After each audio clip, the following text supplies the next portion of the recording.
my heart could not contain the miracle of this world and all that it creates. With every passing day, the winds might go stronger and carry us away, but we will hold on to joy to light the way, to keep the reminder that love does not escape. All right, chat, we are about to get started with some good old classic score attack. Welcome in, everybody. We're having a great Saturday evening, Sunday morning, middle of the night, wherever you are. My chat's just in case Yeah, your mic is too low, by the way. Mic is too low. Yeah, and the music is still playing super loud. Oh, that's so.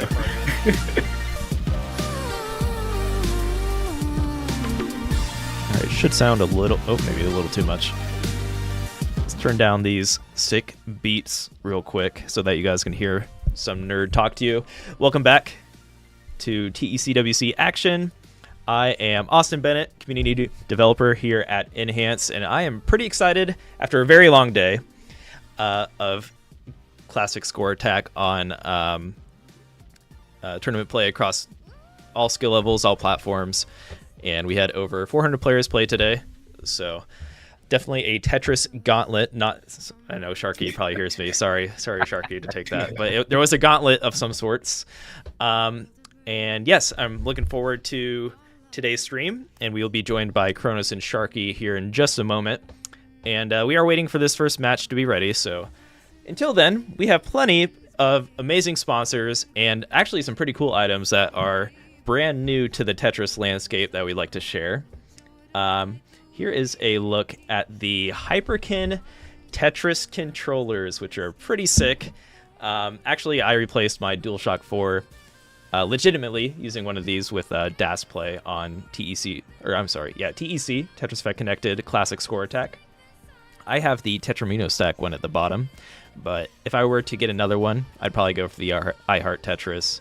I assume a lot of people do like the gradient variant in the top right, but I'm more of a lover with the heart personally, so check that out, and I'm going to plug that in the chat for everybody here in just a moment. But pre-orders are available now, and they actually tested that controller on TEC, so the input is amazing. I played Zone Battle and Classic Score Attack with it with no hitches, and took some dubs last night on our community stream, so yeah, just saying, not to gloat for too long here.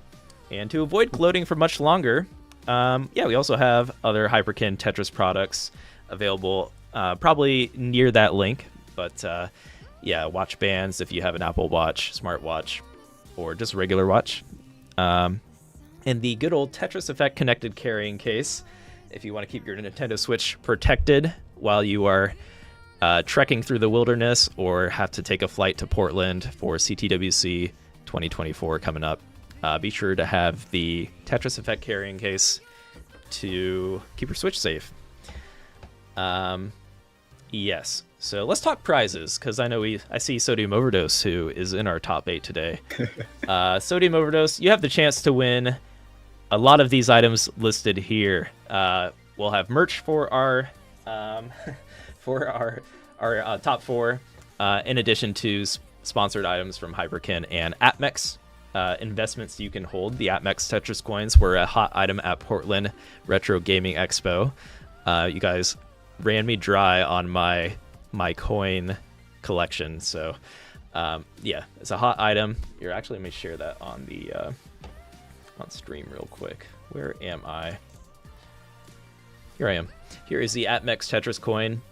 What better way to flip a coin than an AppMex Tetris coin? The Bitcoin of the future, investments you can hold. This may be worth millions someday, so get your hands on one. You know you want it. Yeah, it's great. It's got the NES starting screen on the front and the rocket screen on the back. So good stuff. All right, how's our matches doing? All right, we got more time to kill. Sharky and Kronos, I'll bring you in shortly. But, before that, It is almost the 5-year anniversary of Tetris Effect. What does this game mean to you? Did you have some kind of deep visual journey? Did you simply just try hard the multiplayer too much like me? Let us know in the Discord at discord.gg/enhance or at our Twitter page at enhance_experience or X page, excuse me. And let us know what the game means to you. And your experiences with the game, and it could make your contribution, your story could make its way into a commemorative 5-year anniversary video. So definitely let us know what the game means to you. It is a pretty cool game with a pretty cool story and the game has evolved quite a bit over the 5 years when you really think about it. Like multiplayer got added in 2020. It's got added in multiple platforms with multiple updates over the years. So big thanks to my fellow team at Enhance for supporting this game for so long, and looking forward to, we're going to have a roundtable for the grand finale stream featuring some of our developers, including, I'm sure we have some fans of Mr. Green Tea at Enhance will be joining us for that roundtable, so that'll be a lot of fun. Okay. So Sodium Overdose will be playing the winner of Miles and Huffaluffagus coming up, most likely. Either that, or we also have O and Somalian Captain in the winner's side versus the winner of Sidnev and Allenbot. So once one of those matches are ready, we will hop into it. While we're waiting, let's introduce our commentators for the first block of the night, our first 5 matches. We have Kronos and Sharky joining us. Kronos and Sharky, how are you doing tonight? Good. I'm doing pretty good. I'm excited for all the matchups that we have. It's a lot, actually. Yeah, I didn't realize just how stacked this tourney was. Like, geez, it's so insane. Yeah, I mean, not even a top 8 match is Miles versus Huff. Like, that's just so ridiculous to think about. Yeah, it's insane, like, just what people in Classic have been doing in the past year or so. Like, people going from standard, like, 1.2, 1.3s into now, like, just maxing out literally everything there is about Classic. So it's cool to see the same thing basically happen in TEC as well. Yeah, especially, this year, there's a lot more people that focused on Classic last year that are participating. Like, I'm pretty sure Miles and Sodium, they weren't part of the crowd, last year, because last year we had players like Ninu and Corion that were participating. So definitely it's reached a lot more of the people that are focused in the Classic scene.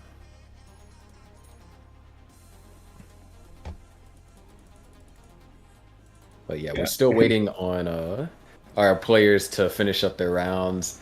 They're lasting a while, so looks like we might have a couple of deciders, and probably in between Owen, Somalian, and then Miles and Huff. I wager that's going to a decider as well. Yeah, most likely. I wonder if these players are familiar. We do have a level 39 halt rule tonight. So hopefully Huff and Miles are aware of that, because who knows, they could be playing in colors right now. But yeah, so Sharky, we brought up the controller earlier. Have you had a chance to check out the controller? Oh yeah. I've had a chance to check out the controller. It's actually, so my biggest thing with not playing TEC Classic Score Attack was that I got like heavily nerfed. Like when it came to 19, I felt back like how I did in 2019 on LCD, like my flat screen TV. It was not a fun experience. But then with this controller, I started playing and I felt like I could actually dash, I could actually hit quick taps. And so it almost got me to participate in this tournament. If I woke up a little bit earlier, then I would have played with all the time slot 1 players, because I definitely want to avoid Miles and Andy and them.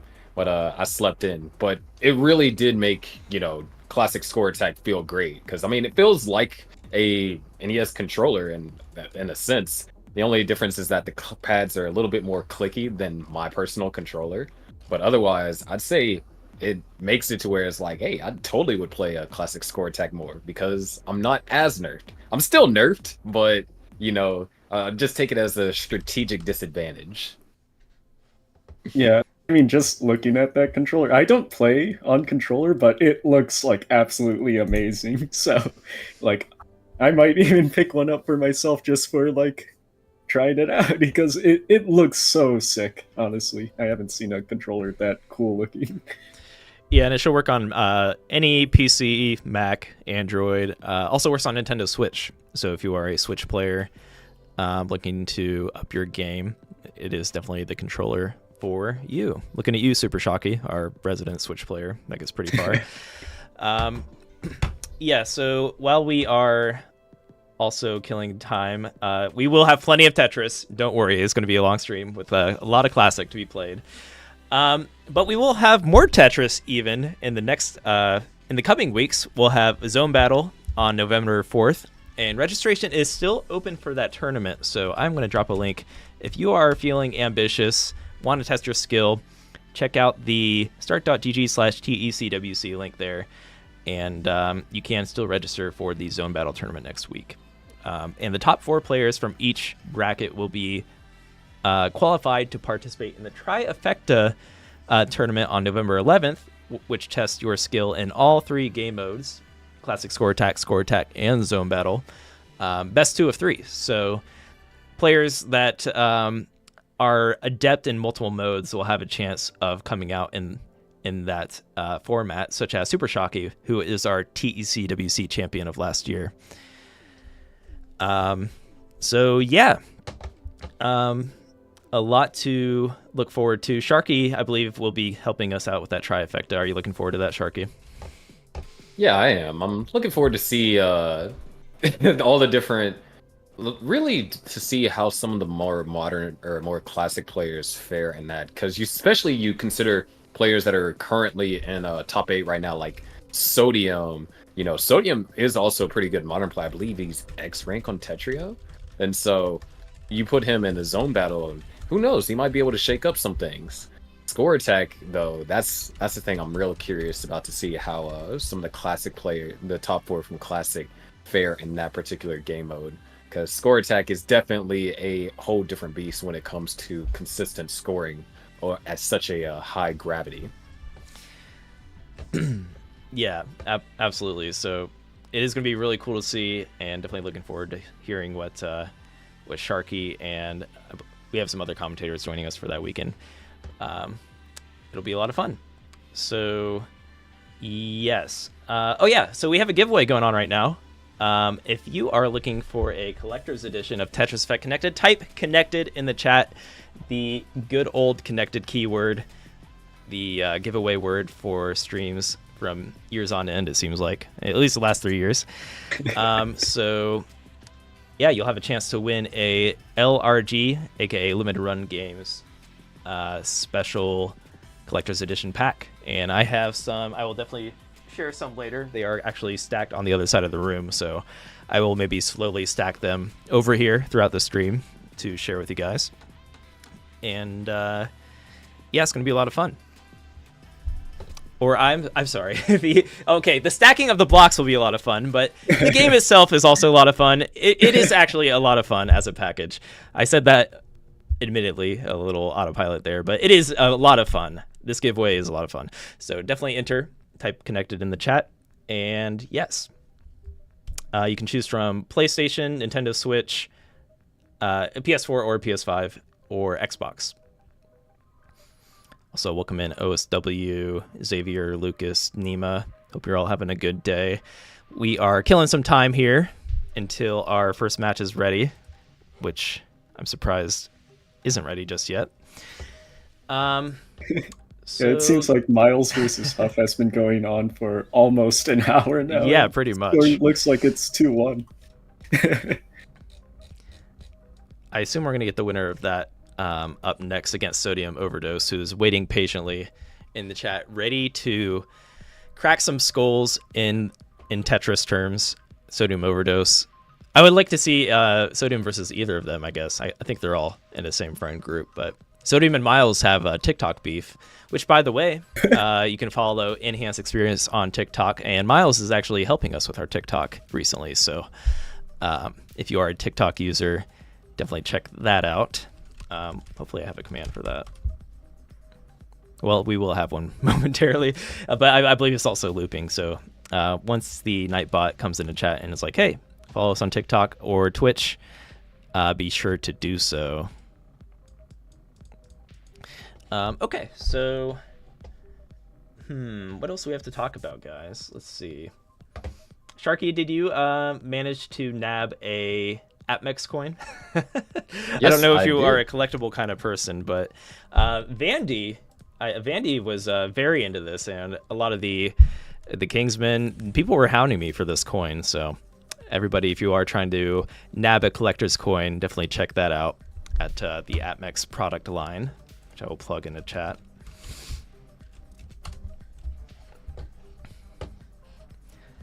At this point, I'm just having a bunch of Tetris stuff just to like fill my desk with. Mm-hmm. Yeah, I assume it's getting pretty full at this point. If it's anything like my desk, I'm afraid to show it right now because I have boxes everywhere. My desk isn't clean in front of my camera, but I have Tetris things all over my room. Maybe we can reveal that someday. But yes. So we are waiting for. Looks like we had some communication issues with one of our players. So Sidnev is playing Alan currently. Dang, we should have spectated Miles versus Huff. That must be going crazy right now. I mean, it says Miles is up 3-1, so Yeah. Oh, okay.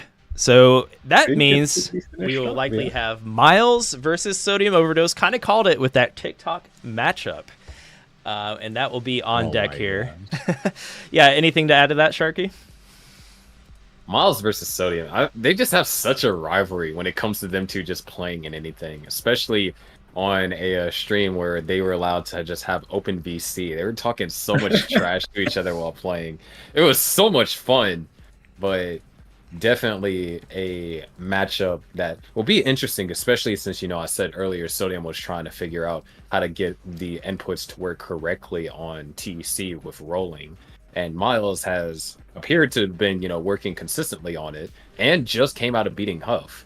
So, you know, it could be a little bit hot, so you can argue things might be in Miles's favor currently.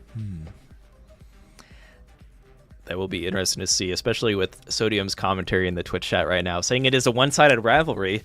I assume they're saying in their favor, unless they're quite humble. I guess Sodium Overdose is known to be a humble community member, so we appreciate that humbleness from Sodium. Everyone looks up to Sodium for that attribute, bringing that positive attitude to the Tetris community. And yes, we are going to get this set up. We're going to hop right into it. Thanks, everyone, for your patience and for listening to us talk about amazing Tetris products, and hopefully you pick up some of those and support TECWC, support the products that support us.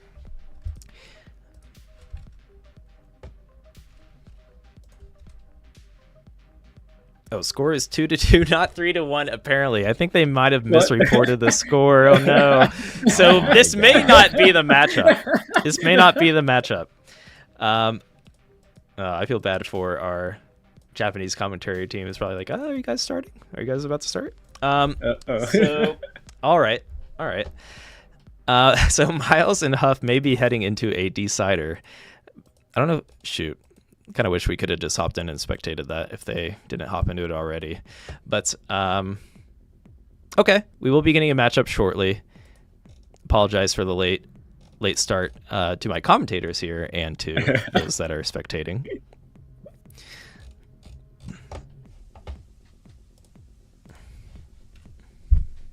Sodium Overdose is such a model Tetris player, ready and waiting. Just for somebody to finish their match. That's about an hour match for Miles and Huff right now, which might be a sign of things to come tonight. Ah, yes.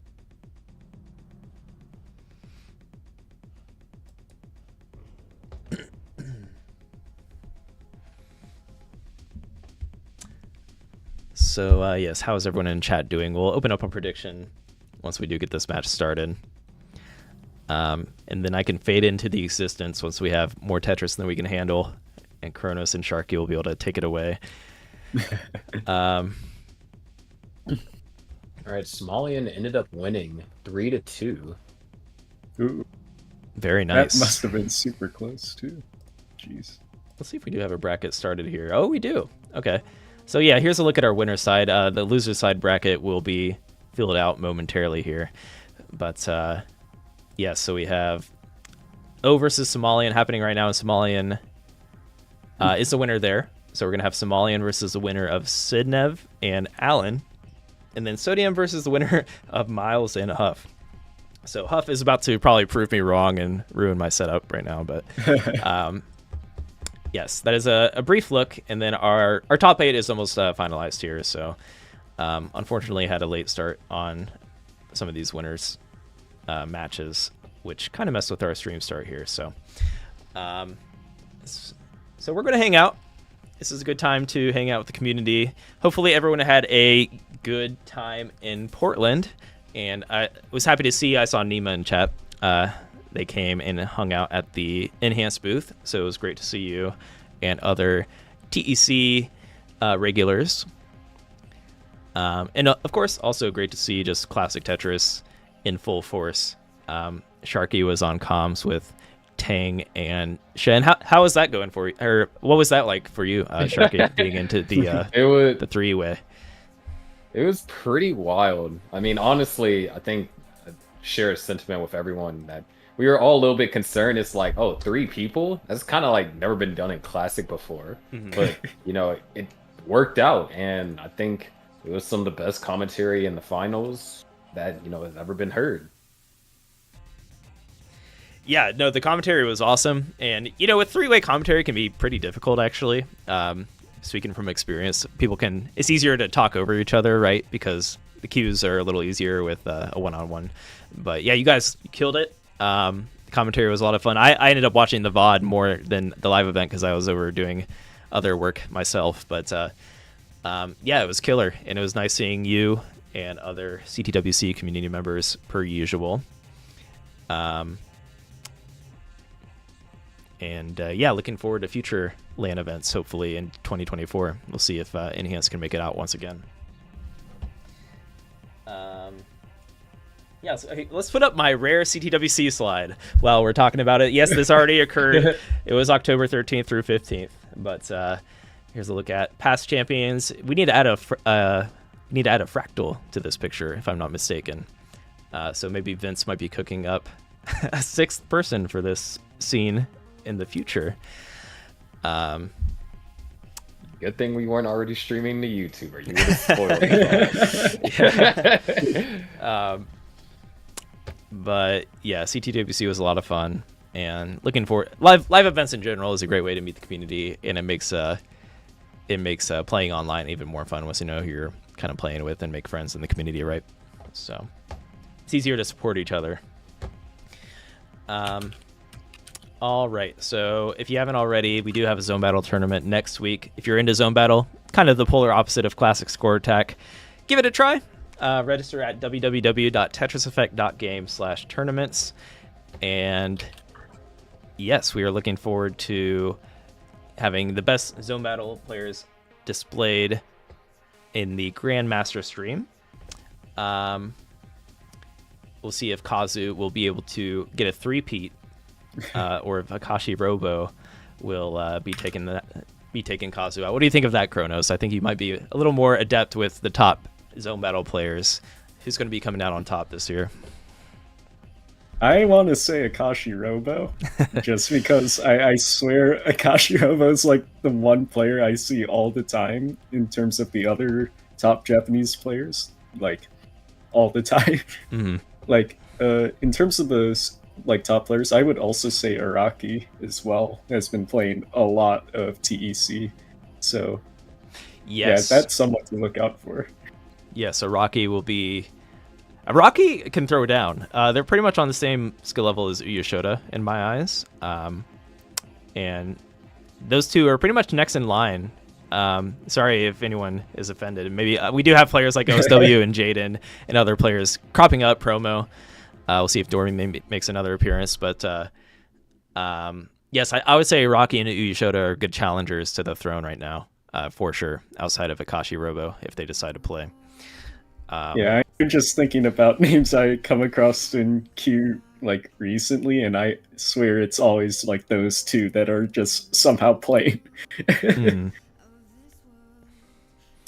And I do apologize for the delay so far. I really want to watch some Tetris. But we will be getting the winner of Miles and Huff versus Sodium coming up next. And it will be a glorious, glorious battle for sure.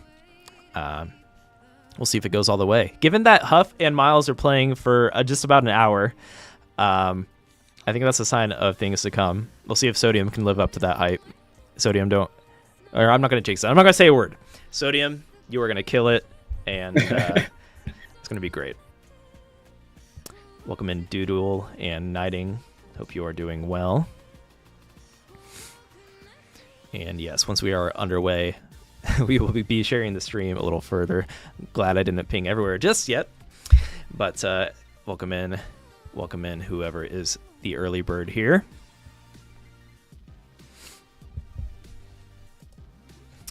Okay. Apparently, Sitnev versus Alan is up 2-0. Oh wow! If that finishes before, okay, they had a much later start. If that finishes before Miles and Huff, that'd be pretty funny. And it seems totally possible at this point.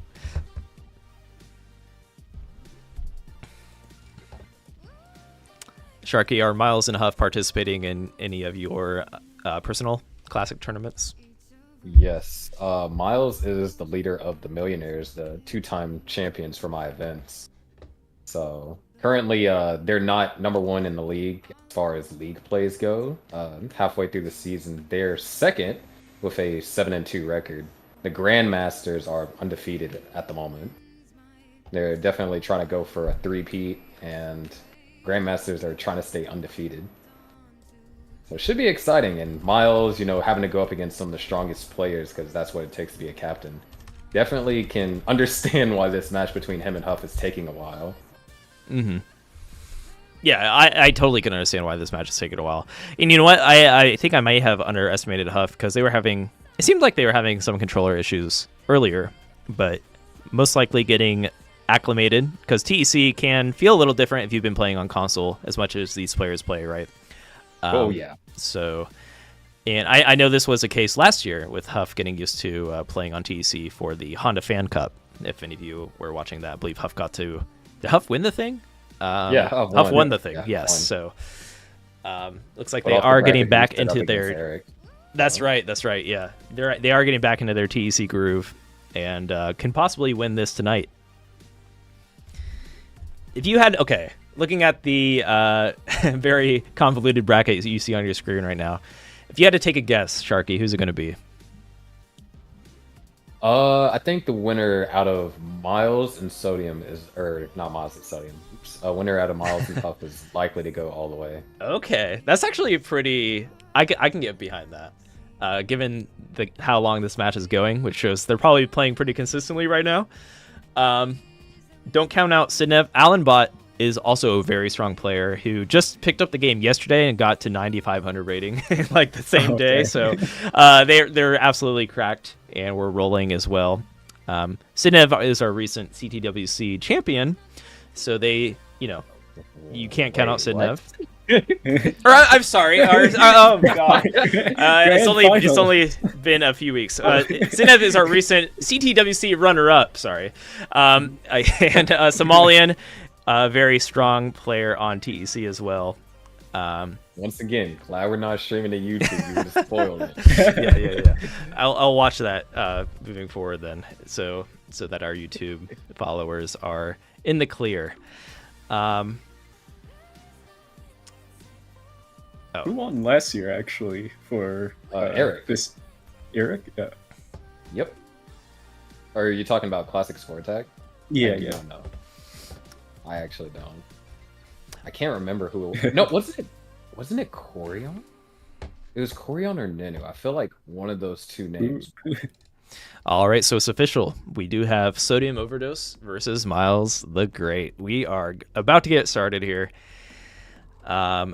So thank you all for your patience. And what is your predictions for this matchup, Kronos and Sharky? I personally don't know. But I think it's going to be a really intense match either way. I do know like all the classic score attack players nowadays are just like so cracked, so I believe it's just going to come down to who can just be more consistent on today. So yeah. I think it's going to go to a decider, but I think Miles will have the edge because, I mean, just reasonably, if Miles and Huff went that long, that generally insists that they've been playing pretty decently into the post 29. So, and Sodium had confirmed in chat that he is tapping. So definitely a little bit of an advantage in Miles' regard. Yeah, But so I we think get to it'd still be a see close match. yeah, we get to see some tapping versus rolling then, I believe. So that'll be very interesting to see play style wise how things go. Of course. You know, we getting our players set up. Yeah, and this is once again a best of 5, so see who can get to 3 first. And yeah, I think our players are setting up their cameras, going to hop into this lobby. Looks like Miles the Great is the first one to be here. Despite the good things I was saying about Sodium Overdose earlier. Sodium Overdose, please find your way to the lobby. Room code is posted in the chat. And yeah, we're about to get started. And Miles the Great will be the high seed. Players can pick from 15 to 18, but I assume all of our legends here are likely to choose 18. Maybe some troll 15 picks, but throw off your opponent. Sharky, do a lot of players press down with rolling? I was wondering if that would be like a weird counter pick with 15 or not, but no, I don't think there's any players that consistently press down with rolling. You might have like a player that will like push down like 1 or 2 pieces just for, you know, some push down points for whenever there's like a push down point battle. But consistently, I don't think that anyone really pushes down with rolling. Yeah, interesting. I wasn't too sure. It makes sense because the only time I did try rolling, I'm like, there's no way I'm ever going to be pushing down. So unless you have Jerpy's grip, because you know Ooh. Jerpy does rolling with kind of like a DAS grip, which it just works. I don't know how, it just works. So maybe you could push down with Jerpy's grip. Okay, interesting.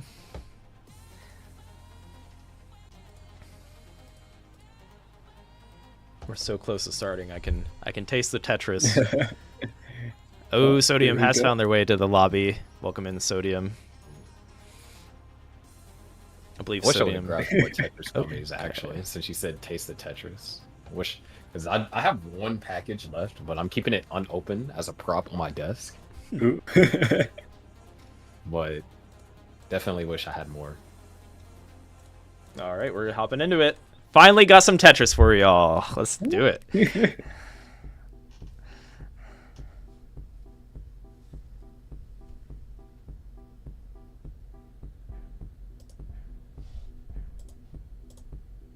They started 15. Oh my god. So Already with control. about starting with 18. Well, now we see.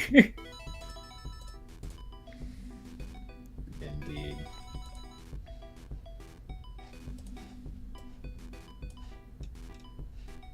Yep. So basically both players are starting out on the lower speed here. So not the typical 18 starts that you're used to seeing in like every single classic score attack event.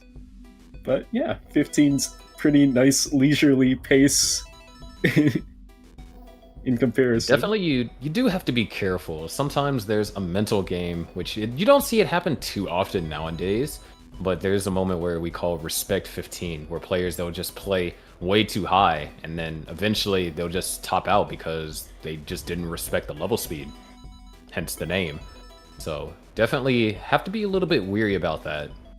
Yeah, especially because like you might be too comfortable, and then it's like you make one misdrop near the top and you're pretty much screwed at that point. So you have to be sometimes pretty careful even at these slower speeds.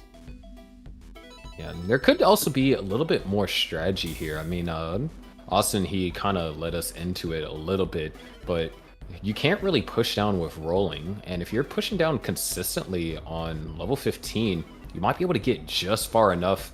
And well, you also have to be playing efficient, but you might be able to get just far enough in the lead to where now the roller can't physically speed up without having to, you know, risk messing up any inputs or anything like that. And speaking of which, Sodium's already like halfway at the top, having a very messy board. So that's not ideal, especially because now's the time where you should just be comfortably scoring all of these Tetrises. So it's a small, yeah. Yeah, right now, that eyepiece is going to be perfect. And definitely going to be interesting because players, they can see each other's drought counter. So especially with Sodium playing ahead, if there's any like really sizable drought, then Miles is going to be able to kind of look into the future and be like, oh, okay, I see that drought counter tick to like, 30. Let me just play this a little bit safer.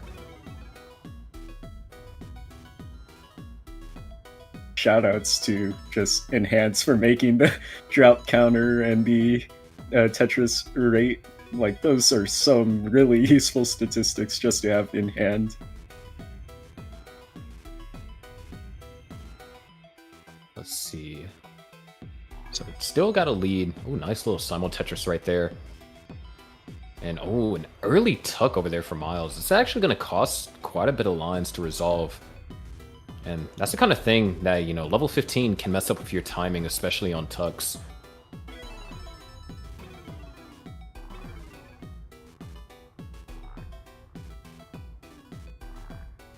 But this is definitely a tactical move by Sodium, trying to take advantage of a bunch of different disadvantages that the rolling playstyle has that when you think of like level 18 stars, you don't really consider it, but especially with the rule set with TEC, the potential for you having to do chase downs and you only have 2 minutes to do so, and you can't really push down with rolling.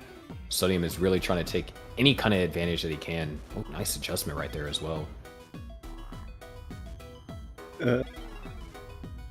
So I believe both players are getting close to level 18, or the level 16 transition speeds, I believe. I think it's at 100 lines for this. That is correct. So Sodium will be getting there first.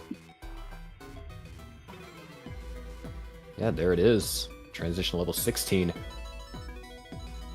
yeah, it's so weird when you have the just different level starts because you get an extra couple lines to just clear before the transition speed. So maybe it might be useful for some players, but yeah. Yeah, generally when you have like a lower level 15 start, especially considering that the scoring potential on level 15 is lower than 18, it really forces you to focus on efficiency. And that was a play for classic players, or some classic players back in like late 2019. I know it was known as Moodoo strats for a while, where Moodoos would purposely pick level 15 against tappers because in his opinion they stacked worse than Daz players. And sometimes it worked. So Sodium already going to hit level 19 and doesn't have that much of a lead, but those Tetrises can compound that lead really quickly. And a lot of it was due to the beginning where Sodium didn't have the most optimal Tetris rate heading in. I believe right now you can see it at 64%. Is not quite as high as Miles' 82, so Miles has quite a bit of lead in terms of just overall Tetris rate. Yeah, 514 over here for Sodium. Knocks down Tetris, goes to 542. Miles actually going to run into a slowdown here, and those holes are so annoyingly placed. Just not able to score a Tetris until finally gets the left side open. And Miles is going to commit to this. There's one. Set up for another, and can get a well transfer if the eyepiece comes. There it is. Miles transitions at 537. and he transfers as well, so now it's back to standard. Nice adjustment over there for Sodium. Level 22. Doesn't have too much of a lead.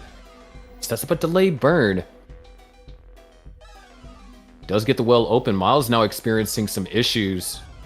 Not too problematic, but can definitely become annoying. And Sodium's to the point where Tetrises are going to start being worth 30,000 apiece. Well is open for both. Miles scores a Tetris. Sodium looking for that L piece. It's a different combination of pieces instead. Tetris or Sodium, 701 to now 601. Almost 100,000 points separating them exactly. Yeah, but Sodium is 40 lines ahead, so it's not that big of a lead when it comes down to that. Yeah, not that big of a lead in terms of pace. And also, there is the chase down timer, which if Sodium had a big enough score, that could have played in his favor. But this is only, you know, a 5 Tetris difference at where Miles is currently at. So even if Sodium were to top out now, Miles has plenty of time to catch back up. And Sodium still having to do just maintenance burns, trying to keep the well open.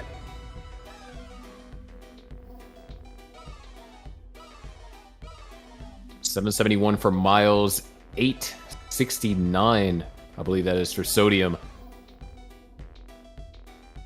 The gap's down to just about 2 Tetrises now, so pretty close, and like there's still an extra 30 lines for Miles. Sodium can try and grab 2 more Tetrises here before level 29. We can see a max, 1 more, and we will have a max out. And Sodium, oh, is going to go for the center well, going to try and set up for an extra Tetris. Is already set up for 1. Trying to get set up for another. The pieces aren't ideal. Oh, he gets Still one gets more. the max. But that left side is inaccessible. Miles now has it chased down. 3 Tetrises is what's needed. There's 1. Set up for another. There's 2. 1 more and change will do it. And has all the time in the world. Just a few burns, and now has a clean stack, so he should be able to get 1 more Tetris in here. And, oh, 1 more line. And there we go. And that's going to do it. Miles takes game 1. Yeah. Great that game by was- Sodium. Did get the max, but just at the end, Miles just had a superior Tetris rate and was able to maintain that all the way through. Yeah, and it comes down to that level 15 start working against Sodium, seems like, because Sodium's early pace just definitely hurt his overall score.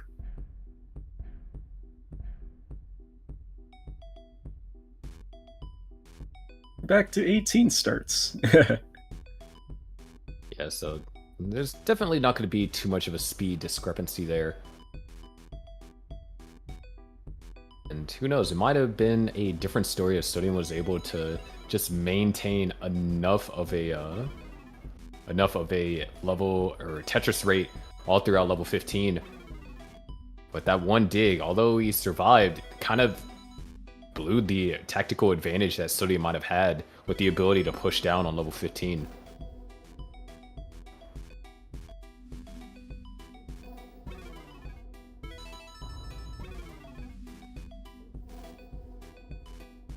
Actually, Sharky, what do you do during the starts of these matches when...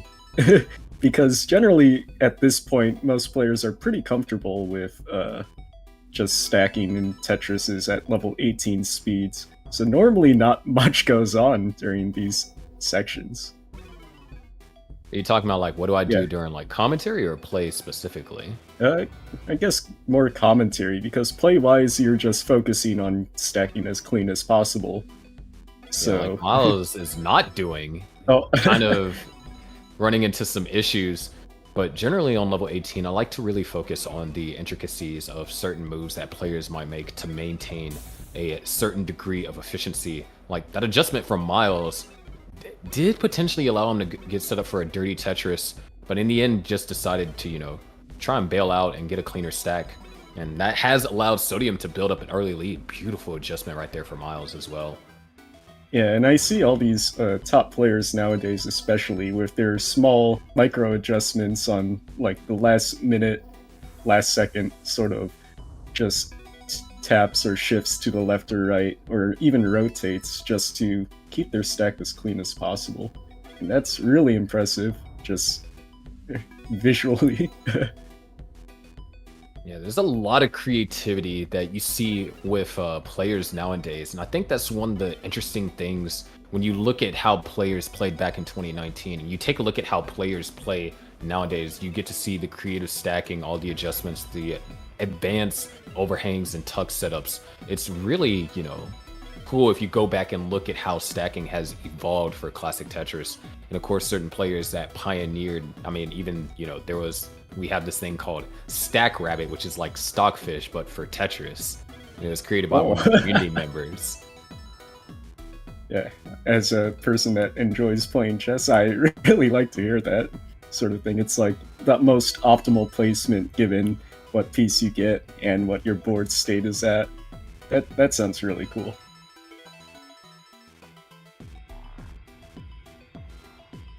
But right now, both of these players have been kind of chill. Well, Sodium definitely has been chilling. Already 122,000 point lead over Miles, and actually, this is phenomenal. 400,000 at 80 line, or 82 at the time when I started that sentence. But this is what you're looking at if you're going to get like a 650k transition. Just really, and 84% Tetris rate. That's like absurd. Forgot who it was, but at the TECWC, I believe I remember watching just a game where it was like 100% Tetris rate by Fractal. Yeah. So it's like it's absurd how just every single long bar is just used for a Tetris. Like that's just incredibly difficult. 518 over here for Sodium. Sodium might have to do some burning, but that was a perfect L piece. 3 burn lines, well as open, and still maintaining a 100,000 point lead. Like, I don't want to kind of discount Miles' score here, because it's actually a pretty good score. You can get like a 550 if he maintains this Tetris rate. Well, maybe a little bit more, but it's just that Sodium has just been playing just simply more efficient than Miles. And already about to hit that 600k mark. That's incredibly high of a score for just early transition. Yeah, already 600,000. Is looking for a couple of pieces to solve this. Can go for an L or a J spin. Yes! Nice. I think that's my favorite J spin. It's so beautiful.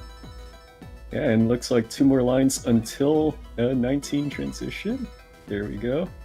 So transition at 637.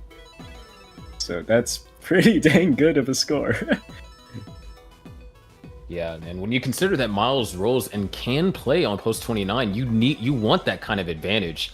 But it's not just, transitioning in level 18. You do also have to play good in post and try and maintain that as much as possible. Yeah, and looks like Miles transitions at 584, so pretty solid score as well. Just quite a bit behind in pace in comparison to Sodium, who's just playing phenomenally right now. Yeah, Sodium is having to take a couple of safety burns, not finding the ideal pieces for a comfortable stack. And Miles is starting to kind of come back, and we do got to consider Sodium is about a level ahead in Miles, actually almost a level and a half. And so the game could actually be a lot closer than what it appears to be. There's another Tetris for Miles. Yeah, Sodium Miles really struggling. It looks like they're even in Tetris right now, so Miles has been catching up in the post-transition. Yeah, wow, a 38-piece drought over there from Sodium. That might be the gateway to try and rebuild some of that differential. Of course, Miles can stack higher because of rolling and take less burns, but still needs to respect the drought. Yeah, I believe both players have the same piece set, so if it was a, you said 38-piece drought, so it's yeah, and there it about as was. many. Miles unable to really find a way to utilize that eyepiece out of that 38-piece drought, and Sodium in a position to at least capitalize off of that one Tetris, having to run into a small slowdown here. Yeah, and Miles Score from really... Sodium is insane. Oh, that eyepiece. Oh, it's another one. 921 over here from Sodium. And remember, Sodium maxed out in the first game. There's another Tetris for Sodium. A Tetris and change away from the max. And Miles not too far behind, but that's a huge problem for Sodium because Miles, if needed, will play on 29.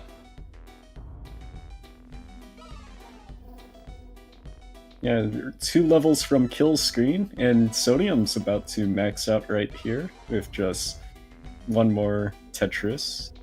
There we go, max out for Sodium. Beautiful overhangs over there set up from Miles. Nice tucks. Still waiting patiently on this long bar. Oh, Sodium. That's pretty messy. Might be able to try and go for a Tetris, but it's going to have to be elevated. Doesn't have enough time to burn down. Miles is only 1 Tetris away from taking over Sodium's score. Just what a display of post-transition efficiency for Miles. There's one for Sodium. Can try and go for one more. Would love to get an S piece. Needs that S or T piece. Now needs the I piece. Holding out for it. And I piece makes it over. 1.1 for Sodium. Miles now has a chase down. 2 Tetrises will be good enough. There's one. There's one. Oh, and there's 2. the other. Wow. Miles on an absolute tear on post-transition. There you can see it. One more Tetris for good measure. Gonna stop just shy of the 1.2. Miles is now up 2-0. Dang. It's incredible to think about nowadays, like, the scores of, like, max outs, like, every game by the top level competitors, when a few years ago it's like a max out is just thought of as, like, an incredibly difficult thing just to do in tournament. But yeah, it's just insane how classic players have transitioned nowadays. Yeah, especially, you know, this is considering that these players are playing on TEC, not their native platform, which is, you know, of course, the NES. But really, you know, Sodium, fantastic level 18, and then Miles came back and was able to chase down basically almost 100,000 point deficit upon transition just through his post play alone. 29 was not needed. Yeah, so looks like Miles has the edge in this match, so Sodium has to do some work to come back. And there it is, another level 15 start. And you can actually see Miles is also pushing down a little bit as well. And wow, opening piece sequence must have been difficult. Both players set up very unorthodox openers. Miles does get everything resolved, and it looks like, looks like we're getting an early drought here. Tetris has scored for Sodium. Now, It's an early 20-piece drought. definitely nothing that these players can't handle, but just something a tad bit annoying, especially in Sodium's case. Tournament life, or not tournament life, but on the verge of being sent down to the losers bracket. Sodium trying to set up for a nice wall transition, but didn't get the eyepiece. Yeah, just gonna have to burn it out. At this point, you're LNJ dependent. Oh, I like the play that Sodium's trying to go for, setting up the delay burn with the Z.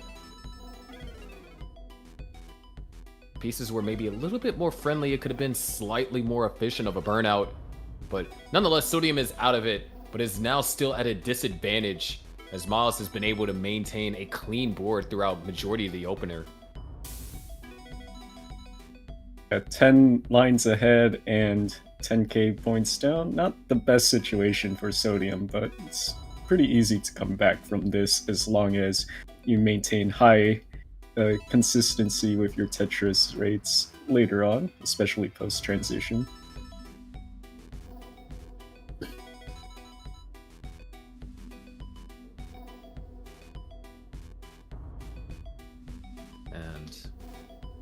Like I think we talked about it a little bit in the first game, the whole entire point of choosing level 15 was trying to build up just so much of a lead and being so far ahead in the game to where, 40 lines, if, Sodium is 200,000 points ahead by the time, Miles just hits transition just because it's simply playing, or not even that, I'm not sure if I mapped that correctly, but if there's enough of a lead for Sodium by the time Miles hits transition, then things could be a little bit more difficult because pushing down on 19 has no effect. It's the same speed regardless.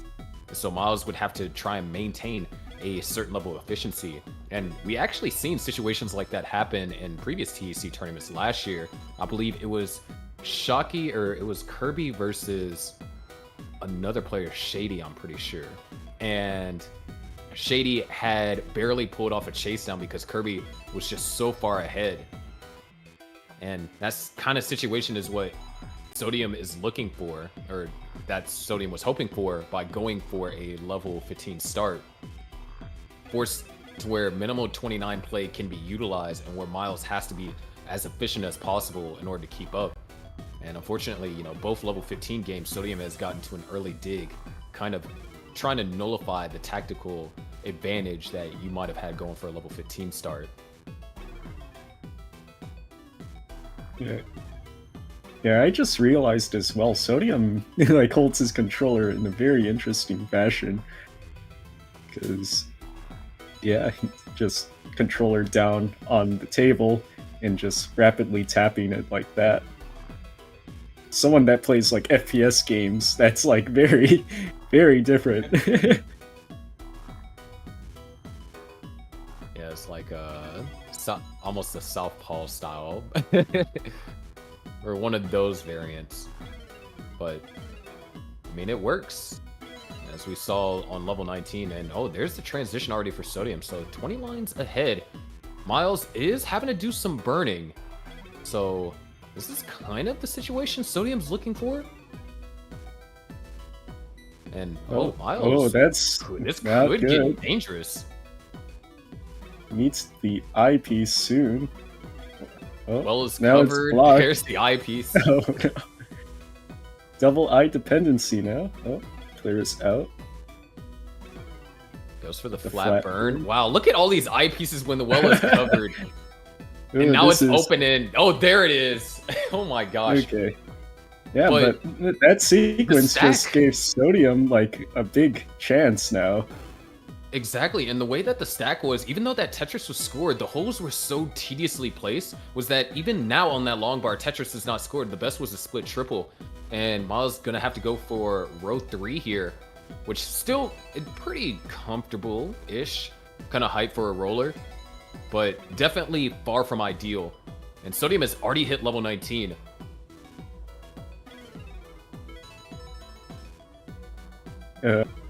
It's a pretty massive advantage now for Sodium, just 160k points ahead. The Tetris for Sodium goes up to level 20. Miles 10 lines away. So Sodium just really needs to just play efficiently. Miles going for a center well here. There's one. That hole is kind of weird. Yeah. It's a bit awkward. Going for another center? Oh. Just gonna have to take the burn. There's level 19, set up for the center well, knocks it down. 200,000 point lead for Sodium. Yeah, that's massive of a lead for Sodium now.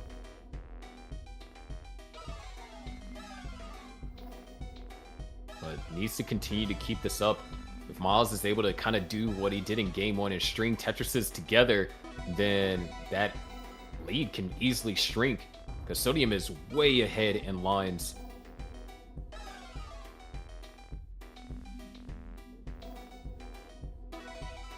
As we progress through the post-transition, Tetrises do become worth more.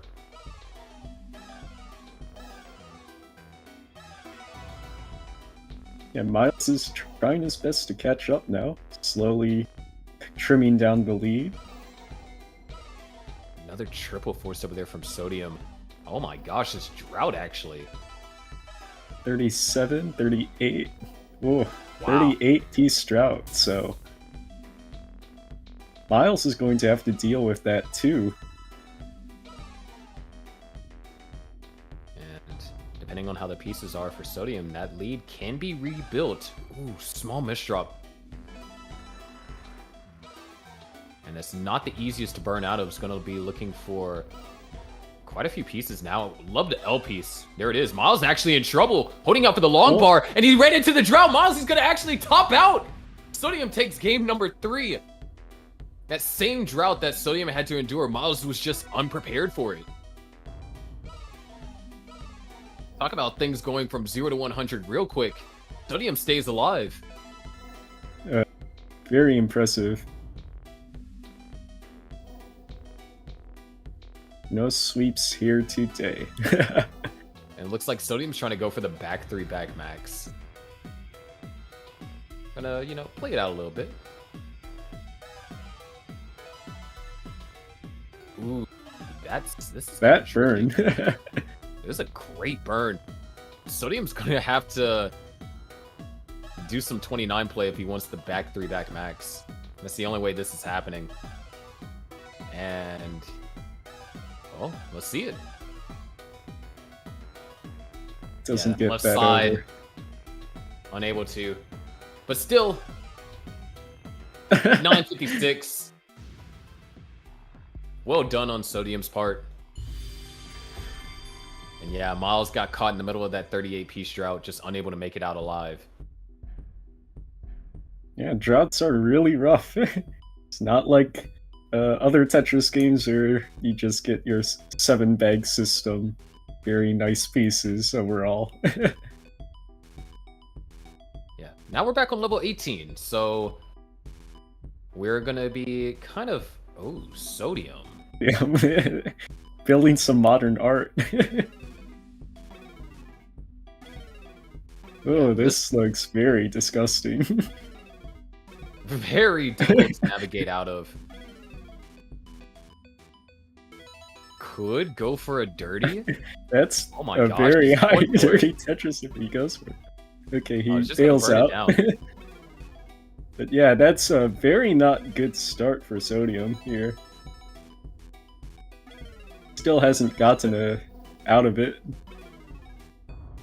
Yeah, the Tetris rate at a hot 0. Should be able to bump it up though. Is set up. It's going to be on row 3. And yeah, there it is. Sodium finally on the board. Yeah, Miles is just going to have a very nice lead to begin with here. Just very clean stack. Sodium still building on row 3. Another Tetris. Oh, that actually opens up the center well. So, oh, what an adjustment over there from Sodium. Almost the perfect world transfer. Is just going to have to burn one more line. And back over to the right-hand side. Miles, on the other hand, with more than double Sodium's current Tetris rate. I mean, it is early on, but just you can see the difference in openers and puts Sodium in a little bit of a rougher position here early on.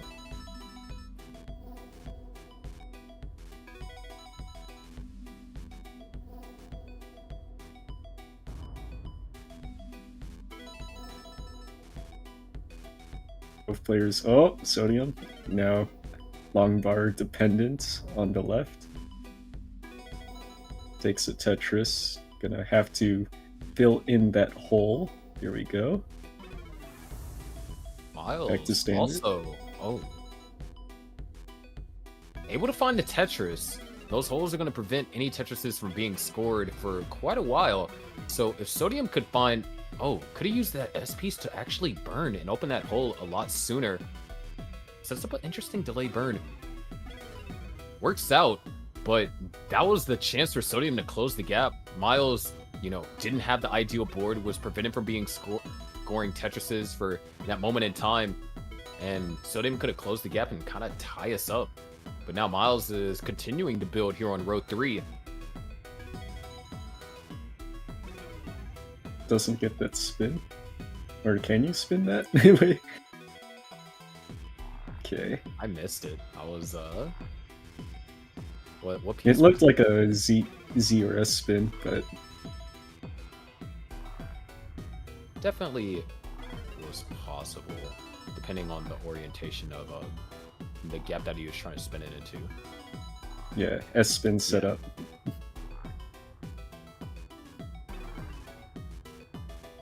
Has gotten pretty close here. Miles, a little bit less room to work with in terms of building height, but still has been maintaining a steady Tetris rate.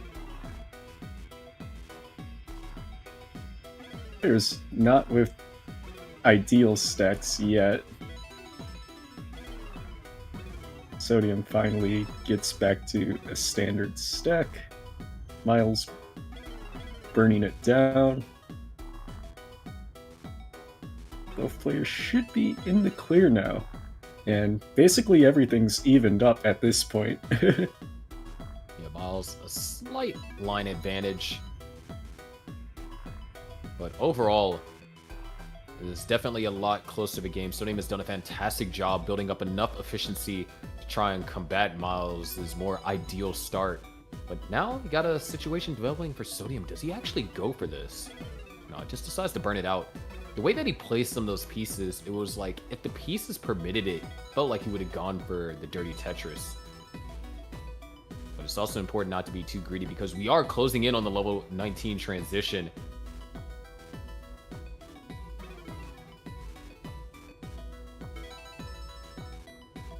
Yeah, it looks like both players should be able to get a clean transition into 19 here.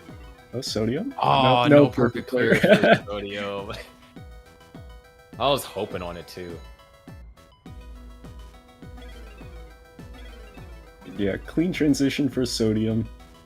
Miles should be transitioning here pretty quickly. Interesting spin setup for Miles to keep the stack clean.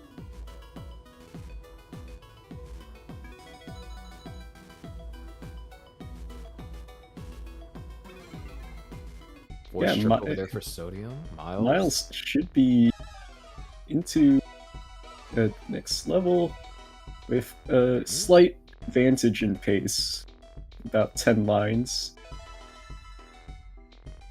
Yeah, this is going to be really tough on Sodium. Sodium just needs to try and somehow be more efficient in the post-transition than Miles. And with a board that's state a like bad... this... needs the long bar. It needs but something he to needs the a left. piece to the left. Oh, that doesn't It's not do making it over. It's not going to make it. And that's it. Miles takes it. 3-1 over Sodium. Hard fought over there from Sodium. The level 15 strats did prove to be somewhat useful. And, I mean, it did lead to, the one win that Sodium was able to have. But Miles was just too strong. And that means that Miles advances further in the bracket. Yep.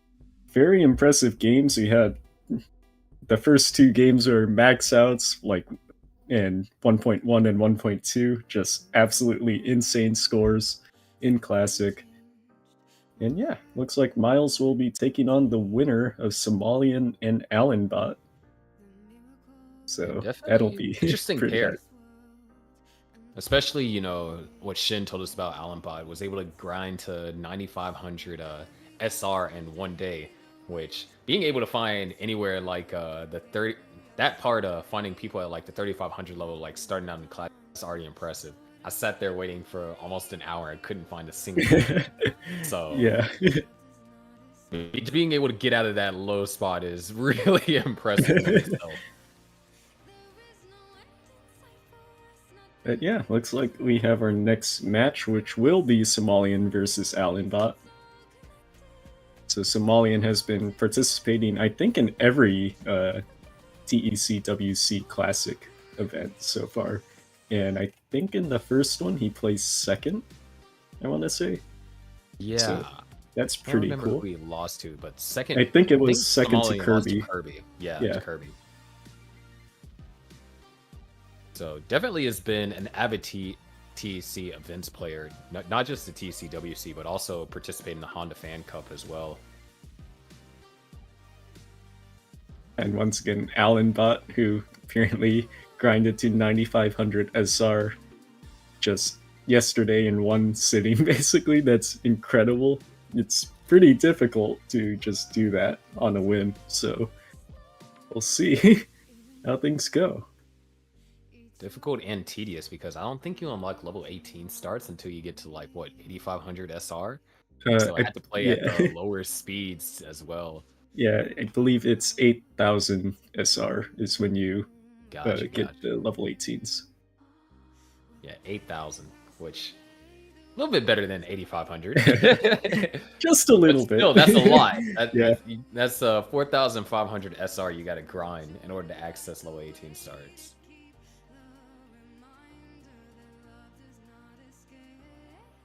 But definitely going to be interesting because Alan Bot did sweep Sidnev, which, you know, Sidnev, she was having a strong tournament coming all the way up until the top, pretty sure that's top 16. So, gonna be interesting to see how things go. I believe Alan Bot is in fact rolling, so we'll have another one that is using the playstyle as Miles. And then Somalian, I'm not sure if he's rolling, or he could be doing, you know, the dash tap hybrid that he does whenever he plays when he played NES Tetris in the past. So, very interesting. We would just have to see while we get these players set up.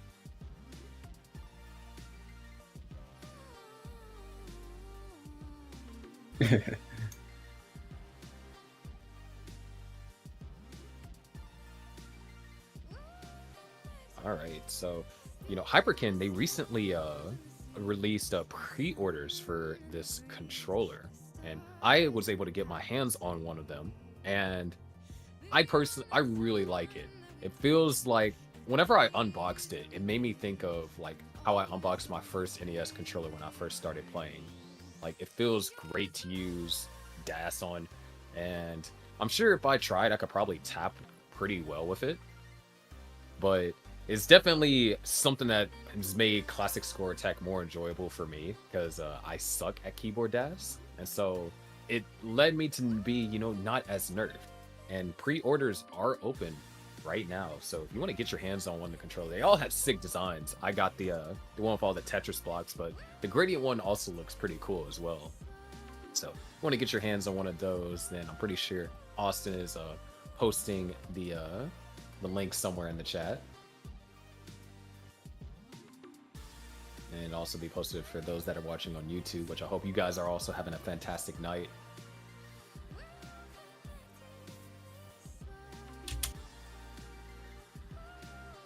Compatible with Steam, your PC by extension of Steam, as well as a Nintendo Switch. You can even use it on your Android too, which I don't have an Android, but I know there's people out there that do.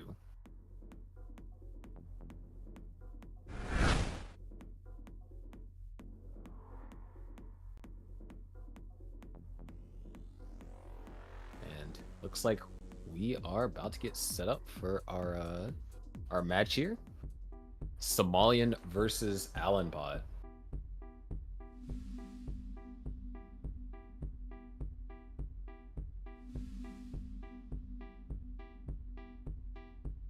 Are we gonna have any level shenanigans, or this player's gonna be 18 all the way? Let's see. Somalian getting first choice here. Appears we're, you know, the players just sizing each other up. Their avatars, you know, kind of float in the void.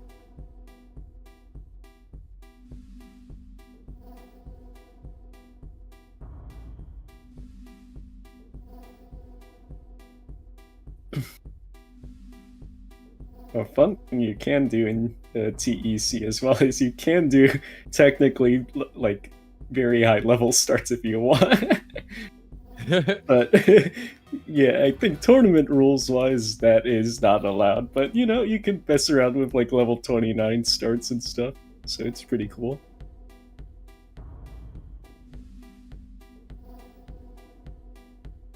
Looks like we are getting level 18 start. Here we go in 3, 2, 1 Tetris.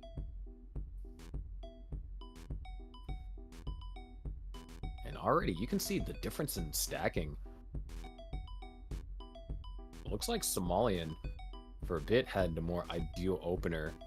Alan, that long bar was greatly timed. And does give him the ability to score Tetris without burning. So it's very interesting, especially when players get same piece sets, to see how they're able to kind of open up the different ideologies behind certain players and the way that they stack.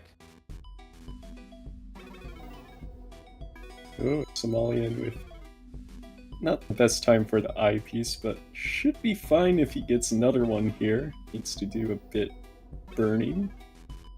Yeah, Okay. the keyword is if, and nothing is guaranteed. Yeah, especially when you have a 20-piece drought so far. It's not ideal. Yeah, no, I know there's some players that are played earlier in the tournament. They started on different starts in level 18, like level 16 and 17. And I know Somalian, this It's not delay ideal. burns. Able to get pieces over to the left. That was a big concern there. That was not good, but should be fine. Nice clean burns to the Tetris. Yeah, just seems like Somalian has been having a fight for these Tetrises, and Alan's just been kind of, chilling. But Somalian in another. Oh, that team was kind of scary. Oh, these pieces are just wow, rough. these are just. Oh, I like that delay burn setup over there from Somalian though. That one I'm not too happy about. Oh no! Whoa, this My is scary. Somalian. No way, No. Somalian. There's a dirty Tetris, That 30 Tetris. and the well gets open. It's still not. Oh clean wow, yet, these though. pieces are just Those bad. wells are just terrible. Okay, still, the well is open. There's a Tetris for Somalian. Oh my gosh. Wow, that was really intense. But yeah, That Alan, was, I mean, who said that 18 can't be exciting? But, man, those pieces for Somalian's board was just so tough to navigate through. And both of these players, they get the same piece sets. It's just Somalian was up so high, and those O's just led to really complex situation. But, Somalian man, with that is still not too far behind. I believe it's a bit less than a bit less than a one Tetris lead for Alan Bot here. yeah, separated by, it looks like a double in terms of points here. Now 2 doubles. So Tetris going to be for Alan Bot. Man, what a crazy, like, definitely, I mean, we just got started with the stream, but that is probably the most insane 18 survival we've seen so far. And it's going to be real hard to top that as well. I mean, a dirty Tetris was scored, so...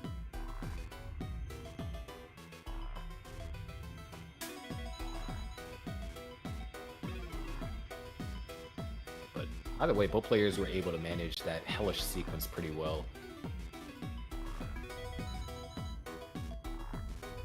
Overall, looks like both players are pretty much even here. Pretty much the same scores as they head closer to transition in about 30 or so lines. Yeah, Somalian was looking for that J piece, didn't quite find it, and actually going to try and get set up. And wow, I do That's not like another, that middle formation in the board. Oh my Oh god, no, no way. Somalian, He's going don't for do another this. one. And it's in the middle of a drought. That's going to be it. That is Somalian a tops big out. Punish. Yeah, that was probably not the best point to go for that Tetris, but you know, it's tournament. Very scary. Your opponents are incredible, so you need to kind of push your efficiency along with just being able to maintain survivability. But yeah, looks like especially Somalian's case there. Just there wasn't too much that could have been done with that situation, and man, it's really tough there. yeah. So Alan takes the first game. So let's see. I believe we'll have 18 starts all the way through, unless Level 15, maybe. see a level 15. It's hovering. Oh, there we go. Level 18. Back to level 18.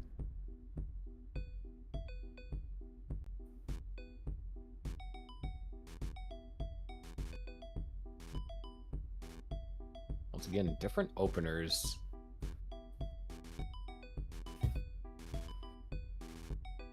Both players are able to, well, not quite. Allenbot's having to take some burning, so this time Somalian able to score the first Tetris of the game.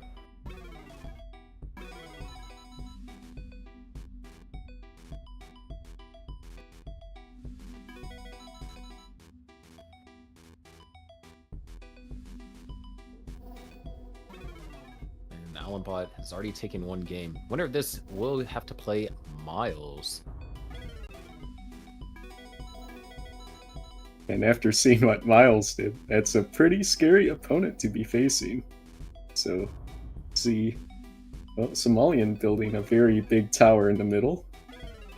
Yeah, trying to avoid taking any burns. Gonna have to. I mean, just two small skims. Gonna allow for a Tetris to be scored and another one to be prepped. And just, wow, perfect timing on the eyepiece. Oh, great overhang over there from Somalian. Yeah, Somalian keeping up this efficiency, but is up high again, gets the long bar. So yeah, I believe Somalian's just been playing very aggressively in this set so far. And, you know, kind of understandably so. Alan, you know, being able, I believe that was a sweep against Sidnev. Being able to sweep Sidnev is definitely not a feat that should be taken lightly.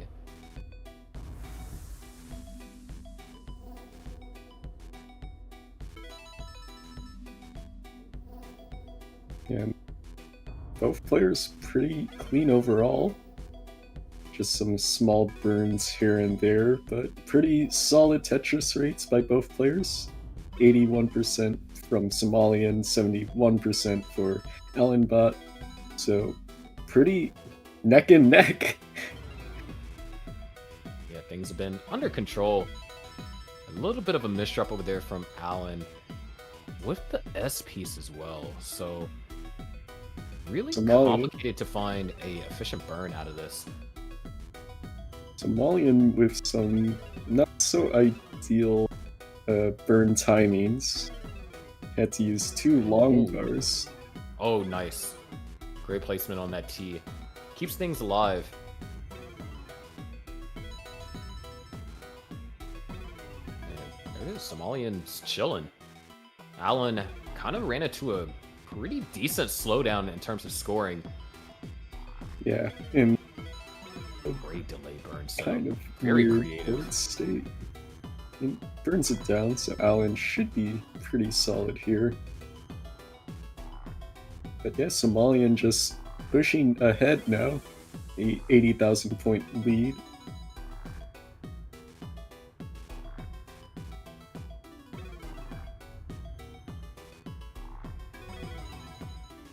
Doesn't seem to be stopping, just pretty solid Tetris rate, maintaining that 80%.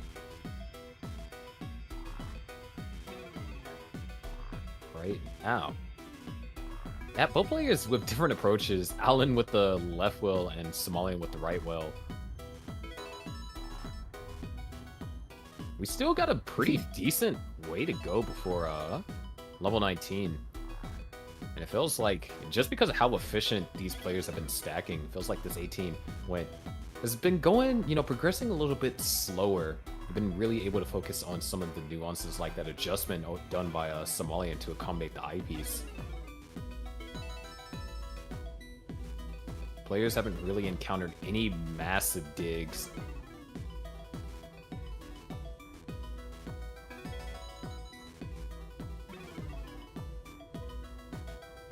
And there it is, Tetris for Alan. Somalian waiting patiently.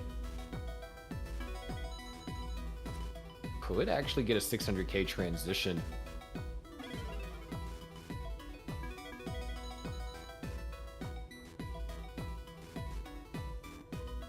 All these tucks by Somalian. Somalian's just going pretty nicely with those. Yeah, doing whatever he can to try and maintain as high as the Tetris rate as possible. Two Tetrises remain over here for Somalian, and 3 Tetrises remain possible over here from Alan before level 19. And Somalian looking for something that doesn't perpetuate this kind of burn over here on the right-hand side. And what is going on here for Alan? Tetris is scored, but I don't think Alan, could try and go for a dirty. Yeah, but this is not ideal, especially very close to the transition. One more Tetris here will transition. And Somalian transitions with 599. Alan transitions with 548. He's got the stack burned down for the most part. Definitely was very questionable going into level 19. And has given Somalian an opportunity to gain a couple of Tetris. Well, hold on a second. That opportunity is going to be put on halt. Somalian now is going to have to do some burning. Dude, these S pieces are not ideal. And that, oh boy. This is very deadly for... Oh my gosh, the T-piece makes it over to the left. Nice flat burn. That's not good. Somalian just barely holding on to life, but I think that square misdrop is going to be fatal. Somalian tops out. Alan has a chase down. Yeah, so if Alan can just get clean here, I think it should be a very good state for Alan now. Just needs 2 Tetrises.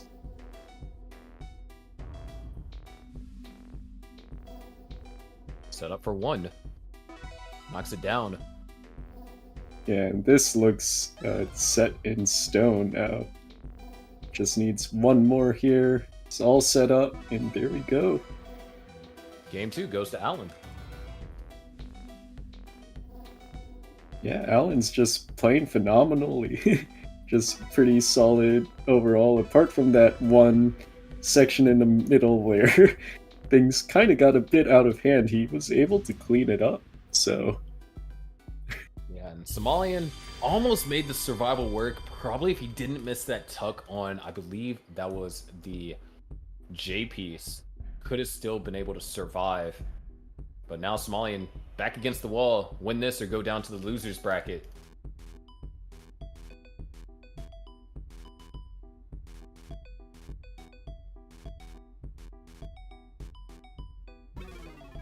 So, like to see from Somalian here is just a more stable start, and just hopefully not top out early due to playing overly aggressive.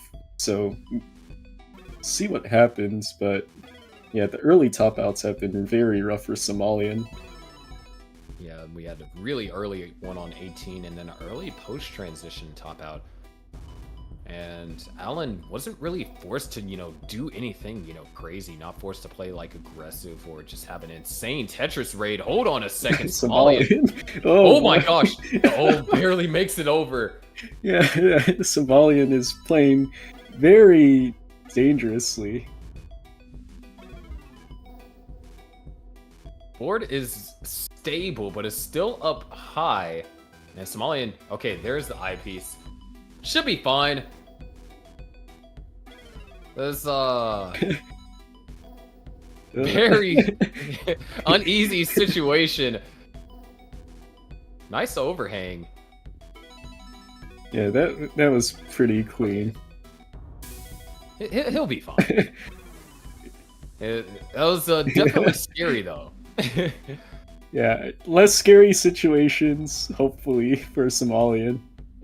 But yeah. Goodness gracious. Allenbot has just been able to take the lead just due to sheer efficiency and not having to fight for his life. And oh, there's the eye spin over there from Allenbot.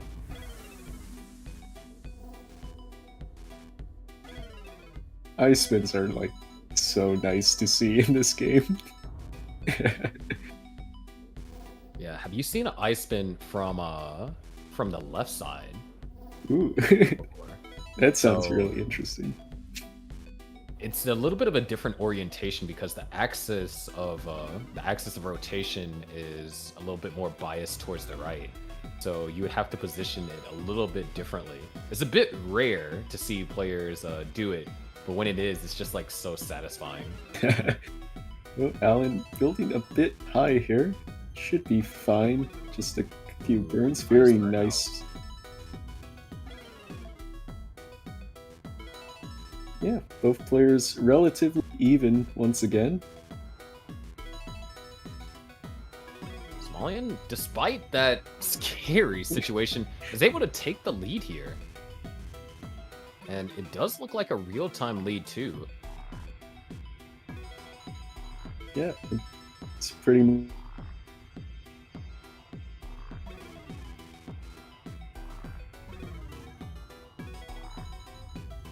Tetris ready now is Somalian.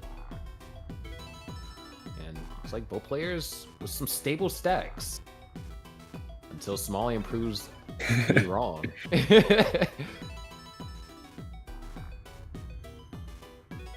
Especially nowadays with the insane setups that I see the classic Tetris players do nowadays with so many tucks and spins. It's like very scary from someone that doesn't play as much classic. Just to see a board state like that, but then somehow they manage to clean it out very nicely. So, see? And of course, that's one of the more impressive things when you talk about players playing TEC, is that they're able to get used to the timing, the little subtle differences that, you know, to the eyes, this looks exactly like classic, but you know, players could be dealing with maybe 1 or 2 frames of input latency. And to be able to hit spins and tucks in a consistent manner after, you know, potentially, you know, playing on console like consistently for a long period of time, that in of itself is very impressive, especially when you consider Allenbot. Allenbot's only had this game, according to Austin, for a day. Being able to just switch off of the timings of, you know, the NES spins and tucks, and to be able to hit them pretty consistently, that's immense talent that's on display from Allen. So, 120 lines in, reaching transition here. Somalian should be getting a 600k transition, which is very nice of a score.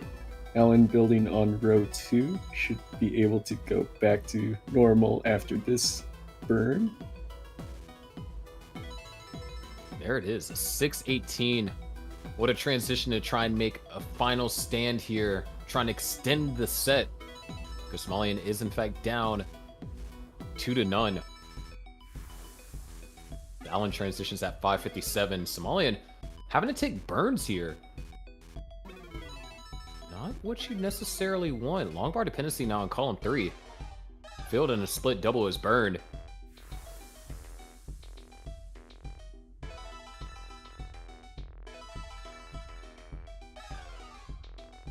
Yeah, so Somalian's still maintaining this small lead here.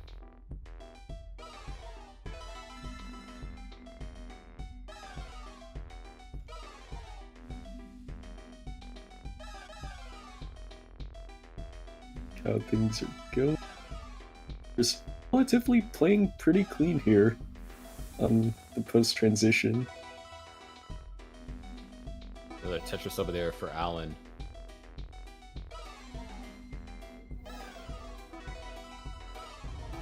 trying to make a comeback, but Somalian trying to keep Allen at bay.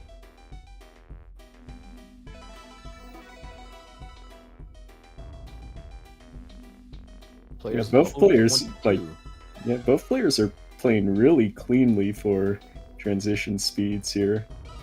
The Somalian has a few needed pieces here. That O piece was rough. So again, we could see a dangerous situation. Sets up where it needs to hit. Needs another line here. There in column 5.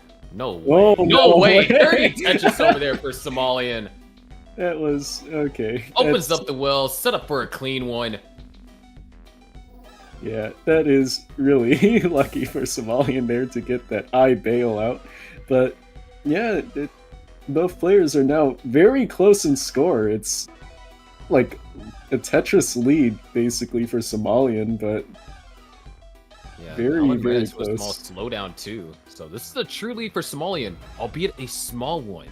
And that's not what you want when you're playing up against a roller. You want to have a sizable lead going into 29. It looks like Somalian as much as possible. Getting close to the max here. Just needs one more Tetris.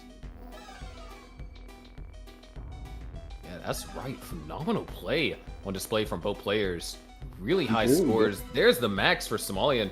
1.1 is in sights here. Actually, a Tetris and change away. A lot of efficient adjustments too. And just another Tetris away. There it is. Well, a little bit more, but can try and grab 3 here with perfect play. So I think this could actually be a 1.2. Yeah, this could be a 1.2. Somalian is very clean here. See if he gets it. Here and then gets it over. There's the 1.2. And wow. And Somalian's rolling. Wait, hold on. Somalian's rolling. He swapped to rolling. I was not expecting that. Boy. So now Allen's having to fight up against the active opponent on 29 speed. Somalian trying to find a couple more lines, make things a little bit more challenging. There's a double, but Somalian's going to top out. All right, Allen has a 100,000 point chase down. That's 3 Tetrises at this point. Yeah, this is pretty rough. Needs a lot to get go through this. Wait, the left side needs to get it open. All right, needs an eye. Well, it's open. Eyepiece needs some. Oh my gosh, the S-spin! That spin! No shot in S-spin. That was insane. Where to be found? Like 32-piece drop. Allen's able to find the Tetris on his nose to make it out. Somalian with the 1.2 takes game number 3. What the heck? That was insane. I mean, like, both the 1.2 from Somalian, that was absolutely insane to switch over from tapping to rolling, and then Allen bot with the level 30 Z spin or something, S spin? Like, yeah, it was the S spin. It was ridiculous. And I mean, we briefly touched about it, how these players, they have to get used to, you know, the kind of timings on TEC because it's slightly different than NES. But to be able to once again perform that spin on 29 speed on TEC, it was truly just insanity. It's ludicrous. Yeah, that was probably the best Tetris we've seen so far today. That was, like, absurd. But yeah, now we're both, Somalian did bring it back, so now he's not out of it yet. So. Oh my gosh, Somalian is setting up for the forbidden. He was set up for the eye tuck, but doesn't get it. His board state has been very rough from the very first piece he placed. I believe he placed a J piece just flat in the wrong way. So that was the board is going in the wrong way, getting higher and higher, and that only burns 1 line. It's gonna help bring it down a bit more. No way he goes for this. I mean, am I surprised? No, but there it is. Dirty Tetris. First Tetris on the board, or not first, but another Tetris on the board. Yeah, this is ideal for Somalian here. It's about 2 Tetrises behind already and still doesn't have a clean board state, while Allenbot is just cruising ahead. Yeah, what? I'm still kind of in awe because, you know, Allenbot, all that was done on 29 was hella impressive. But when you really think about it, Somalian transitioned with a 619. And if you don't account for the little bit of extra 29 play, Somalian almost had 600k post. Yeah, Truly that's incredible. Display of efficiency on all accounts. And that's what he needed just to win one game. Has to win one more to bring it to a decider, and win 2 to advance to play Miles, which I wouldn't say would be any easier of an opponent. Yeah, and Somalian's still building on row 2, but Allenbot, his board is not in a good state here. Very weird pieces are needed. Meets the eye on the left, gets it, able to clean it out. That's a great set of burns. Center well is open. So yeah, both players building on row 2 right now.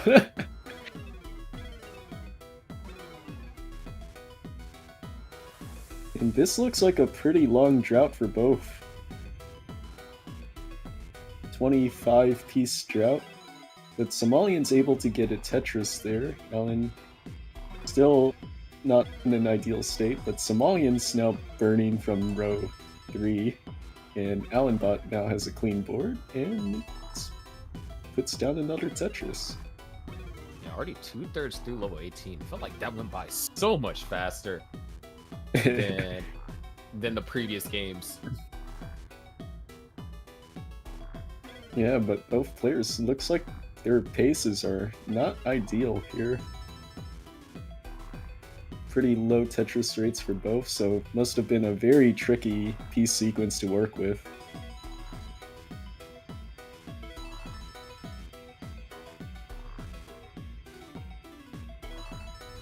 And a little bit more.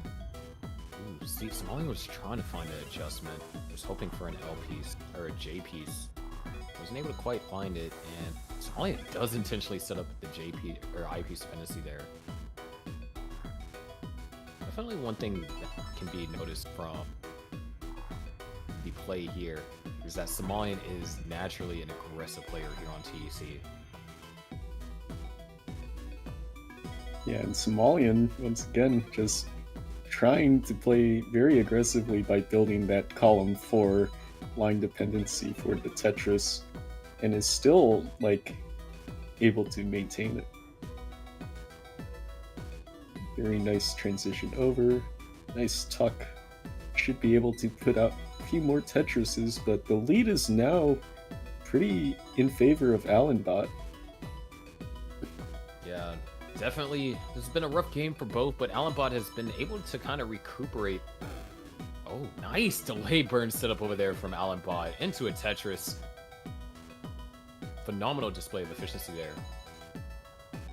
Somalian as well did pretty much the same thing, and still pretty rough as we get to transition here. Oh, Allenbot with the misdrop. Hopefully that doesn't hurt them. Oh, this is looking very scary now. Transition at very, very high up. Allenbot needs the eyepiece. There's one. Still trying to nice double flip, able to find a burn. Navigating through. Still needs a but little bit the of eye help. is gonna hang it. So Alright, Somalian has a chase down.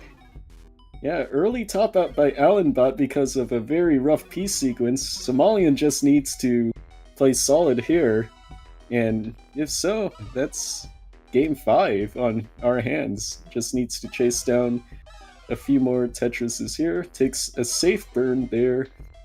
Very nice decision. All you need to do is just play until you beat that score within the time limit. 2 minutes is pretty decent amount of time to do it, and it's only now down to like 2 Tetrises. One more Tetris will do it. And at this point, has enough time to go for lineouts if necessary. And looks like that's what he's gonna do. Just taking the singles and doubles here.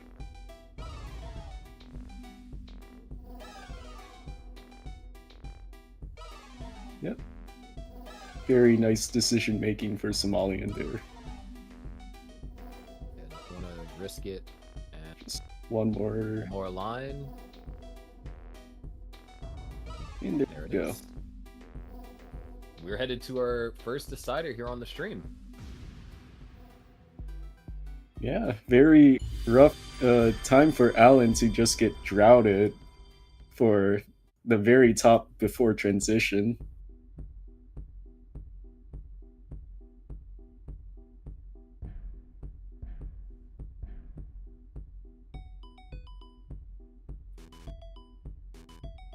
Yeah, very even at this point now. See what happens for this final game.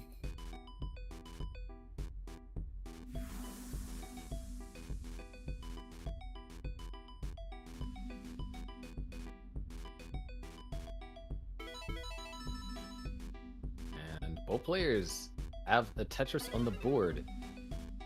And the stacks are... well, Alan could be a little bit more on the comfortable side. Somalian is also J-piece dependent. Wow. Interesting. So both players going to have to do a little bit more work. Oh, there's the dirty Tetris for Alan. Yeah, And looks that's the like best. both- That's the most efficient way to get out of a dig is to do it with a Tetris. Yeah, and both players Tetrised into a standard board state.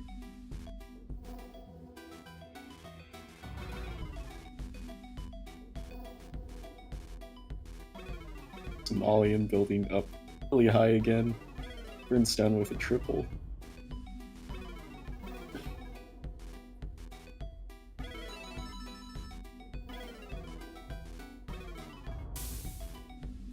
Yeah, I can't imagine the nerves right now for both players. Oh boy. Alan with the miss spin with the T piece. Nice set of burns, but that pull is just so annoyingly placed on column 2. Hold on, Somalian. What are you doing, sir? Oh no, Somalian just he's fine. plays crazy. Very crazily. It's a very, very, very aggressive play. At this point, should we even be surprised? I think the top out is more surprising. Yeah, just somehow finds a way to get out of it. I mean, at least for the past few games, the first two did look a bit more rough for Somalian, though. Yeah, Somalian actually has the lead too. His aggressive play is working out.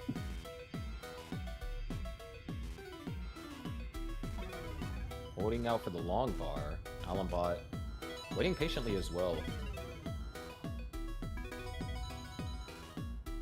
Both with a very comfortable stack here.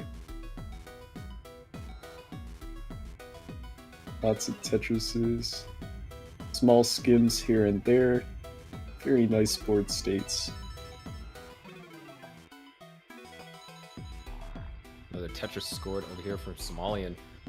Just at this point, you know, things are, dare I say, normal. I think that's what a lot of. Okay, see, there it is. The moment you say that, Abnormalities there we go. So now both Somalian and Yeah, Alan Bot both have players. very Oh, bad wait, hold on. situations. Yeah, those S's were just really rough. And it looks like Totally. Somalian should be able to burn out here with that piece. Alan Bot really needs the J piece on the left.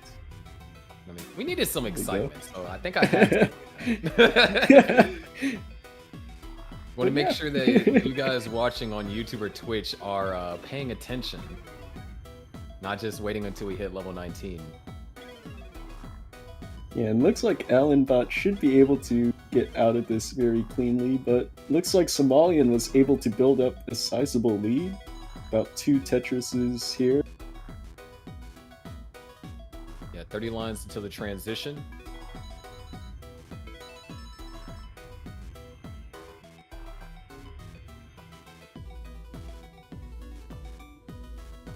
to quote unquote normal. Very nice delayed burn for Allenbot. Very nice flat stacking. Yeah, still a couple lines to go before level 19 transition.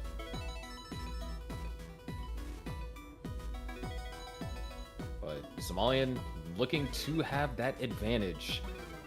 And we saw what Somalian was able to do in Game 3, the game that started all this positive momentum in his direction.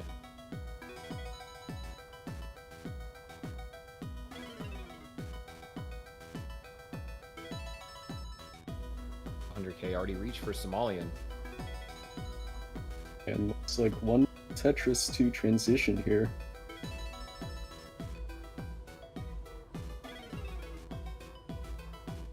Very nice. Oh, doesn't take the Tetris. Interesting. It's the second one in. And transitions at 548. Doesn't get the T-spin. Yeah. All the modern players are shunning him simultaneously right now. But yeah, still a 2 Tetris lead for Somalian. Both players having a very nice transition here.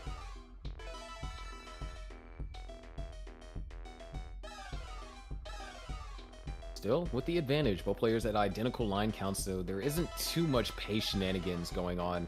Alan having to burn, try and get the well open. Tetris for Alan. The early tuck. Those misdrops are the worst. They're so... Wait, hold on. Is this a dirty Tetris? A long bar followed by a T. Very nice. Wow, that's perfect. That's a very that's nice... perfect. Perfect. What a solution that was found over there from Allenbot. And of course, you got to give props to TEC for giving Allenbot the exact pieces needed to be efficient out of that. But yeah, Somalian, once again, his pace is incredible here. 100k up now. Just this level 19 play is phenomenal. Super clean. Yeah, it's pretty insane. Somalian, yeah, has to go for a burn. That wouldn't be a dirty Tetris setup. That would have been a mistake to set up for one there. Does have the lead. Oh, nice adjustment. Narrowly avoiding the misdrop, but still eyepiece dependent. Still needs this eyepiece. There it is. But the thing is, Alan is Tetris ready. There's the Tetris for Alan. This has become a one Tetris game. One Tetris and change. Somalian back under control. But Alan keeping it neck and neck. 6,000 points separating them. Another Tetris for Somalian. Very ambitious setups over here for Alan. Oh, nice. That sequence is nice. Burnout. But Somalian has built up a one Tetris or two Tetris lead just about. Alan's going to cut it back down to one. Yeah, this is very neck and neck right now. Both Definitely players are just both players are just banging out Tetrises. The cushion that Somalian had in Game 3 that started, this chain of wins, Somalian doesn't have. He's going to have to actively play on 29. Unless Alan runs into some sort of mishap. But both players seem to have been in a groove since level 24. Oh, it looks like we're running into a drought, and right before level 28 too. And Somalian gets a mix out. And the eye Somalian. That eye tuck for Somalian was really incredible, and gets the Tetris. 1.1 reached. And now level 29. This is the decider. Alan is down. Somalian with the advantage. Is Alan going to try and get built up? Just trying to take the lines. Well, Somalia needs to get that eyepiece over.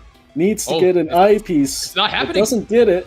So now Allenbot has to recover from this 50k point deficit. Can he do it? The left side is not easy. 5 taps are notoriously hard to hit. Needs an L or a J. Those pieces are going to be perfect. Nice navigation. Oh, that's perfect piece sequence for Allenbot there. Reaches level 32 with that. Cut the deficit in half now. like the placements LRJ wanted. That left side is a little bit precarious, but does find pieces that make it over. Okay, 14k, 13, 11, 10, 9. It's very close Wait, here. the left side. Okay, does get a piece over. Needs a couple more lines. That's all that's needed. A few more lines. One more line. And there it is! Chase down succeeded over there for Alan. What a nail fighter of a decider that was. And did you just see Alan just put 2 eyepieces and gets a Tetris? He's just showing off now. Oh boy. Alan Bot just playing incredibly. What a decider that was. At this point, this is the kind of matches that you would see, or that you did see at CTWC this year. Just the insanity of players playing into the post 29 and able to complete chase downs. And there's even, you know, more Alan pressure, I Bot believe. go. What is this? It's 37 now. It's mullining it out. 39 volts, so not quite the same as a super kill screen. But we can be... Oh, there's the 1.3. Can try and grab 2 more. Gonna be a little bit of a challenge. Oh my gosh, the tuck. Who is this guy? This guy's absolutely insane. And there it is. Oh, I guess they didn't put halt one, so... And one more. Oh my gosh. Wait, no way. And that'll do it. 1.4. Oh boy.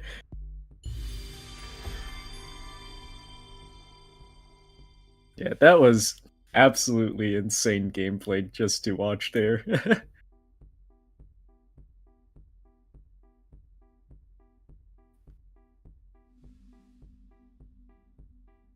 Absolutely amazing.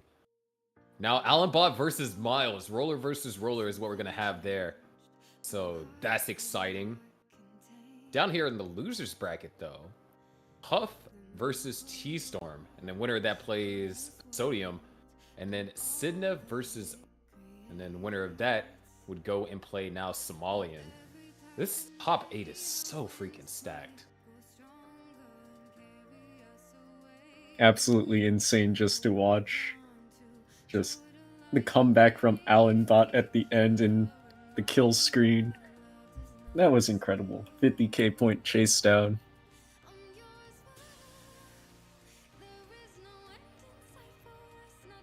And yeah, looks like we'll have our... But it looks like up next we're going to have Huff versus T-Storm.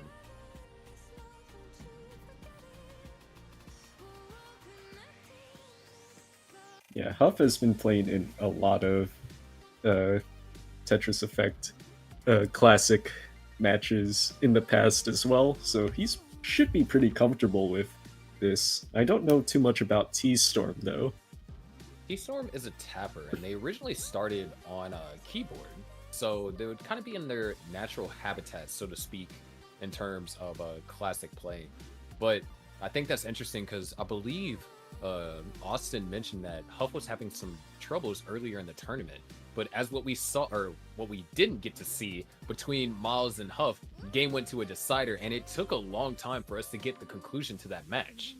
So definitely a high possibility that Huff has fixed a lot of those issues that he was encountering earlier in the bracket. Yeah, and it looks like both players are getting into game now, loading in. Cool.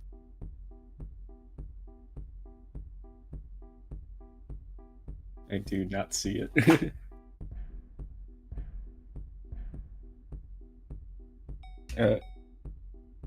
No, I only see the like the matchup screen basically.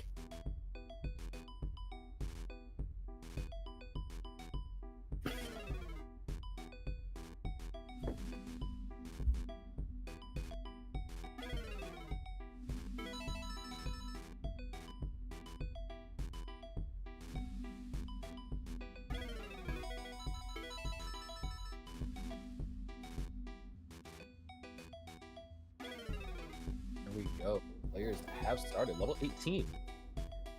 I just realized that we didn't have game audio this entire time, at least for me watching. In Yeah, that it just Discord. now popped me too. I was like, hold on a second, that's something. Okay, now we get to listen to the nice sounds of Tetris Effect, all the piece movements. The sounds in this game Especially are when we hit amazing. level 20. When we get different sounds.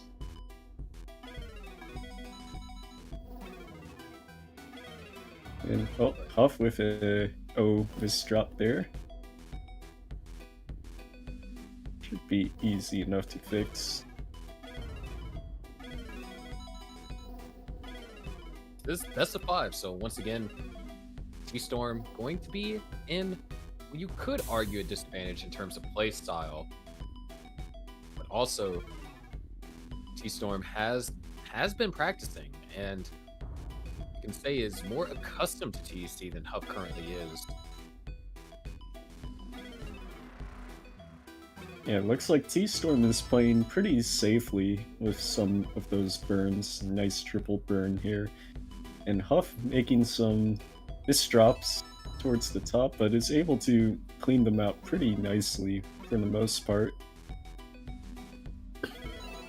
Huff is set up for the Tetris, but that hole on column 3 and 4 to prevent anything else from being scored until it's dealt with.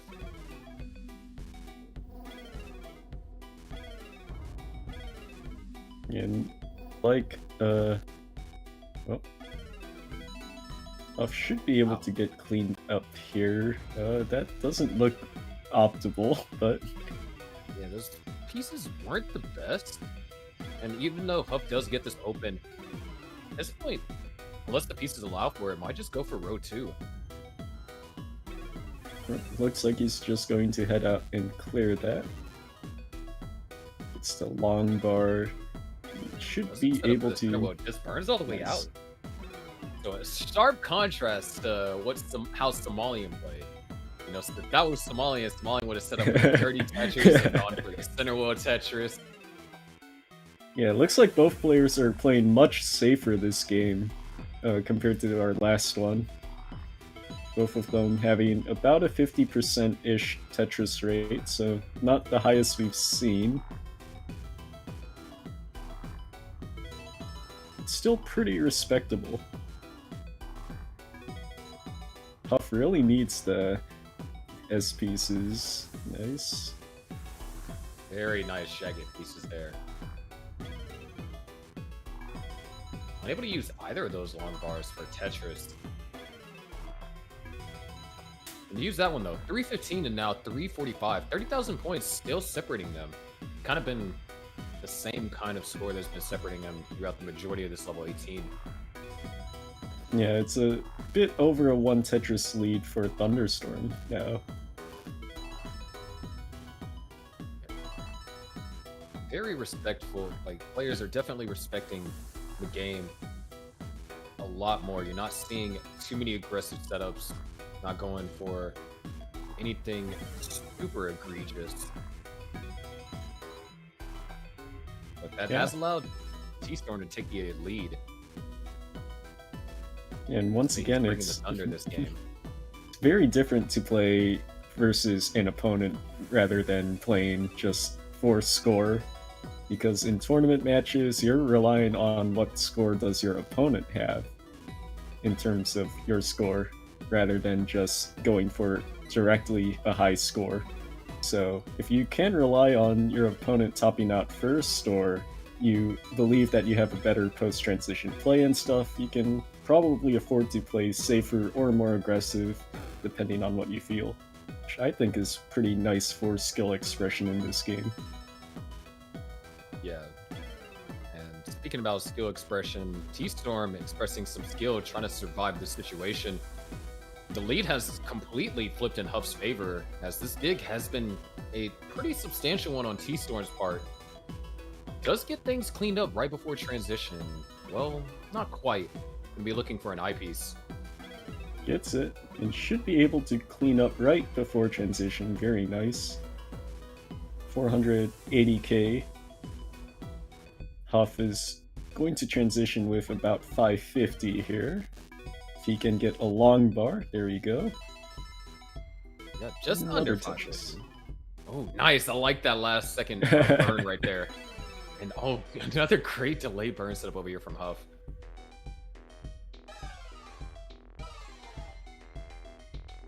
Players level 20, Huff.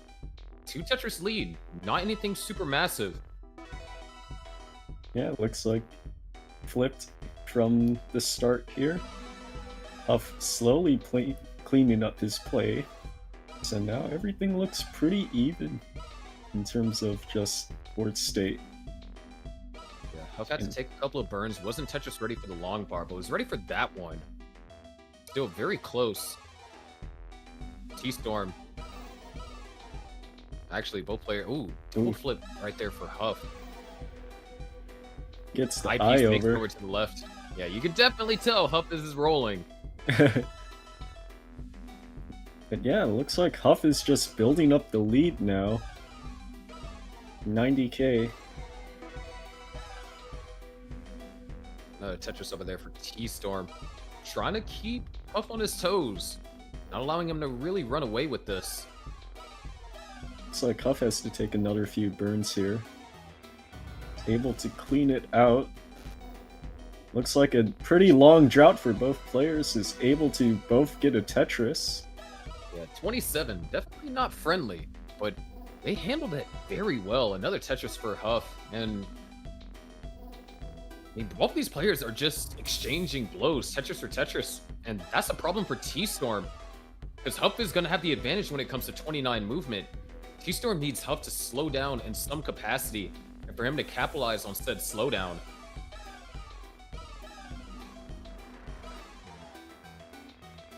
This drought doesn't bode well. Okay. Huff is able to get out of it. Gets another one. Bar dependency filled. The Tetris for T-Storm. Down by 3 Tetrises now. Is it down to 2? Huff having to do some maintenance burns. Closing in a maxed out potentially over here for Huff. 3 Tetrises away. Yep. Players post-transition have just racked up a ton of Tetris right here. Yeah, one more for Huff and we'll have the max. This has been a phenomenal post-transition for both players. I think the lead has basically been maintained throughout the entirety of the post-transition, which, you know, closing in, there's the max for Huff. T-Storm looks like he's going to be just shy of being able to get one without 29 play. Yeah, so for T-Storm, he has to be able to play in post-transition here if he wants to get something. Huff able to get the eyepiece over, able to just barely get one more Tetris there, but T-Storm unable to catch up. Yeah, really killer drought towards the end. But game 1 already goes in Huff's favor. Yeah, still very, very close game, all things considered. Early game was very rough, but post-transition by both players was, like, flawless, I want to say. Truly phenomenal post-transition play.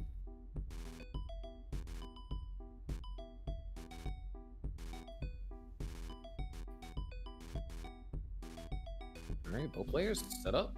Well, not set up. Now, T-Storm is set up. Huff was able to find the first Tetris of the game. T-Storm has to... Adjustment there? This is not that good. This is a Somalian-like stack. Especially since he set up for the dirty Tetris. All these dirty Tetrises, oh boy. Very scary, but it's making it work. But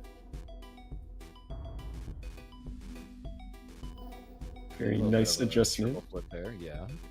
Great for the O.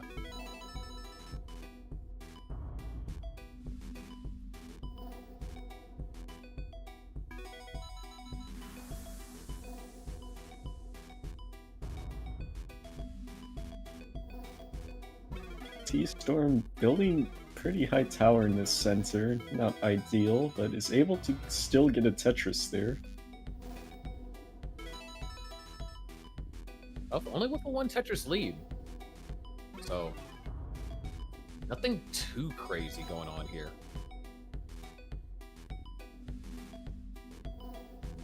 Yeah, looks like Thunderstorm kind of has a tower in the middle still, but should be fine for the most part here. Just a few burns should be able to do the trick. I decided not to wait for that J piece. Gonna give Huff an opportunity to build up the lead slightly. Oh, might have been potentially looked like an overroll over there for Huff. Definitely had an opportunity to burn out a little bit quicker. Decided not to take it. Yeah, looks like Huff is not at the ideal board state here. He might have waited for the dirty Yeah, Tetris. I thought at first I thought he was going to go for that. Somalian Yeah, has corrupted us. Yeah. Believe Huff is playing a lot safer. He knows that he has the advantage during the post transition, particularly because of rolling, so should be fine overall. Just keep playing safe. T-Storm is the one that needs to be playing more aggressive here in order to be ahead after the or before the kill stream occurs. Yeah, especially, you know, situation like last game, we saw both players, they basically almost matched each other's Tetris rate for the post transition. But whenever you're down by, you know, 60 to 90k at the beginning of the post transition, matching your opponent isn't good enough to win.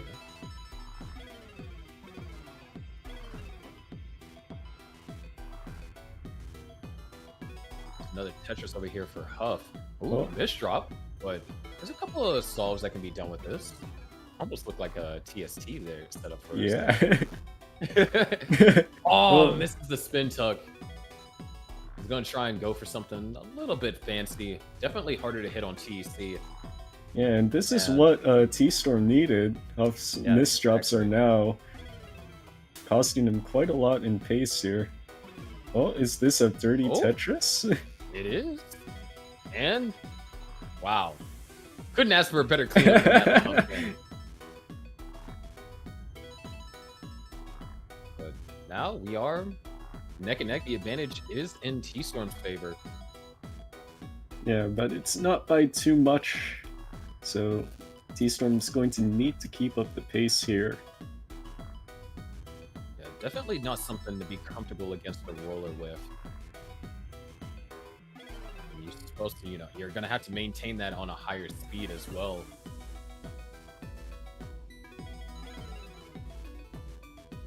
Burn for T-Storm was pretty smart.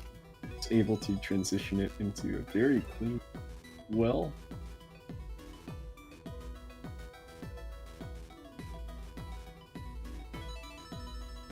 Transition is looming here. 3 Tetrises available for Huff, 5 available for T-Storm. There's 1 for T-Storm. 1 for Huff as well.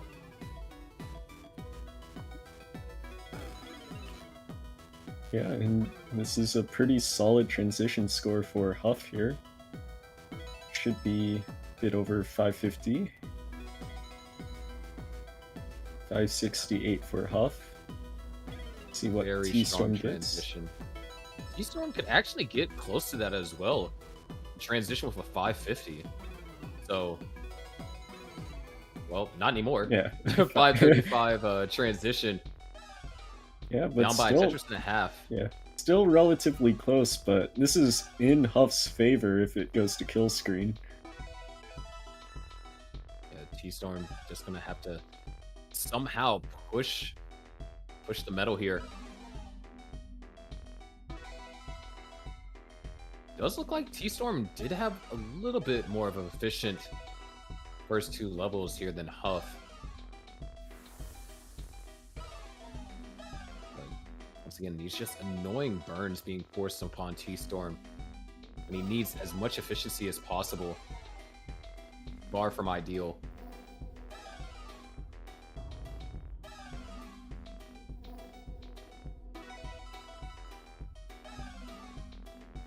Huff racking up a 100k point lead despite the line count, which means that yeah, Huff's on pace, like ahead of pace now. Should Indeed, be. and small misdrop over there from T-Storm. 3 burn lines, almost a Tetris worth. But Huff is actually doing a burn that is a bit more than a Tetris worth. So this could work out for T-Storm. Things are... Wait. Huff set up dirty Tetris. Even in Huff's time of error, still finding ways to continue to put the pressure on T-Storm. Another Tetris scored right there. And because of that, T-Storm's not able to like catch up by a lot here. Still relatively even. Yeah, Huff now 2 Tetrises away from the max. That's really tough situation. Your T-Storm, you're playing this a bit better than Huff actually, and you're still unable to catch up. T-Storm needs the long bar. He's able to get it, but yeah, Huff maxing out here. So T-Storm really needs to just find some way to play on post kill screen here. Yeah, Huff looking in 1.1 territory. T-Storm playing phenomenal. 1 Tetris away from the max. That's great. It's just unfortunately Huff is 1 Tetris away from the 1.1. There's the max for T-Storm and the 1.1 for Huff. And hold on, there could be an opportunity. Wait. Oh, that split triple might have been enough. T-Storm is going to have to get some more. T-Storm needs 2 Tetrises and lines in 29. This is doable. There's 1 Tetris. Needs the J piece. T-Storm needs a couple of lines in 29. There's 1. There's 2. He needs one more. more. And there it is. The chase Oh my down. gosh. T-Storm He takes barely game did number it. 2. Had to play flawless on level 28. And then had to get more lines up on top of that on 29. Phenomenal play. 1.18 to 1.19. We are tied 1-1.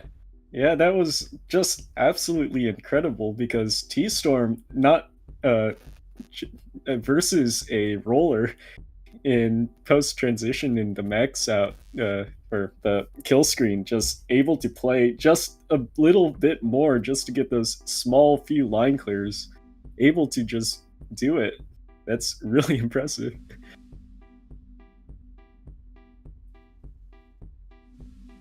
Oh, looks like What? Huff is asking for his 15 allowed here, so looks like he's going to do a 15 start. It's going to be very interesting. And it looks like he is pushing down to some degree. Yeah, looks like Huff is just going to be trying to play fast here. Fast, aggressive play. Building pretty wildly, but because it's 15 speeds, you can afford to be very aggressive like this. Yeah, and 15, you know, you do get rewarded less points per Tetris in exchange for mobility. But when you're playing up against an opponent, whoever is generally the most efficient on 15 is going to have a substantial advantage going into the post transition. Players that pick 15, you know, sometimes it could be a little bit of a mental game. It's like, I'm picking 15 because I know I can stack more efficient than you. Yeah, but I also think a small part is with the timer, the 2-minute timer after topping out. I think Huff could play around that because he's been ahead of pace every round. So by doing that, you could put pressure on T-Storm here just to play in a more uncomfortable state of playing more fast. Especially with all this push down. Yeah, and that's the thing, you know. We previously said that rolling had the disadvantage because it's difficult to push down. But looks like Huff is doing just fine. You see a little bit of a slowdown here, really kind of thinking on placements, and that's one of the the upsides when you do choose the lower level. You do have more of an opportunity to think. Ooh. Wasn't That thinking is- about that one though. Or maybe thought too much. Yeah, this is not ideal for Huff here. And T-Storm just casually putting down those Tetrises. Ooh. That's gonna allow T-Storm to take the lead.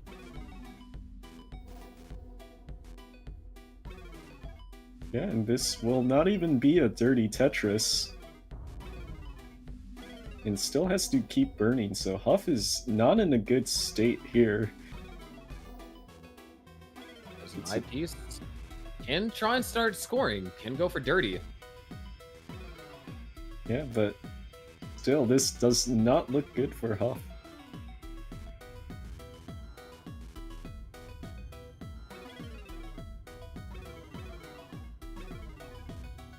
Looking for one more eyepiece. Ah, Ooh, not the right level for that delay burn. yeah, and these pieces are not good. Ooh. That's a wild stack now.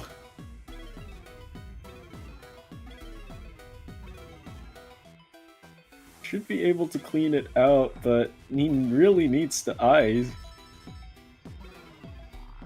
It's been a bit uneasy over there for Huff. And Huff gets it up for the dirty Tetris. Gets it.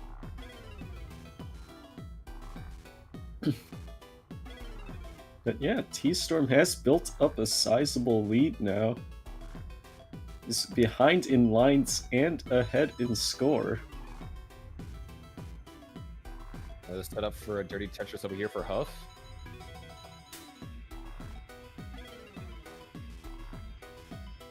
And there it is. Huff is back in scoring position, but because of how high Huff was playing and the pushdown on top of that, we're already about to see level 18 speeds for Huff. Yeah, I think this is what Huff is trying to do. He's just trying to get ahead in the line counts and try to basically get to kill screen ASAP.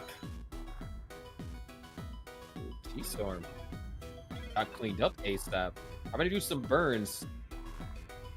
Good timing on the long bars.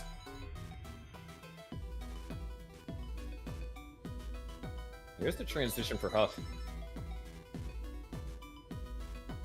Level 18 speeds we go. We're on level 16.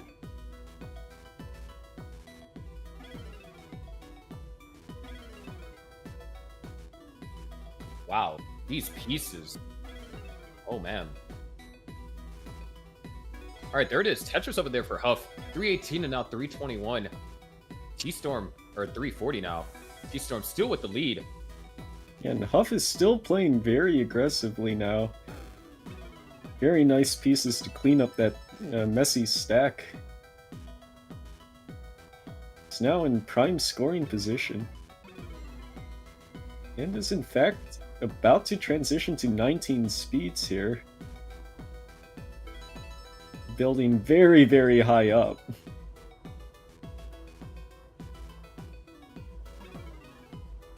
Okay, looks like one more. Yeah. 378 transition. That's a not high score for Huff. Yeah, definitely going to be a tough one to work with. Bud is already on level 19. 40 lines ahead of T-Storm. Yeah, so this is where it comes down to. So if Huff manages to clean up his Tetris rate, especially in these post-transition speeds here, should be ideal. Yeah, starting. Oh, T-Storm has transitioned. Yeah, A little bit uncomfortable. Huff has very messy pieces to work with, a lot of squiggles to work with, and is able to burn it out here, but that doesn't help his scoring. Yeah, now long bar dependent on the left-hand side. Okay, good Gets it. timing.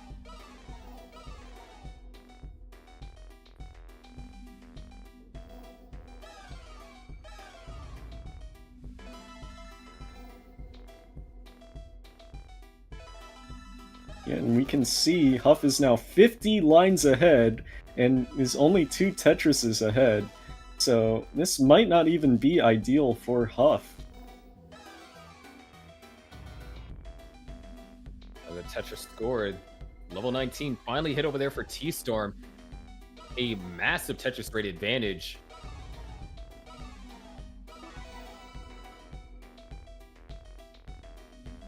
Yeah, 71%, 72% for T-Storm for Tetris rate. That's pretty sizable, especially compared to Huff's 50.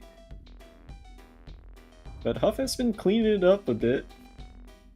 Able to start scoring a lot more here.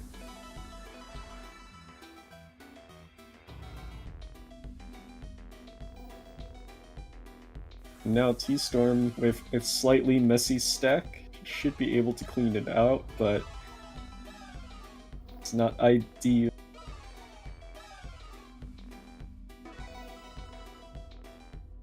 And yeah, Huff has cleaned it up massively now. Look at that score lead now, 100k. Huff, 2 levels away from level 19 transition.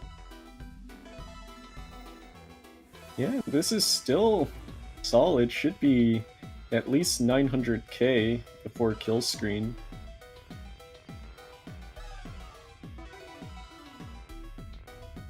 And Huff, all throughout all that, almost has a max too. I mean, it's not going to be able to get it without 29 play, but still. Okay, he just Oh, needs wow. a long bar. Okay, there's He the long gets it. bar. So now this is where rolling comes into play. 200k points ahead for Huff. So T-Storm's going to need to keep this Tetris rate up. Huff really cleaned up his play in the later half. And is still scoring. Yeah, almost a 200,000 point lead. Which, at this point, T-Storm is actually going to have to play pretty efficient here over these last 3 levels.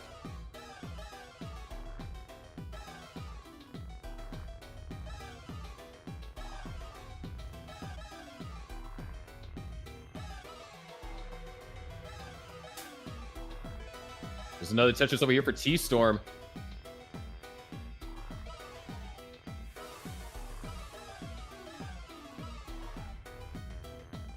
Huff is still going. T-Storm has closed the gap significantly. Bit less than 2 Tetrises, or a bit over 2 Tetrises now. But still, that means that T-Storm's going to need this 29 play. Yeah, it's going to be necessary. And oh, these pieces. Oh, that's it. No more Tetrises can be scored over here for T-Storm. It's not possible. Huff is going to take the game. That's it. Yeah, so despite a very, very messy early game by Huff, Huff just cleans it up post-transition and I believe still would have won even with the... or not quite, but with the kill screen play. I think Huff had around 900k in kill screen, so yeah. Huff takes game 3.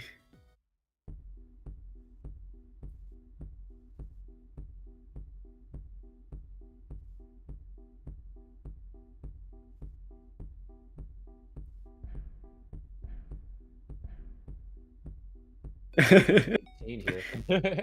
Looks like Huff didn't know there was halt at 93. You totally read that wrong, by the way.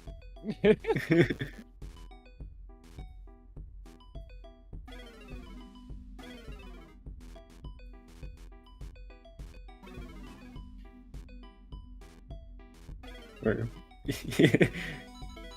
39, my bad, but you know.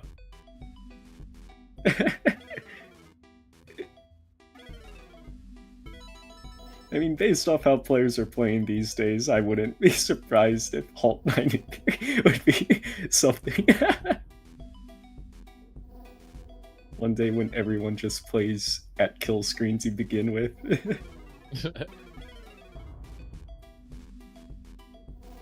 The Marathon Championships. You have an exact tie here, though. This is going to be broken because Huff's going to score a Tetris.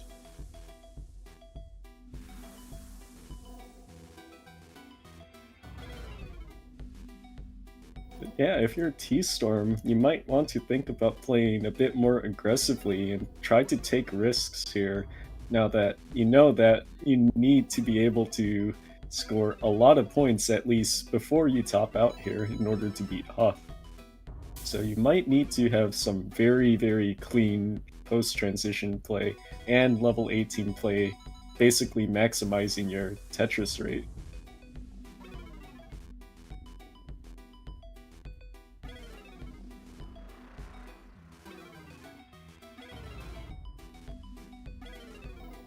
And once again, this is Really? loser's bracket, so Yeah. This is it's winner your go last home shot. for T-Storm.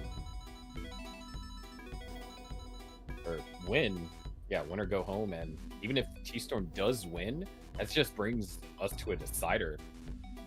Still has to win that to stay in the bracket. Oh, Huff. Complicated pieces. Needs the eye desperately, gets a square to dig it down a little bit, but still not ideal. This drought is pretty rough. 19, 20, 22. This is not the ideal state. 30 pieces now, this drought. There it He is. finally gets it. And another one for good measure. The RNG can be nice sometimes. You know, first they're sour, then they're sweet, right?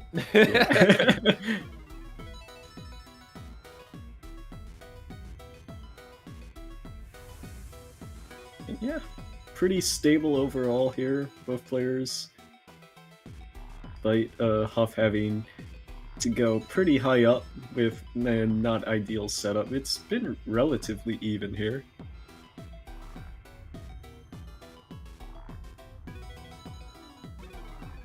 Nice set of burns. Just kind of been back and forth.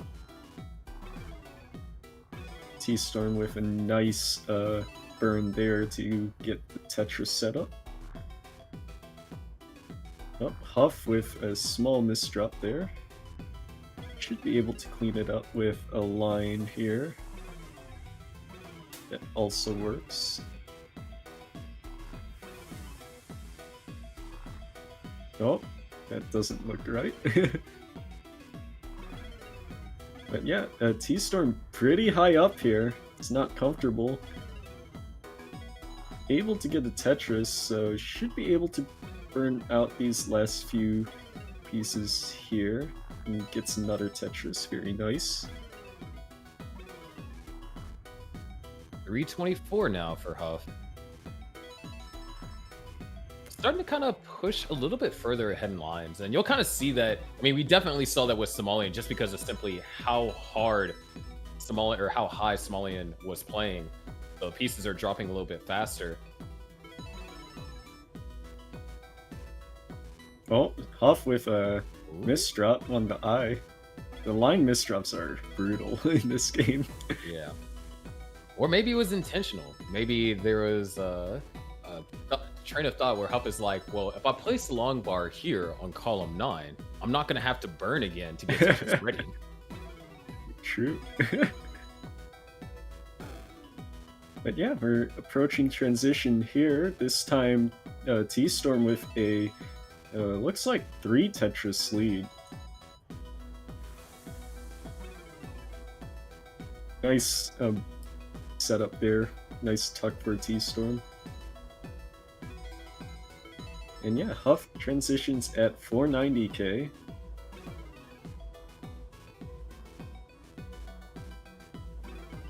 Nice C or S spin.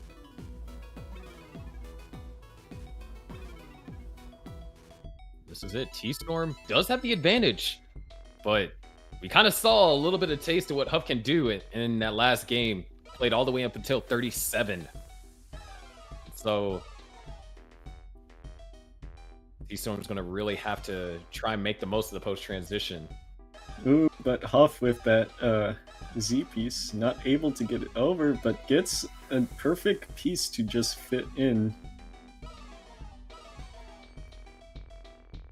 Now should be able to clean it up, but just needs a couple specific pieces here. Needs a long bar. Is able to get it, and should be able to dig out of this.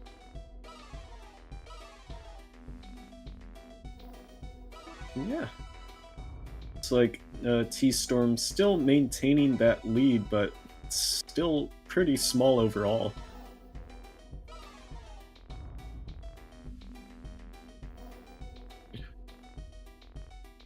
Huff set up for a Tetris. Is running all right. Small drought, nothing too serious. T-Storm still maintaining the lead. Long bar dependency built in the set. Wow, those pieces were perfect. Huff played them perfectly too. T-Storm still managing this lead. Yeah, nice couple of Tetrises for T-Storm to just maintain it. Huff still also maintaining, like, being pretty close overall.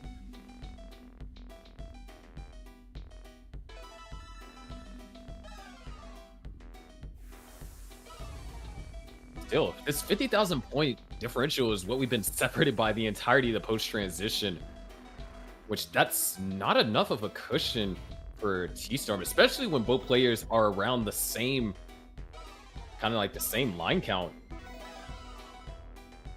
T-Storm that has to deal with a couple burns here to try to get set up. Should be able to do it. Very nice setup burns there. Yeah, now it's only separated by about a Tetris. And with that Tetris, Huff takes the lead. T-Storm takes it right back, though. But Huff is really kind of kicked into another gear of efficiency over the last 2 or 3 levels. Ooh, that's good. Interesting spin there. Not sure how well it's going to work out for Huff. Almost all of the level 28 scoring potential was kind of squandered away right there. There's level 29, 15,000 points in the lead. There's one for T-Storm. There's And another. second. So now T-Storm on kill screen Just really doesn't bad seem kill to screen get pieces. enough. All right, And yeah, Huff just has a to chase line down. it out. Can See line if it it can out do or it. can score Tetris. This is 29 speed, so anything can happen. All it takes is just for you to miss just a couple of inputs and things spiral out of control. It looks like Huff is trying to minimize as much. Oh, wait, hold on. Oh, And the Tetris, Tetris and to that'll close do it it. out. With that, T-Storm has been eliminated out the tournament. Huff takes game number 4. Double max out, though. Yeah, and overall that was really impressive by both players. I think every game went basically to max out, so it's pretty sick. Yeah. Very phenomenal play over there from T-Storm, especially in the game where it had to play perfect on level 28 and then get some more. Yeah, and especially for someone that's not rolling to be able to do that on the kill screen, that's super impressive. So big shoutouts to T-Storm. Yeah, played great. Phenomenal job. And I mean, you're going out to Huff, which Huff is one of the best TEC classic score attack players. So yeah, Yeah. definitely nothing to be ashamed of.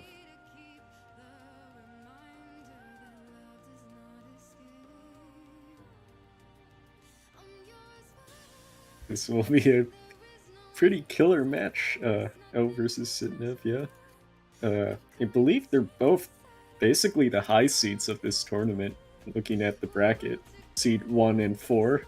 So that's pretty interesting that they're both meeting up in the lower bracket here. With, I Yeah. believe, O losing out to Somalian in a very close match, I want to say. Was it? Let me double Yeah, check. now that you pointed out, almost T-Storm was the only person that wasn't seated in top 8 that made it to top 8. Yeah. Everyone else that's in top 8 right now is a top 8 seed. Yeah, it looks like O did lose 2-3 to Somalian, so that was a very close match between them. So yeah, and then looks like Sidnev lost to Alan Bot, who is in our winners finals right now and has been playing really impressively. So yeah, both of these players are killers in the lower bracket, playing for a chance to move on. Yeah, it's going to be either O or Sinev over our players. Sinev in the Netherlands, O in Australia. So,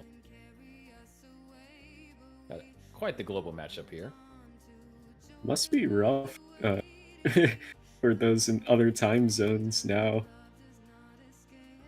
Because especially in Europe, it's like early morning.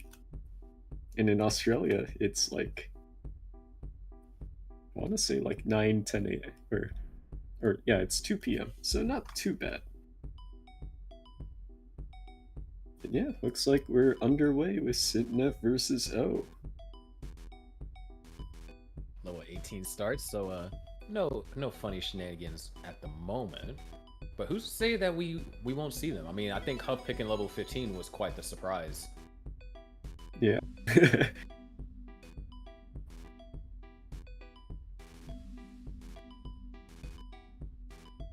But it also could have been, it could have been a way to disrupt, a player's tempo. Moodus, one of the reasons why he liked to pick 15 against tappers, I mentioned this a little bit earlier, but it was to disrupt their tempo, so then they start, kind of like, start making misdrops. Like, able to burn out very nicely to get out of that. Still, it's never ideal to have a messy board state, especially when you just want to be able to keep scoring whenever you can. Yeah, especially with how all of our players are today. I mean, they've been able to just take advantage of even the smallest mistakes. And then, like that T-Storm versus Huff, I believe that was game 1. Yeah, game 1, where Huff basically won just almost purely based on pre-transition, because they had almost the same exact Tetris rate in the post-transition. It's just that little bit of efficiency that Huff found on 18 was enough to keep T-Storm at bay, to where Huff didn't even need any 29 play to win. Yeah, Definitely avoiding being in a situation like that is more ideal. Yeah, even in that game 3 between the two of them, where Huff was not able to beat out T-Storm because T-Storm's very flawless play at the after transition there was able to just barely squeak out a win. So yeah, every point that you get matters. And speaking about points mattering, right now Sidnev is up to a Tetris and a half lead. It's going to make that 2 for Tetris, but then O's going to cut it right back down to 1.5. So very calm here. Yeah. Outside of those little small hiccups on O's end. Yeah, Nothing and you too can serious see that Sidnev has a 94% Tetris rate, 60 lines in, 95 now. So that is really good pace. Yeah, definitely efficient. We saw a lot of play from like that from Sidnev in the World Championships. And that kind of can be said for a lot of players that played in the World Championships. That was like some of the best Tetris that has been seen there. And I believe videos for that will start rolling out soon. So for those of you watching on YouTube, you guys will be able to get to watch that very soon. But right now, you get to enjoy this stellar play over here from both of these players. Because despite Sidnev having such a high Tetris rate, O isn't that far behind. Yeah. Very, still early on though. definitely see what the players have on transition here, because that's when points start to get multiplied a lot more.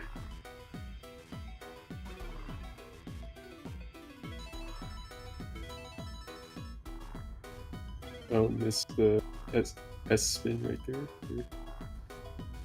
Should be fine. Ooh, goes to the J. Wow, this is a lot of setups. Ah, the spin was missed.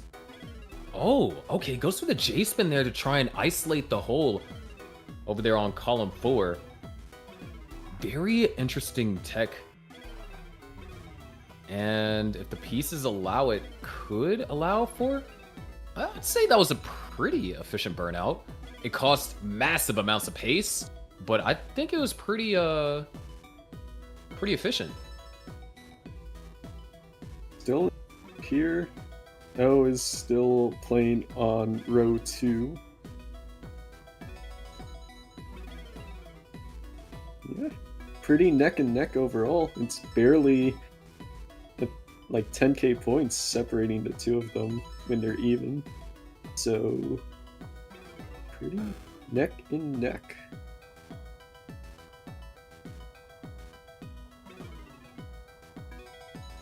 Yeah, There's a spin you there. will be hitting the transit. Oh, Sidnev. Ooh. A little bit of complications there.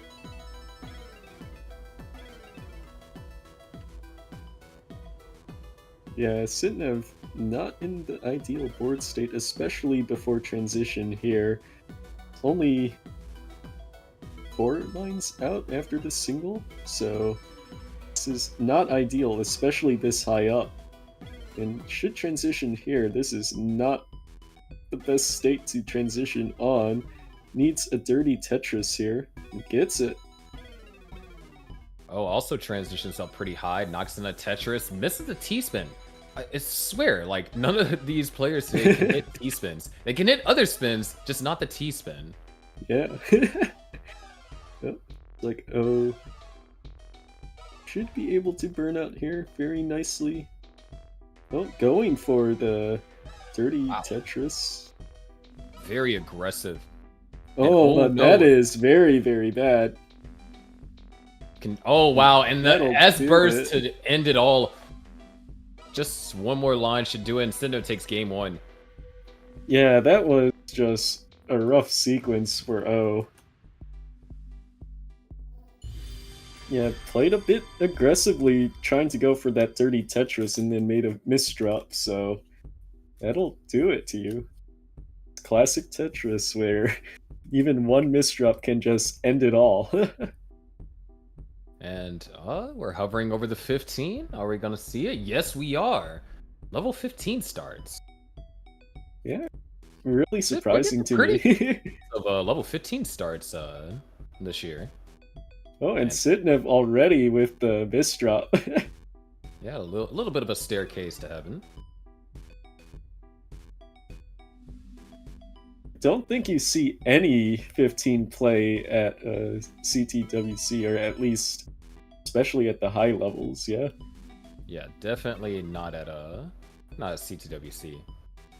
I don't even think someone would have to confirm that played in silver, but I don't think even silver allows 15 starts, or maybe it does. I could be wrong, but definitely not something that you see in the gold bracket. 18 is the competitive standard there. But you can kind of see a little bit of what I said, how 15 can really throw you off your tempo. Yeah, and already O should be in a pretty nice lead here. Sitnev still kind of with a weird well. Should be able to burn it out, but that's not the most ideal. It's now technically a Tetris behind if it were 18 starts, but yeah. Yeah, Sidnev has gotten the board under control, so should be able to get scoring once again.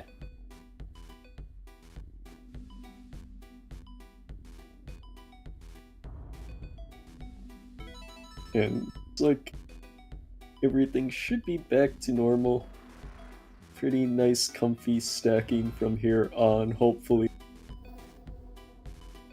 As long as the pieces permit it. Yeah, that's the main stipulation, as long as the pieces permit it. Sometimes they do, but as we've seen today, sometimes they don't. Yeah, well, the highest line drop that we've had today so far, I think it was like 38 something. Yeah, 38. Yeah, 38 I think has been the highest that we've seen today, and hopefully it stays that way. Yeah. 'Cause I've been hit by some nasty TEC droughts recently. Not too much of a fan. Yeah. Yeah. I wonder what our highest will be at the end of the day. Because we can hit some pretty high drought counters. What's the highest you've seen in competition?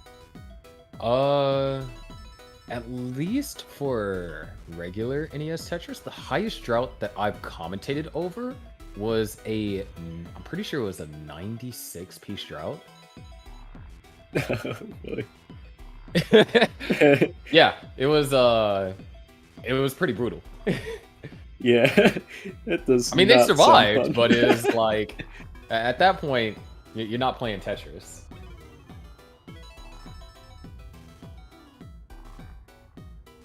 Tetris without the eyepiece.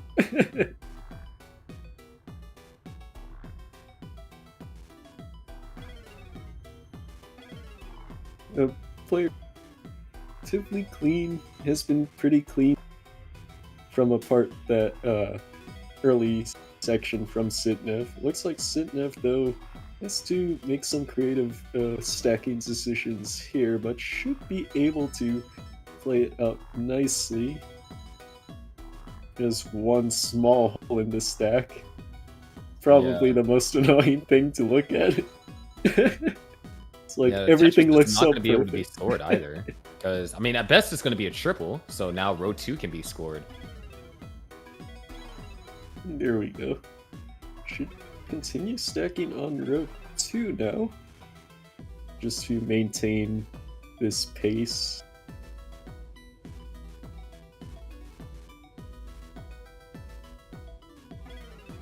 And yeah, overall, pretty comfortable.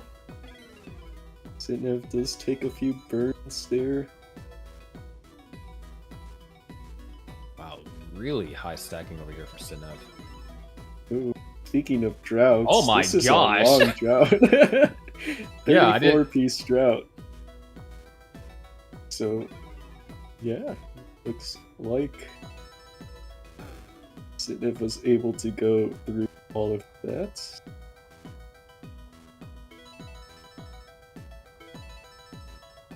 And yeah, O still has the pace lead. It's going to slow 63K. down here. Unless, alright, there's the eyepiece. And that's actually level 16 over here for O. Yeah, Sitnev should be crossing over in 2 more lines here.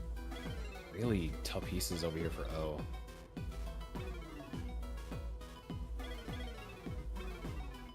Yeah, Sitnev still maintaining that row 2.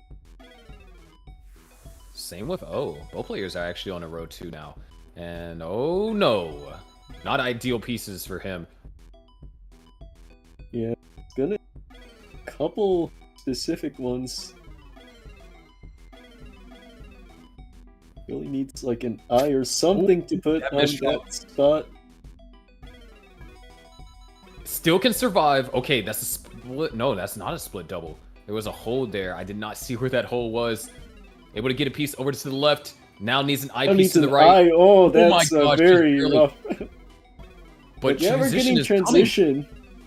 So needs to clear it up quickly, or else suffer the consequences. Well, he definitely He's cleared it able up to- quickly, but where's the long bar? Oh no.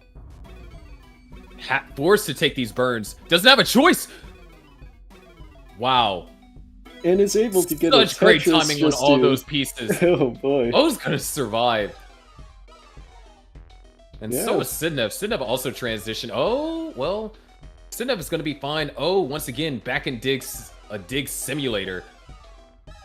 Yeah, and this is Okay. really good for Sitnev now. Oh, once again, it looks like, okay, that eyepiece is perfect. Can't ever say that O's completely out, because there's just some sequence that puts him back into the dig. And there it is. O stays alive. You gotta give props to this man. What a dig. Yeah, that dig was incredibly impressive. Just able to burn out from such a high point. But still, that means that Sitnev should be able to catch up here. Now, ahead and behind in line count, so O needs a lot of catching up to do. Yeah, but O does have an advantage. It does appear that O is rolling. Sitnev, although in classic Tetris her primary playstyle is rolling, she is tapping. Now, she is an insane tapper, but as we've seen today, tapping has not fared too well up against our rollers. So speaking of O just stacked up like 5 O pieces to the left. That was living up to his name. There's another Tetris. And yeah, it's now clean. So both players now at a pretty nice board state. Sitnev just need kind of a weird double long sequence bar here. dependent there. A lot more burning kind of being forced here.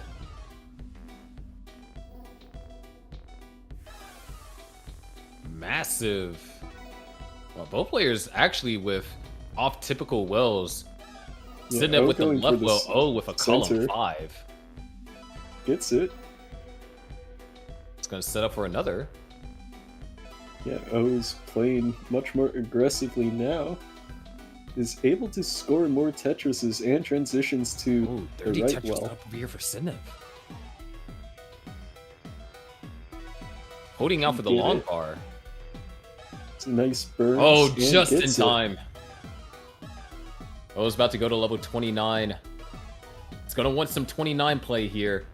This lead is definitely not safe at all. And oh no, those misdrops. This is not good for O. O's going to need to play really well here in order to survive. Needs to get a piece over to the left. Has to get it over. Gets Oh it. my gosh. Oh, gosh, And but those that's misdrops after. rough. Oh, Sitnev boy. just needs this last Tetris. Yeah, Oh, but wait. where's long? Okay, there it is. Okay, so Sitnev takes game 1, but that was really too close for comfort for both players. Yeah, O basically lived at the top of the board there. Yeah, that was a made very it work. uncomfortable game to watch. Both players were just getting very unlucky piece sequences everywhere. But yeah, looks like Sitnev 2-0, so this is O's less chance to keep it in the loser's bracket or go out.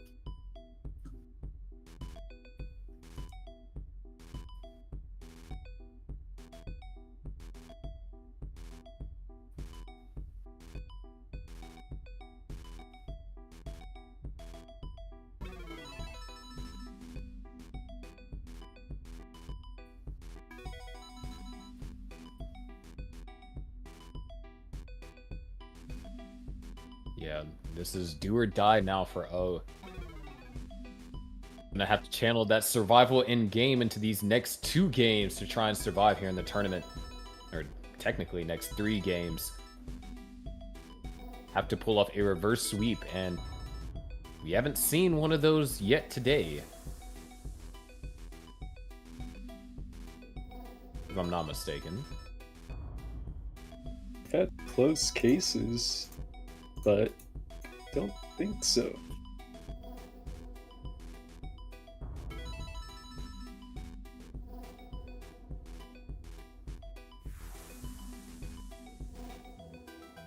As of now, nice overhang over there for O. These are a bit more calm. Yeah, both players just equal in score. Yeah, dead even. Which one of you is going to burn? Neither person wants to be the first person, but looks like Sitnev is going to have to burn. Yeah, couldn't use that eyepiece for a Tetris either.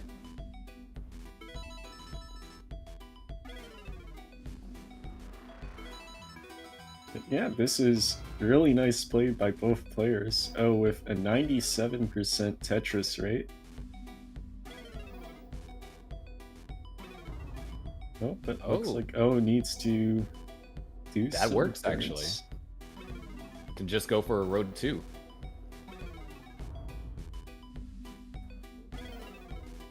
Oh, looks like Sitnev needs a Drought here? Yeah, that does look like what we're in right now, a drought. Okay, it's not too bad, 20 pieces.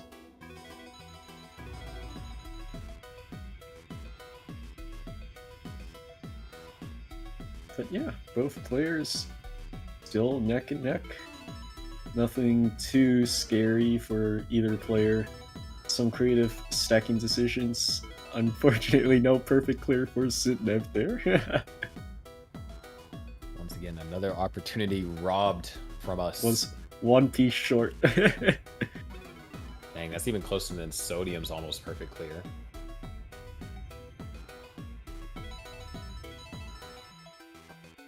But we got a back and forth game here. Oh, with the slight pace advantage. It's taken a few less burn lines, but regardless, still very close. Still needs to make a few small adjustments here to his stack. Going for Should get a this. That's 30. interesting. There it is. And yeah, still is going to build on row 2. And hopefully transition after this looks perfect. That's exactly what he did.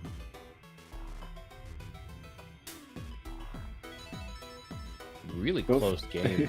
Both players just playing pretty solid, both with a 77% Tetris rate. It's not... no difference in score, basically. Yeah, just only in the kind of lines that are burned. Like, you know, one player might have taken a triple while the other has taken 3 singles. Which probably is the exact thing that happened. Yeah, incredibly close. Especially as we reach close to transition in 30 lines or so. Both players are on, I want to say, 600k pace. That is indeed correct. And wow, there's just no L piece over here for Sitnev. There it is. And Sitnev trying to avoid being J piece dependent. That was a Wow. nice set Nice of burn burns. and a triple J to accommodate.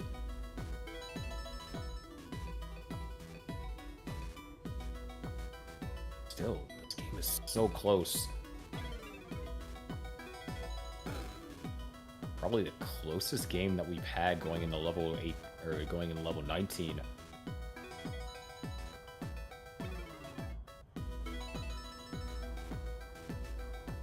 I-68 to 577 here.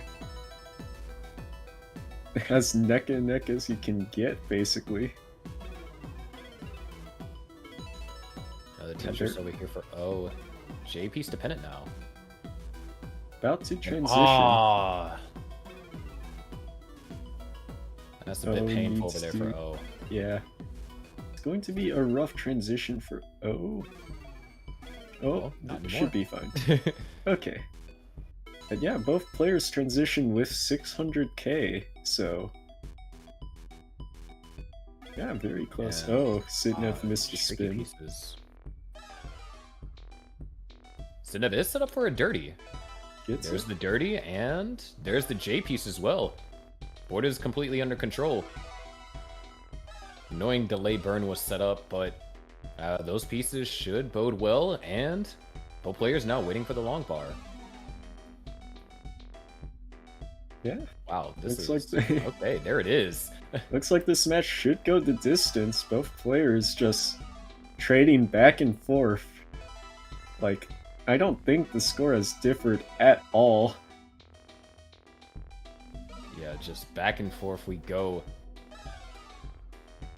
Another Tetris over here for O, and a Tetris for Sidnev. Yeah, it does look like O has picked up a very small lead, but it's so small that it's almost Let's see this negligible. spin tuck. Now Ooh. let's... Okay, no T-spin. Understandable. Everyone's been missing their T-spins today, so, you know, you have to avoid going for one. You know, it's probably the best. Yeah, but that set of pieces has led O to a small advantage here. It's barely over a Tetris, but... It's basically been the same Yeah. since transition. Like, it literally hasn't changed. Well, This it looks is like that might so change. close. Sidnev doesn't find ideal pieces. Ooh. Oh my gosh. Yeah, That last second tuck. yeah, it looks like Sitnev is going for a dirty Tetris here. Small Yeah, one, but A little dusty. I wouldn't call it completely dirty. yeah. But Yeah. oh, I believe that's one more, and we're gonna see a max out from O. Yeah, very early max out. Wow. Level 25. If there was a game to pull out the stops, O chose the right one. Game 3 here, tournament life on the line. This is ridiculous. Yeah, This reminds me of Somalian's game up against Allenbot. yeah. And looks like Sitnev is not in the best situation here either. Needs a couple Ooh. pieces here. Trying to tap her way out of this. This is not ideal. Needs very... Oh, Oh, okay. and wow. Such a fast tapper.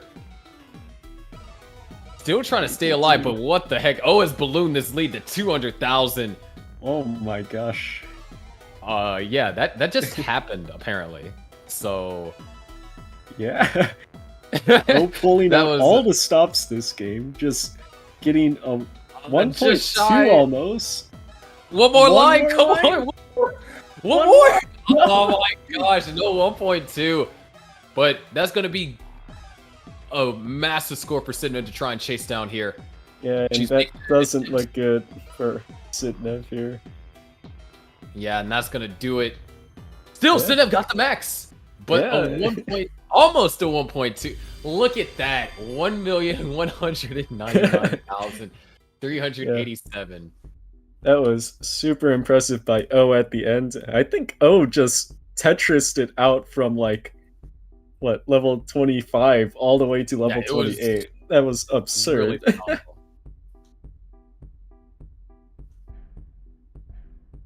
Okay, so no sweeps on stream so far, I want to say, yeah? So Yeah, that's I don't think pretty we've seen a nice. sweep here.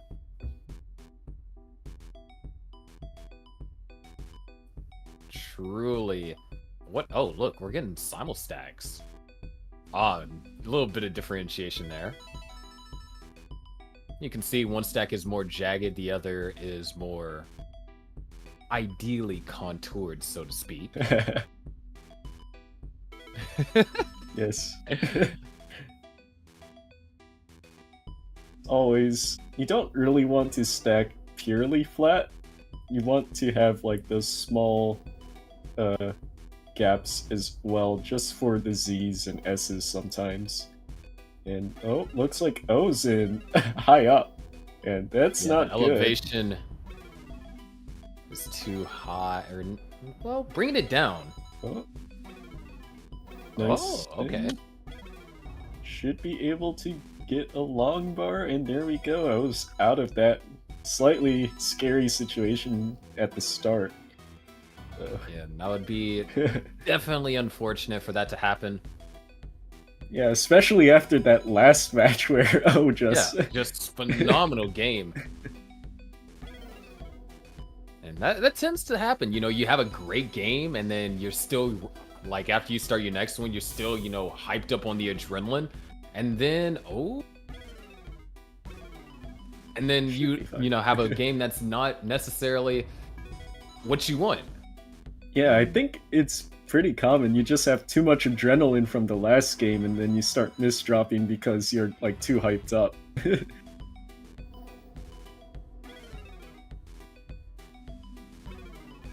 But yeah, looks like both players just keeping it pretty standard again. This time Sitnev has a slight lead, but kind of not the best stack now. Wow, that is really annoying to deal with. And these holes are just being so so tediously generated in the most inopportune spots. Oh my gosh. Nothing is burning for Sitnev. Yeah, it looks like a cheese board. Okay. And yeah, that gives O a chance to catch up a bit. Not the most friendly of misdrops. I like the S flat burn over there for Sitnev. Tetris has scored. Tetris. And yeah. Might just have to go for row 2 here. Seems like Sitnev is deciding to, do row 2. Same with O. Lots of row 2s. Yeah, especially on this particular matchup. Oh, looks like O might transition to a center well. Long bar dependency in column 1. Tetris for both. Let's see, does O go for left well here? Wait, what? Okay. Also, Sitnev up high. Oh my gosh. Yeah, you're right. Still manageable. Level 18, slower speeds. Equally as dangerous. All it takes is one misdrop. Okay, nice adjustment. Oh, this is a perfect opportunity to capitalize. Wait, we're separated by 1 point there for a second. Someone did one pushdown point? Sitnev did one pushdown point. O did 2. Ooh. And That's very funny. Set up for the Tetris. So, gonna be in the lead by more than just a pushdown point. Sitnev also set up for a dirty left well. Yeah, but this is... Oh my gosh. This is scary. Score. Sitnev goes back into the lead. O can't score at the moment. That hole on column 1 is preventing O from scoring. Might just build it up to row 2 and just keep it that way. Oh, with looks like a misdrop, but should be Could fine. work out if an S is received. No S. Oh, there's the S.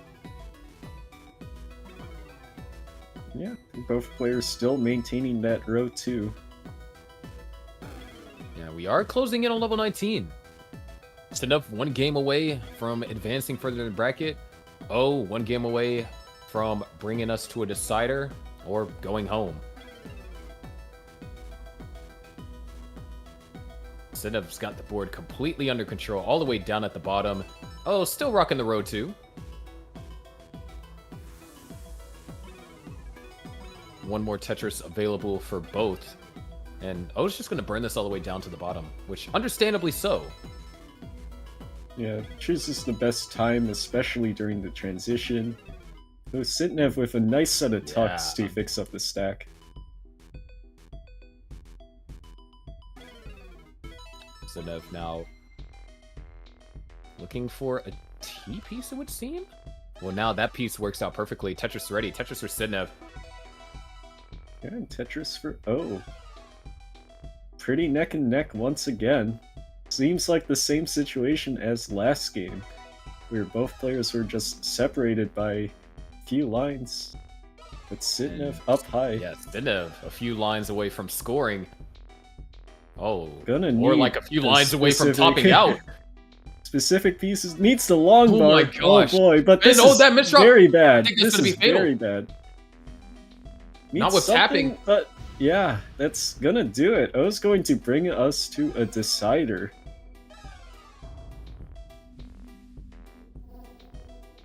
So question Really is, close can situation. O And complete- there's the F.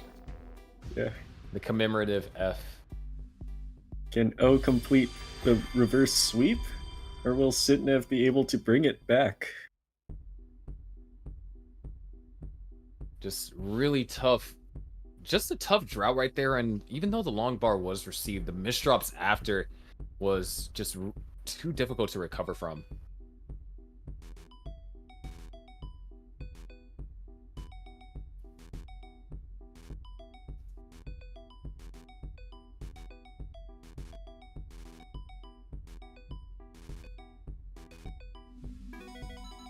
Both players knocking down a Tetris, the 1 point separation here. You love to see it. And, ooh, tricky. I was kind of forced to have to take at least 2 burns there. Didn't really have a choice with that O piece. Yeah, the O pieces have been not nice to O. Very funny. But yeah, it's gonna. They weren't set happy up a that nice that he stole it. Yeah, true.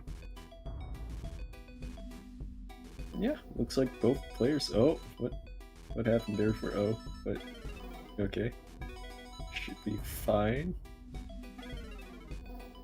Yeah, both players overall have been playing really well pre-transition, and then in post-transition, it seems like overall it has been fine, but O's been having the small advantage.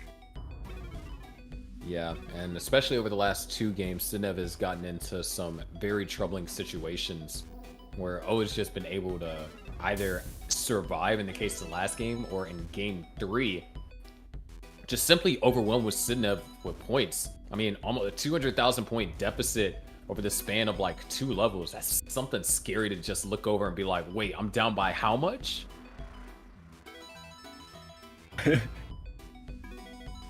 O just has that perfect stacking at the very scary parts of the game, which has been very nice for him. I was looking for the eye, trying to fit something there. Should be able to get one, but looks like it's a pretty lengthy drought. 20 pieces. Yeah, oh, a little bit scary situation there. It's going to cost some burning, and Sinev already has a 100,000 point lead, so off to a great start, and oh, not so much. Yeah, O's building Wow, like these a O's, very oh bad my transition. Oh my gosh. Yeah, O's One's not gonna need a intended. lot of burning here to get out of this. Nice delay. Nice flat burns. Oh, that Wow. interesting. Okay. Puts the eye on the right and should be able to get one for a Tetris. Doesn't quite get it, but just shy. yeah. Now Sitnev is the one with a massive pace advantage. I think this is the first time we've had one in this early state. But as I say that, Sitnev has a very weird eye Oh my piece gosh. in the center. What the heck? Just a missing Crazy eye piece in the solves. stack. Crazy solves to try and fix it up as efficient as possible. But now this is an opportunity for O, because O has a clean stack now. A Yeah, little weird to say at this moment, but it's true. yeah. And Sitnev needs to find a way to get out of this kind of messy stack here. It's not even going to be able to get a Tetris here. Lots of line pieces or line dependencies. Should be And that fine. lead is shrinking fast. Yeah, what was a 150k point deficit, I want to say, it's now shrunk to just 1 Tetris. So Yeah, both so players we're just- back in this. Oh my Yeah. gosh. And Sinev is going for this as well. And gets it. And is going for another. He gets that one too. So yeah. The lead has shrunk down to just 1 Tetris for Sitnev here. really tricky pieces over there for O. Knocks down a Tetris with luck.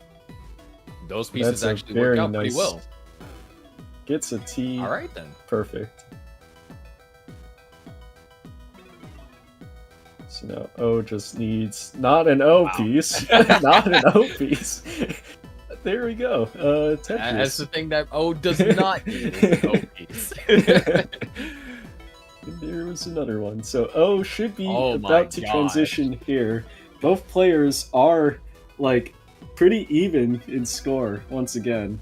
It's not even a Tetris difference.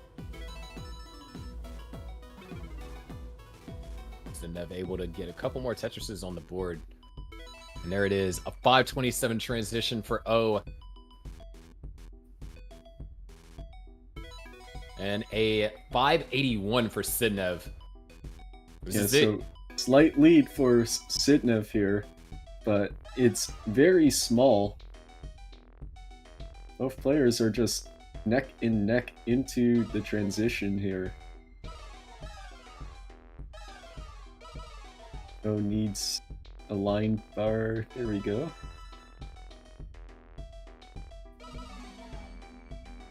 Now O's stack is kind of slightly off. Sidnev has a better stack. And O getting more O's. Oh my god. Dude, what is the seed? So many O's. O is finally Tetris ready. Gets one. And Sidnev just with the clean stack. Oh, O's now set up for the or trying to get set up for the left side. No, it's gonna burn out. And O's making the safe play.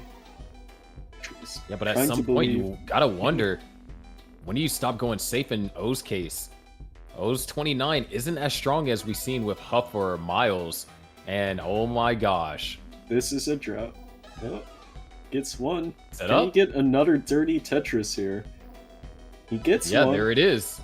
But will he maintain it? We'll see. Okay, he gets Such a a hard line, decision to gets make. Another Tetris? there it is. Very nice. But still, now it's Sidnev, the one that's building up this lead post-transition. Just Oh, trying to fight 100k back in points any way now. possible. Likely, in order for O to win this, O is going to have to play pretty well in the post 29. Sidnev is just on a Tetris spree. We're about to see a max out over here from Sidnev. Yeah, it's like Another one the from positions were reversed from game 3.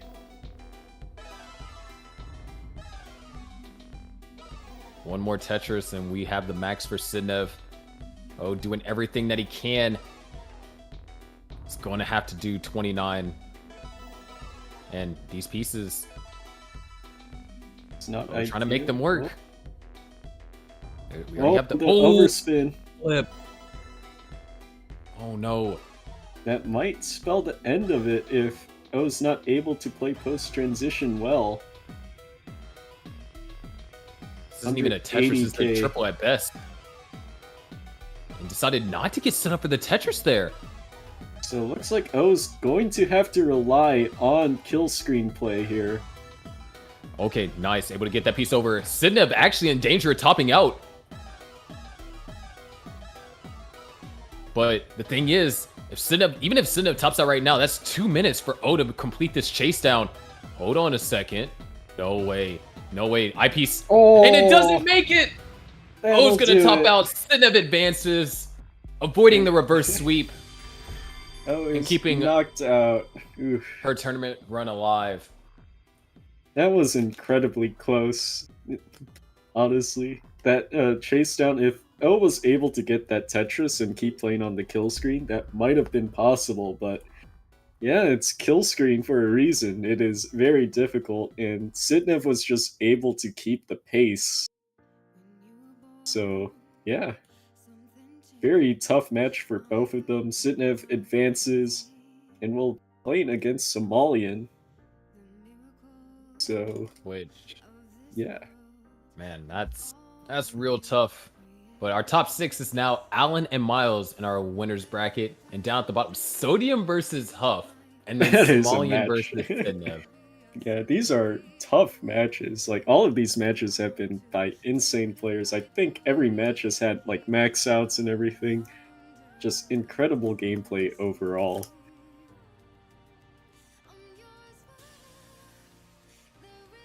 Really insane play. Very few early top outs from everyone, and a lot of max outs have been thrown. Like the competition this year compared to last year has absolutely skyrocketed. Yeah. Okay. I think we should head over to some of our sponsors. So if you want to go over the controller, Sharky, that would be great. Yeah. So the Hyper controller, it's available for pre-order, and I'm saying this as a testimony. It made, at least for me as a DAS player, it made classic score attack so much more enjoyable because it feels like I'm playing on an actual NES controller. The pads feel great. It's very responsive. I had no issues connecting. Plus, it comes with great designs. I personally like the one in the middle. The gradient one looks cool, but I'm more of a fan of, like black. If you look at my wardrobe, I have a lot of black and like black and other accent color. But you have a chance to pre-order these now, and it made me a better classic score attack player. Or it made it to where I'm not as nerfed. I'm a little bit nerfed because it's TEC, but I'm not as nerfed. But I definitely would recommend this controller if you are interested in getting it. Yeah. Incredibly nice looking. Highly recommend. I might get one myself, even though I don't use a controller for my Tetris games. But it might be fun to try out for a change. I've maybe get good at classic with an actual controller, so instead of a keyboard. That might be interesting to see. And then next, I believe we Austin want said to. that he's been using it for Zelda and such, which Oh, yeah. for me, I just feel like modern Tetris, it's hard for me to envision me using anything other than a keyboard. Yeah, I think there's a lot of really good zone battle controller players as well. Like, I believe Kazu is one. And Doremi plays on controller as well, so yeah. Okay. And then I believe we want to go over some of our other merch. So our TECWC merch. You can see lots of t-shirts, watches, and everything. So yeah, it's a lot of really cool things. I have a t-shirt from last year. I really enjoy wearing it, so it's pretty nice to see, especially because a lot of times people are like, hey, oh, you play in the World Championship for Tetris? That's so cool. So I would highly recommend getting a t-shirt. Pretty cool. And yeah, we have a bunch of other stuff, stickers, sweaters, etc. You can see a lot of it on your screen. It's very cool.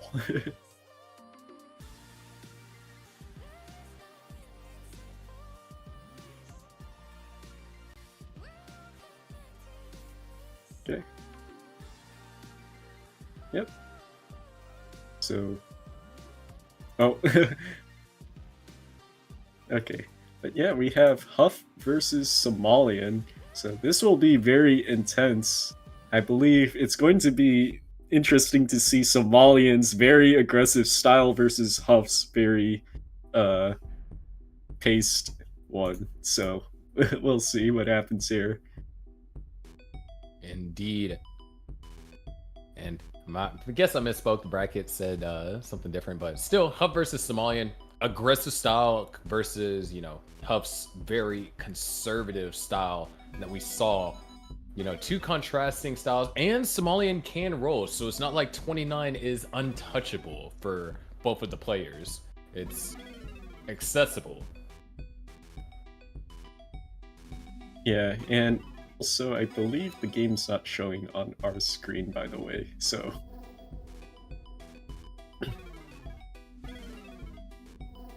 Here we go. Yep. Yep, and I see that Huff had already made a misdrop. Yeah, is really relying on that L and gets it a bit late, but should be fine from here. And Somalian already with a dirty Tetris. We're off to a fantastic start here. Yeah. So, really interested to see how Somalian plays. Somalian's just been playing very fascinating Tetris to me, just very aggressive. And Huff with all the O pieces, looks like the O curse has transitioned over from O to Huff now. Oh boy. Yeah, I want someone, if possible, to go back in that game and just count how many O's both of those players received, because it felt like there was so many O pieces in the last game. Yeah, Huff with not such an ideal stack here. It's very tower-centric, which, if you're familiar with classic Tetris, a tower in the center is not your ideal situation. Nope, that's TGM.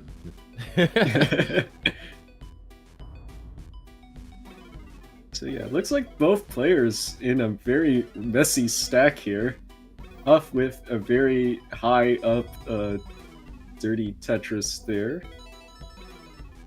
Burns it down. Same with Somalian, able to burn it down as well. So yeah, both players playing super aggressively, and oh, Huff with 3 misdrops in a row. 3 very bad ones as well. Yeah, it's going to cost quite a bit of lines to burn out of this. Definitely, we've seen that happen a lot in this game in particular. Just a lot of shakiness from Huff. Yeah, and Somalian's clean now has a 100k point lead and is behind in lines as well, so this is a pretty sizable lead, especially this early on.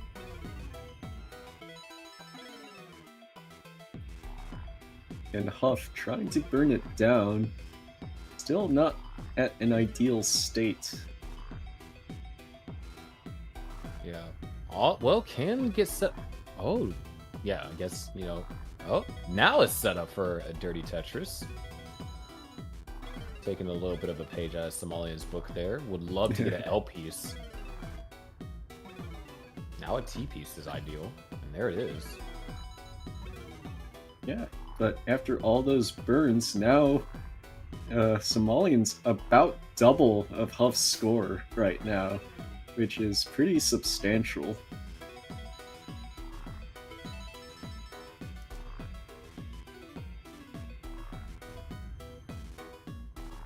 At least now both players are at a very nice, clean play field. Alright, we just got a note from production that we have moved to 41 Hull, since it can be enforced in-game. So, very interesting, you know, not quite 39. Yeah, it might give a smaller advantage to those players that are able to play on kill screen, but it's not too substantial.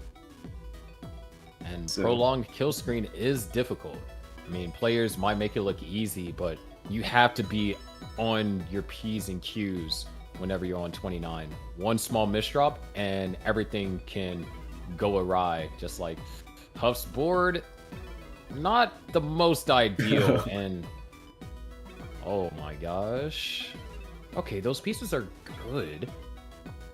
Yeah, just look for something. T-spin, Oh, T-spin. T-spin? We Yes! hit a We T-spin. got one! A T-spin has been hit! Let's go. But yeah, oh, And that's a T bad T overflip. misdrop. Should be fine. Just have to. Oh, never mind. That's a bunch of stuff to Yeah, get this- through. Yeah, Huff definitely having some trouble here. And Somalian is just chilling. A 200,000 point lead. Yeah, As and Huff Huff transitions. transitions. Oh wow. I didn't That's know I didn't think we were that close to transition. Yeah, Huff transitioned with Oh, a pretty low T-spin? score. Oh, nice. And there T-spin. it is, another T-spin hit. If this any constellation from this is that Huff has been the only player to successfully hit T-spins on stream. Oh, Huff's still misdropping. Huff's been misdropping quite a lot overall in this tournament so far from what I've seen. Probably a lot of the handling is getting to him. Yeah, have to be very delicate. Or at least I remember back whenever Huff and Fractal last year for the Honda Fan Cup were like trying to lab how to roll on TEC. There was certain things where if you didn't put enough pressure, or even if you did put enough pressure, TEC would sometimes just eat your inputs. And whenever an input gets eaten, that can be very devastating. But Huff is now back in a scoring position, down by 350,000 points. I think this has been our biggest deficit of the day. Somalian's just putting up a clinic here on just scoring. Like, this is really good pace by Somalian with 69% Tetris rate, and Huff has been dealing with lots of misdrops and needing to fix a lot of stuff here. So Huff is definitely going to need that to clean up his play, and probably to play well in the kill screen. So he can do it. Like, we've seen him go all the way, but question is, can he do it in this match right now? Yeah, and the thing is, even if Somalian does top out early in 29, 2 minutes is not a lot of time to complete a chase down on 29. We're talking about that Huff is going to be forced to go for Tetrises, but Huff is forced to try and survive this at the moment. Needs more burns here, and this is just going to be worse for Huff. Just needing to chase down this massive discrepancy. That's perfect. Yeah, but level 27 here, so Huff has like no time. He has to play kill screen basically at this point. Yeah, and Somalian's about to max out. Kill screen must be played, and Tetrises have to be scored in kill screen. The lining out is not an option. And Somalian gets a max out at level 27. And looks like Somalian's going to go ahead and top out. I believe he knows that Huff has too much of a gap to chase down, so he's going to rely on the fact that Huff is not going to be able to get past this. Dang. That drought was just so untimely. Huff has to basically get 9 Tetrises in the next minute and a half. Yeah, and on kill screen, this is very, very difficult. The board state is not where he wants it to be. Can't really get built up for any wow, these S's. Yeah, this is That's not gonna be. Yeah.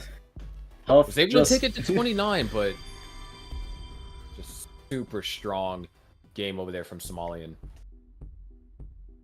Yeah, Huff was just not able to get cleaned up, especially with all the misdrops early on. So Huff needs to clean up his play quite a bit in order to be able to keep up here.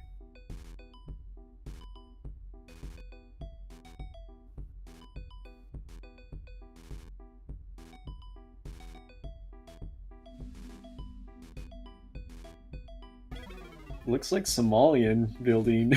He was going to... Oh, there he goes. Eye tuck. Very nice.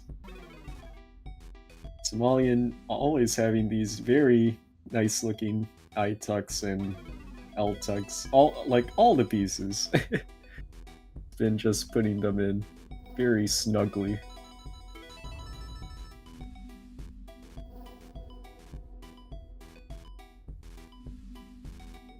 Nice overhang over there from Huff. Much better start here. Somalian holding out for the J. Actually takes the triple. Somalian still playing pretty aggressively.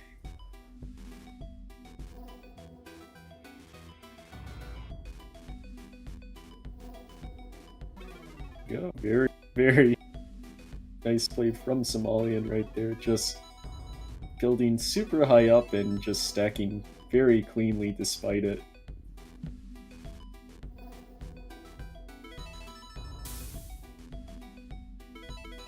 And both players now playing a lot cleaner this time around.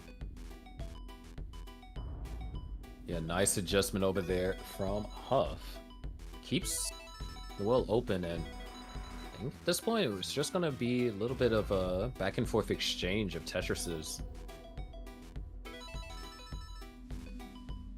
Somalian with some kind of annoying pieces to deal with, but is able to do a couple nice burns and gets out of it very quickly.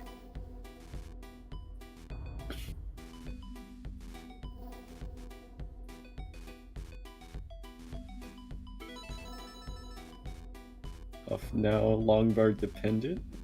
Uses one to fill in the hole in this stack. Is able to Tetris it out.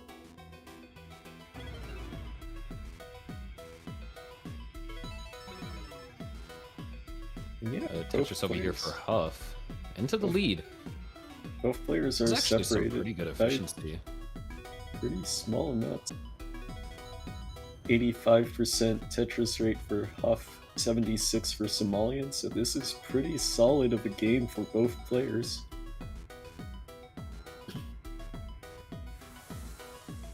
Yeah, not the moment.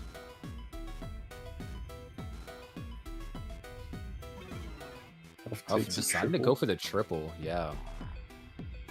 Wasn't really too many options there. A lot of great overhangs. Oh, that LJ is perfect. And Nice flat delayed burn, too. Somalian has a slightly messy stack here. It's going to go What do you for mean? a This is dirty just a dirty Tetris. Tetris setup. Completely intentional. See what he Oh, does missed here. out. Gets it, but still not an ideal board state.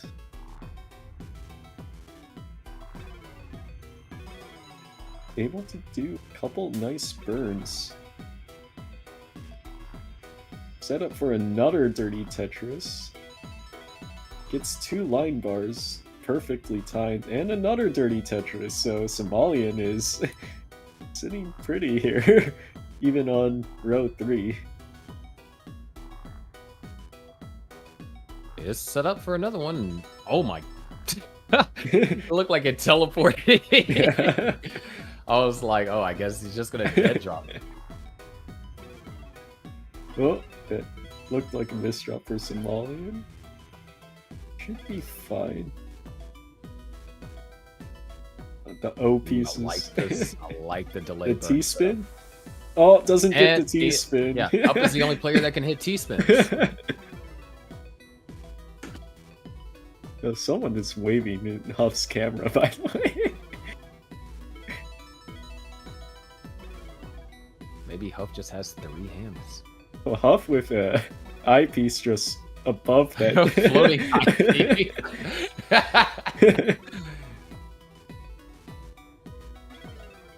It's such a funny stacking occurrence. Just have an eyepiece just floating above a hole. But yeah, 516 to 492.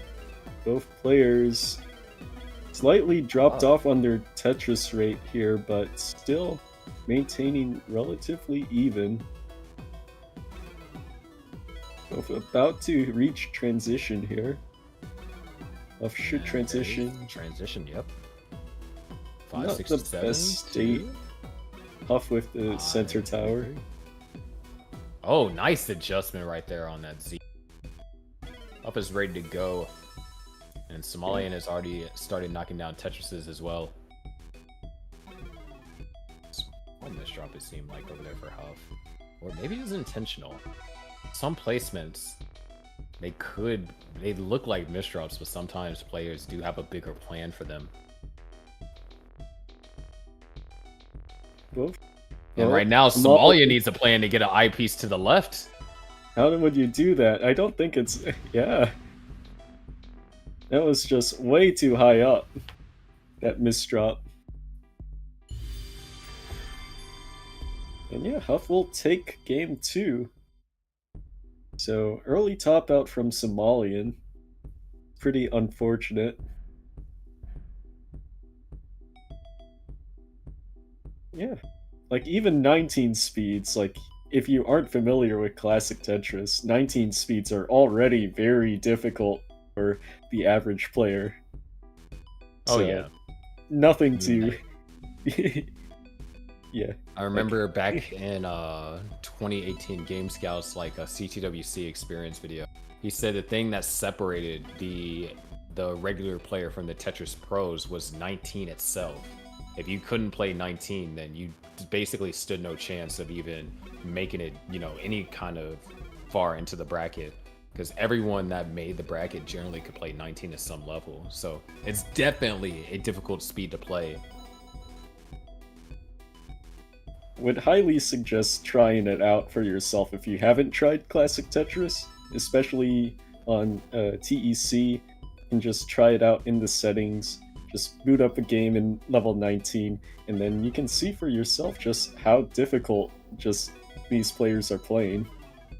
Yeah, like, don't, even don't if let he deceive you. Like, it looks slow, but because a lot of people, you know, they're used to modern scene players play. Players able to get out of this because of, oh my gosh, Somalian. Whoa. No way!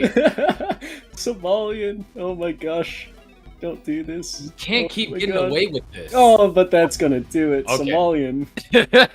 Early top out for Somalian. That was the earliest top out we've had this event so far. Very, very unfortunate for Somalian, but yeah, that's what happens when you play very risky. Like, even 18 speeds for the average player, it's like difficult, yeah? So, like, just because of how pieces lock in this game, where once it touches the bottom, you just can barely move it anymore, apart from like a quick tap or something. So, yeah, it's very difficult, deceivingly difficult. Yeah, before my explanation was interrupted by a player popping out, it's definitely, it appears easy, but I trust you, it's anything but. And you might be used to seeing players move pieces, you know, 3, 4, 5 pieces per second. On Classic, it's a whole different game. And what better way to try Classic Tetris than to get Tetris Effect connected and play on Classic Score Tag?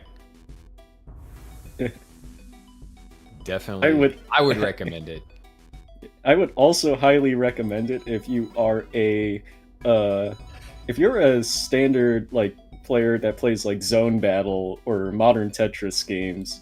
Like, I would highly recommend just playing Classic because it does help your stacking decisions, especially in specific niche cases and stuff. Because a lot of modern Tetris, you have to like, you aren't as piece reliant because you're able to hold pieces and stuff. So classic Tetris does improve your stacking capabilities a lot. So it might boost you in skill as well.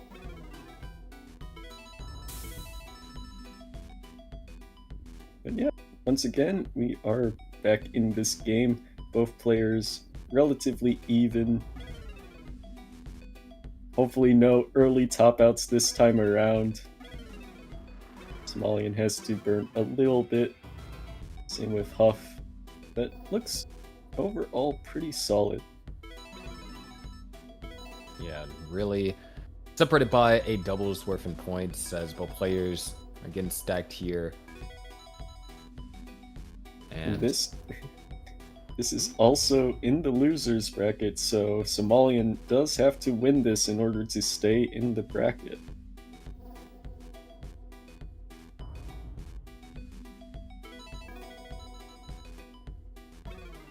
yeah, just really unfortunate for what happened to Somalian last game, because at that point both players were on a level playing field. They both had one game apiece, and you know, that was an opportunity for Somalian to potentially pull off an upset, because you can argue that up against Huff, Somalian is the underdog.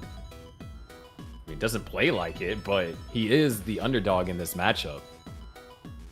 And now he has to win 2 games back-to-back in order to stay alive in the tournament.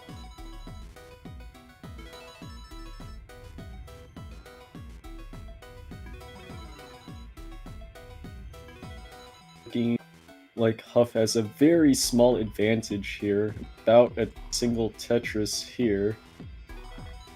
So Huff should be sitting pretty now. Yeah, 1 Tetris in the lead as both players are getting stacked up here. A little bit over halfway through the double long part. Should be able to clean it out, especially with that J piece. Able to. That works. 1 more S maybe, or T. S or T works. That's or nice that sequence. solution works as well.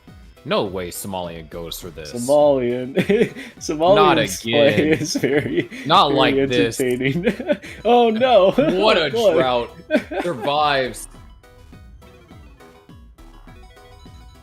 Yeah, Somalian's play is honestly so entertaining. It's dangerous, but it's entertaining. And it's Definitely optimal if entertaining you- is a word I would use to describe it.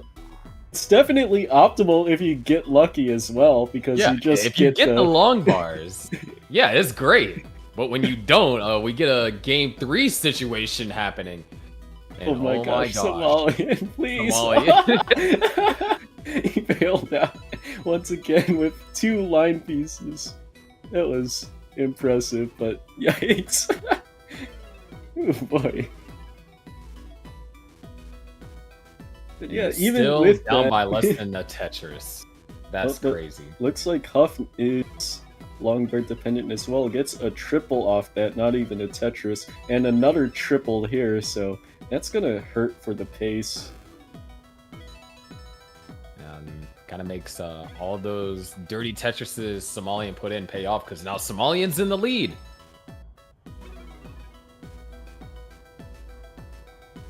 Very, very small.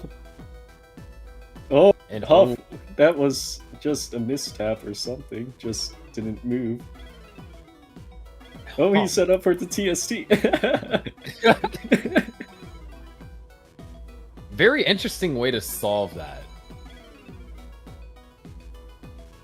We are going to be heading to level 19. Somalian with the lead. Huff split triple in a 19. 551 and now 600,000 basically. Another Tetris for Huff. Somalian has to take this game. Bring us to a decider. I believe it would be our 3rd decider for today. Yeah, it makes sense why these why Huff versus Miles took almost an hour long. Yeah, and both players now just neck and neck in score. It's like barely a Tetris. Yeah, Huff Tetris ready now. Waiting for the eyepiece, waiting patiently. Nowhere to be found. Where's the eyepiece? Yeah, it's like a drought. Oh. Nope, 20-piece drought. Got it open just in time. And there's Somalian with a dirty center wall Tetris. See it at the corner of my eye. Oh, looks And- like Somalian's oh, just gosh. building the center. He's going for He's a going center for well. center.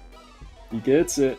He might do And he another. stood up- oh, I thought he was totally gonna do another one. Like, it looked he like had he was it. set up perfectly. Yeah.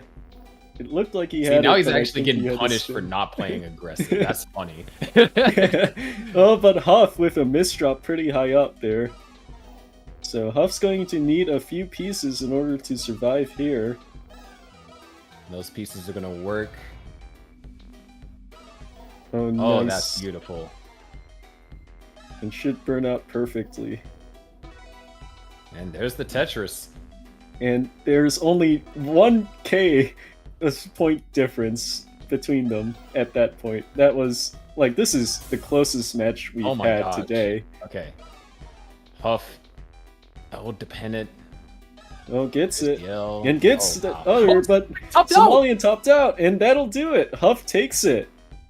I didn't see what happened to Somalian at I the didn't end either. there. I was looking at Huff digging out, and then Somalian just unfortunate. let's see. This is why we have the stream. Oh, Somalian just basically got a couple of uncomfortable pieces and was unable to find a way to navigate through and just popped out. And with that, Yeah. Somalian is officially out of the tournament. Huff Yeah. does advance and still has a chance to walk out of this one. Yeah, I believe but- it was top 4 for each event that qualified for the trifecta, right? Yep. So it looks like So- Huff should qualify along with Allenbot and Miles, who are in winner's side, and whoever will win the matchup of Sodium and Sidnev. But yeah, big shout outs to Somalian. That was a very entertaining gameplay that we had from him. Very exciting. But it also shows why there has to be a delicate balance between aggression and survivability. You can play aggressive, but sometimes if the pieces don't fall your way, you just might end up topping out.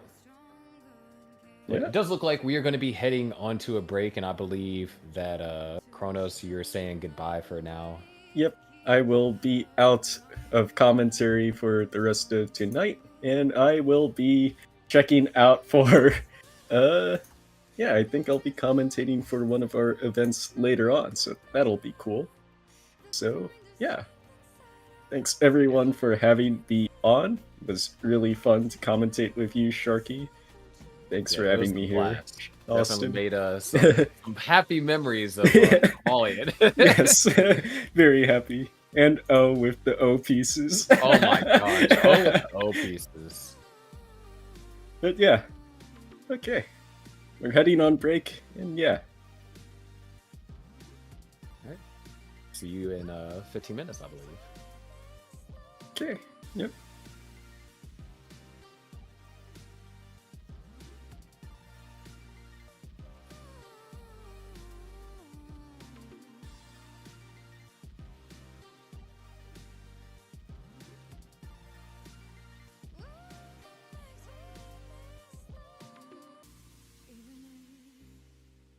Each of us are miles and miles away.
All right, we are back, everybody. Thanks for your patience, and we are once again joined by Sharky and Misty. Will be taking on this second block here for the remaining matches. Welcome in, Misty. Oh. And how are you doing tonight? Are you ready for the late night shift? Oh, I'm so excited for this. I've been watching the start of the bracket. It's been nuts so far. Like, considering I was with you, Sharky, last year commentating the TECWC, and like these matches have already blown them out of the water. It's nuts. Oh yeah, 100%. I mean, it took us 4 hours to get through just top 8, if I'm not mistaken. So Yeah, I see the stream going like 4:30, and it's like that's nuts. yeah, but it looks like we do have our 4 players, Alan Bott and Miles up in our winners bracket, and Huff versus Sodium in our losers bracket, which I incorrectly said earlier, but I guess it did end up coming true. So there's that. That's just another example of commentator's curse. Or blessing, depending on which blessing, player yeah. you are. Exactly. And so, for those of you who aren't in the know quite yet, Enhance is actually hosting a giveaway for a Tetris Effect Connected Collector's Edition box for any system of your choice. So, if you there's one way to sign up for it, and it's to type the word "connected" in chat right now. I better see at least 10 of you typing that word. Yeah, I mean, hey, me and before Chrono left, we was talking about how, you should give it a try. I mean, what better way to get earned or to try out classic Tetris on TEC than if you get TEC for free? Like, Absolutely. I mean, free 99 is a pretty good deal. Yeah. I mean, not to mention you also get all these super cool pins, some postcards, the soundtrack, and it's a really cool looking box. I actually have the Switch box with me right now, and it's really high quality. Nice. Yeah, so let's put that up here. Here it is. Nice little Crazy.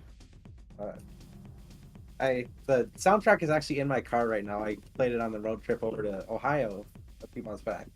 Here's some postcards. Nice. Maybe I can be lucky and win one.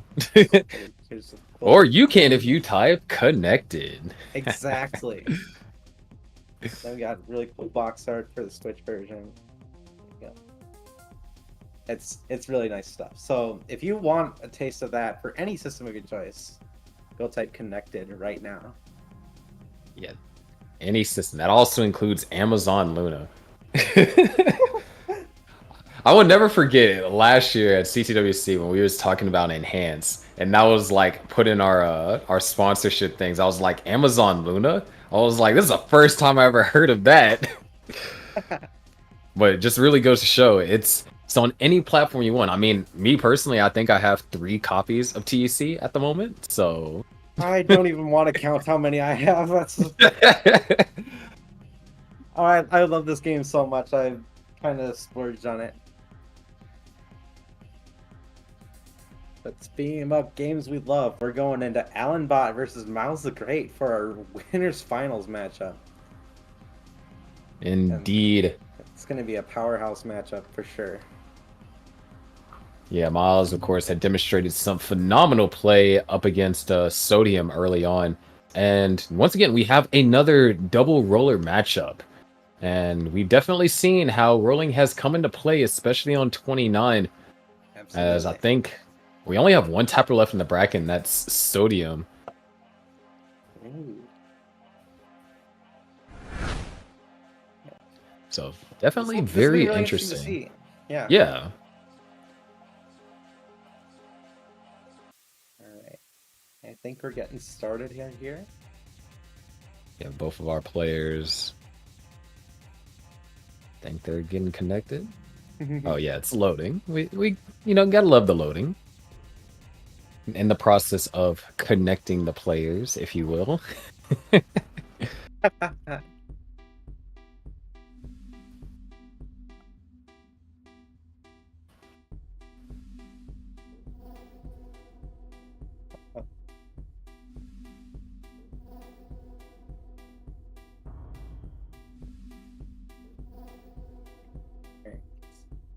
We're getting there. Oh. All right, gotta Unfortunately, reset the it's- lobby. Yeah, we have to reset the lobby. But we'll get there. It would not be a Tetris tournament without some degree of tech issues. Boy, do I know. But while the lobby's being reset and our players are trying to rejoin, all 4 of these players are now eligible for the Trifecta, which Yeah, I mentioned earlier. It was pretty interesting because Sodium is a very good modern player out of particularly all these 4 players. So, real Oh, I will curious to see how he would I- perform. I will say I've actually seen Huff play. He's actually pretty spot on with zone battles, so I wouldn't count him out either. Oh yeah, So, just gotta hope he doesn't play someone like Kazu. oh yeah. But probably after this, I wouldn't be surprised if some of these players they decide to, go and study Shaki's ST stacking guide. Hey, it's very nice and accessible, and it's actually really, really easy to learn. Like if you put in the time. Of course, it's not as easy to like perform. Like you still gotta put in a lot of practice for it, but anyone can do it. Yeah, as right now our players are getting started here. Level 18 starts. We've seen some funny level 15 shenanigans all throughout the day. Oh yeah, that was quite the interesting ordeal. Seeing some of these high level players choose to start on 15. I can't say I was expecting that today. Yeah, definitely was expecting that more so in the Trifecta, where we'll see more modern players having to play on Classic. Yeah. I mean, that's what I did when I was in like the freaking Trifecta bracket a couple years ago. And, Well, really nice drop over here for valid Miles. strategy.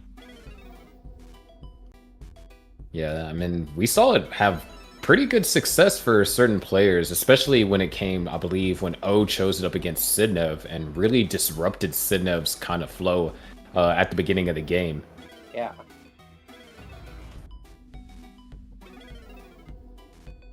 Especially if you're like super used to a certain speed. It really throws you off. Yeah, but now we do have a roller versus roller matchup, and that means that it is possible that we see prolonged 29 play, but it won't be prolonged for forever. There is a 41 halt, so as soon as it reaches level 41, it'll just stop. Yep. The So game then- is just gonna stop. You can no longer play. Yeah, you're just done. Do not pass go. Do not collect any more Tetrises. You're done. And right now, seems like Alan has been able to build up quite the lead here in the first 40 lines. Oh yeah, already going up to nearly 80,000 points. So it's like, like 3.5 Tetrises. Yeah, roughly around that. Miles been forced to go for row 2. Respect the hustle, but that's also very scary, especially with that Esmus drop. That's could be a bit of a slowdown, but nah, these players are smart. I should have expected otherwise. Yeah, it was a decent drought, 28 pieces, which so far, and hopefully it stays this way, I don't have any wood nearby, but our biggest drought has been 30.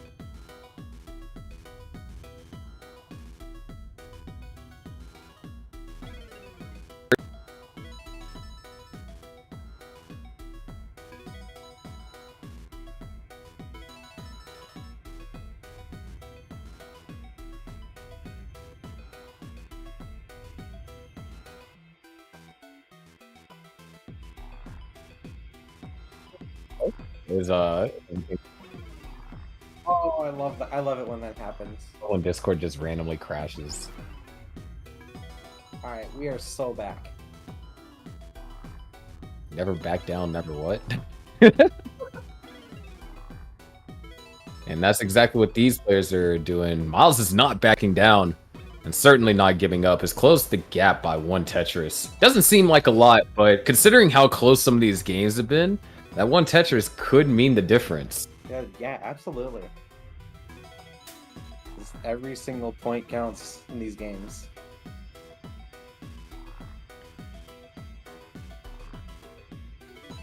Wow, J piece defense. Hey, there it is. I piece gonna fill that. Just a really complicated board state for Miles. It's not okay. It's gotten a lot more complicated. I was gonna say it's not necessarily dangerous, just really annoying to find ideal pieces to burn out of efficiently.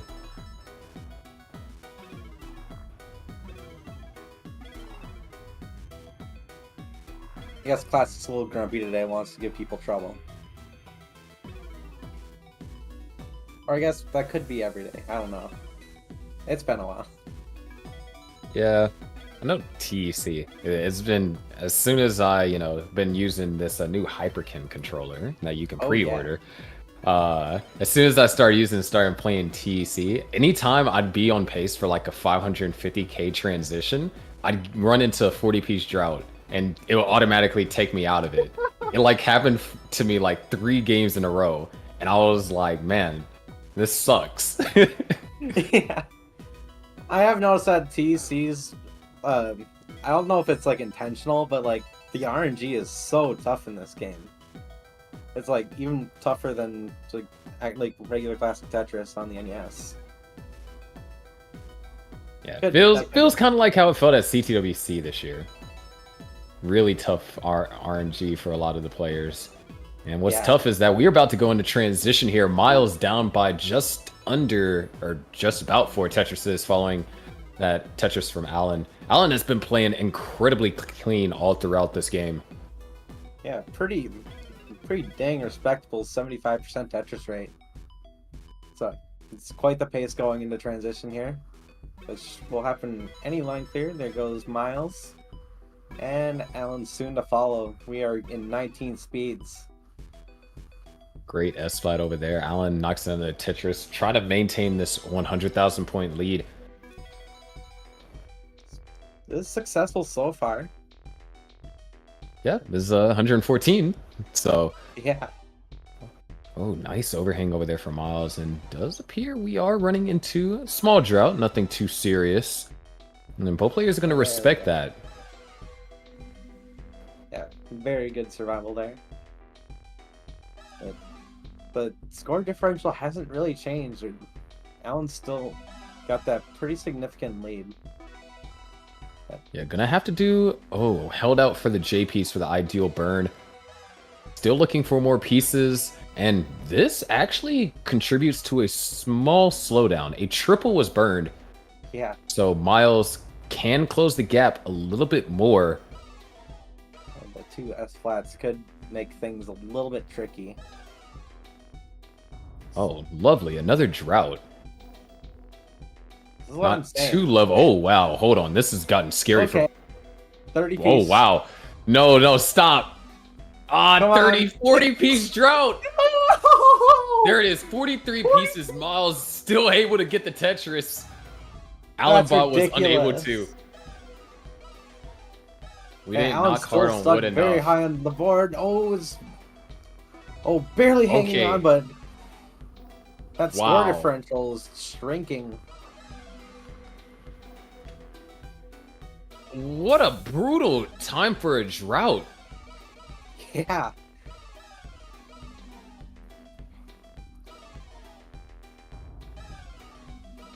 And both players just trying to get the boards back into scoring position. The drought just had such a prolonged devastation on both of these players' stacks. Alan is actually back in scoring position. Miles set up for a dirty Tetris. Both That's it. players Oh my scored God. Tetris. Wow. That was huge. Miles almost out of this too.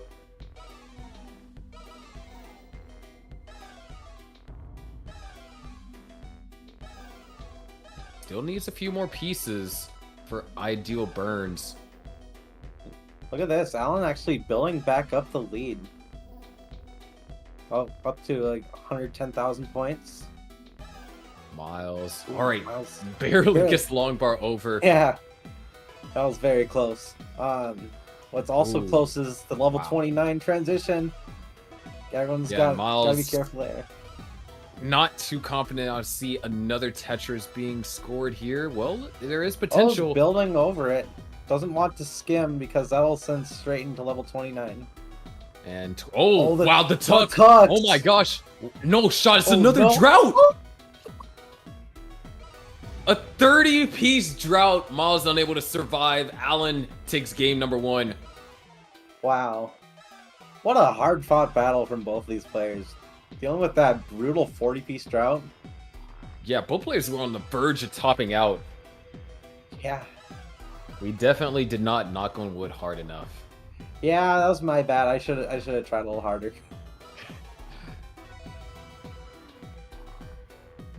That was brutal. I think Alan was 43-piece drought.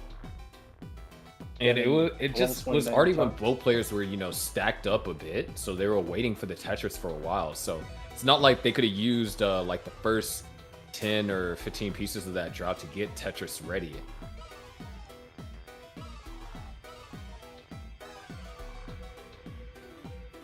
But it looks like Alan potentially. Oh, nice 29 T-spin hit. That's Looking crazy. to try and take this as far as possible. Maybe going for the Little level bit tricky. 41, like Ooh. 41 lockout. Yeah, Oh, that's not but happening. yeah, it's kind of going out of control. There But we go. Alan hit the T-spin, so one of our 2 players today that have been able to successfully hit a T-spin. T-spins have been like the banes to a lot of players' existences.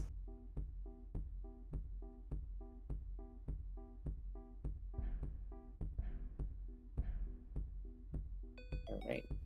But that being said, another 18 start, game number 2. Alan Bot has taken the first game.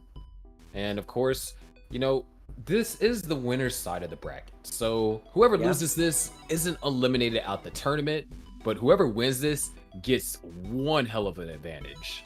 Absolutely. You want that momentum going into the finals, and not just that, but like you can actually lose a game in grand finals, or lose a set in grand finals and still be in the game. So Yeah, but there's a bit of, psychological play when we do get there. You see it, if a player just has so much momentum, then that momentum can generally be hard to put a stop to. definitely. And that's like the unspoken part of classic Tetris is the mental fortitude these players have to have, especially to play at such a high level of precision when we start including 29 play and even 19 play, since it's very difficult in of itself to play. Nice adjustment for Miles. And all right, 28-piece drought, nothing too big, but we're already starting off with a lot of droughts in this match alone.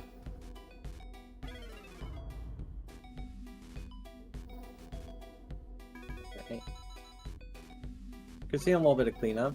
Had an unfortunate Z piece there. It has to cover up the center wall just a little bit. Does get a Tetris over it though, and might try to skim out of it. Oh no, building up the center well. Interesting. And gets the center wall Tetris. Very cool. Yeah, Miles at the start of a secret grade in the middle of the stack, kind of developing there, able to burn it out. Oh, great J delay burn. That was fantastic. I missed that. Oh no. I'm gonna have to look back at that.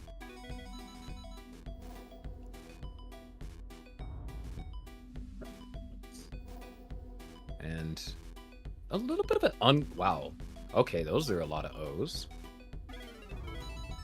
Definitely an uncomfortable kind of board state for both players. Miles not really getting ideal pieces for scoring Tetrises in a clean, consecutive manner.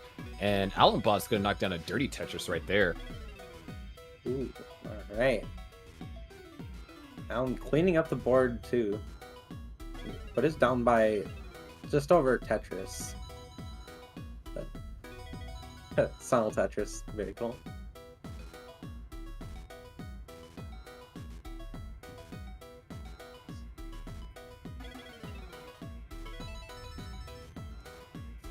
$289 for Miles, $272 for Alan. A much closer game And that was going to be, you know, the real challenge for Miles to overcome in the first game was simply that both players kind of matched each other for efficiency throughout the early part until we ran into that ungodly drought. And that's generally a problem. You want to be either more efficient than your opponent or, I mean, ideally, yeah, you match their efficiency, but in the case of that, being down by 100,000 points, you want your opponent to make a mistake so you can close the gap. Even though they both can play on level 29, the less Tetrises you're forced to get on 29, the better. Especially because TEC is a little bit, it's the same beast, but a different breed when you talk about classic Tetris. Yeah, that's for sure. I kind of like that.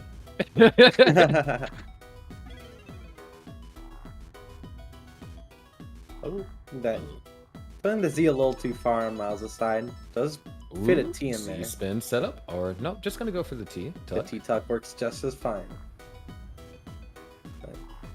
But this It's board, not I out wouldn't the say woods just is yet. as fine. Ops for the skim. Okay.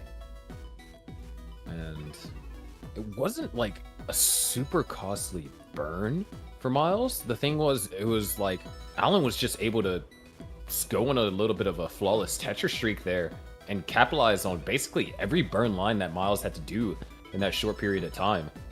Yeah. Only a pretty decent lead.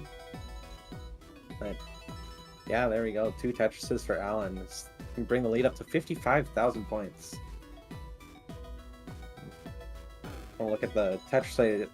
Alan is at 70%, which is well beyond max out pace. So something to keep in mind for Miles. Yeah, right now we are about to reach the transition. Oh, there's the bits. Nicely done over there for Miles. Oh my gosh. Alan, slowing down a little bit. Surprisingly, we've only seen 1 Vits today from these players, and I'm sure you can guess who it was from. Our good old friend, Mr. Somalian. Respect. And Alan needs to be careful and probably respect the transition here. His board state is far from ideal. And wow, those O's are not... Wow. Transition is at a 19 at a very brutal state. Set up for the dirty Tetris. Okay, Just gonna I take was the gonna triple, say if Alan somehow got that Tetris, I would have lost it. Been watching too much Somalian. And just like that, Alan is clean and back in the lead. By a little bit, not a supreme amount. And a nice Simo Tetris, and we're synced on pieces too. Ooh.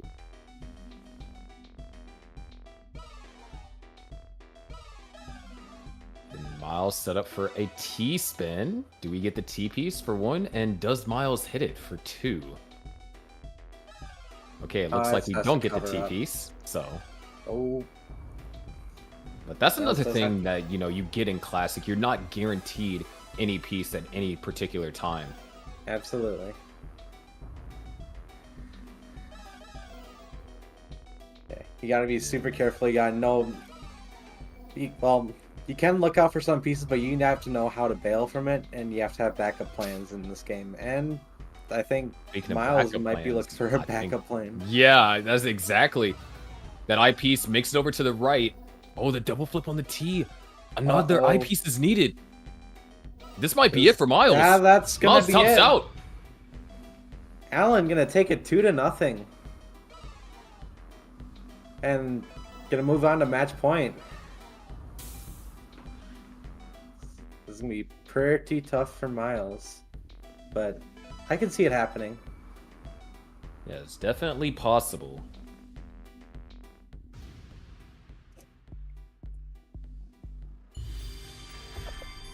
Of course, this wouldn't be the end of Miles' tournament. Miles still has another chance in the loser's bracket.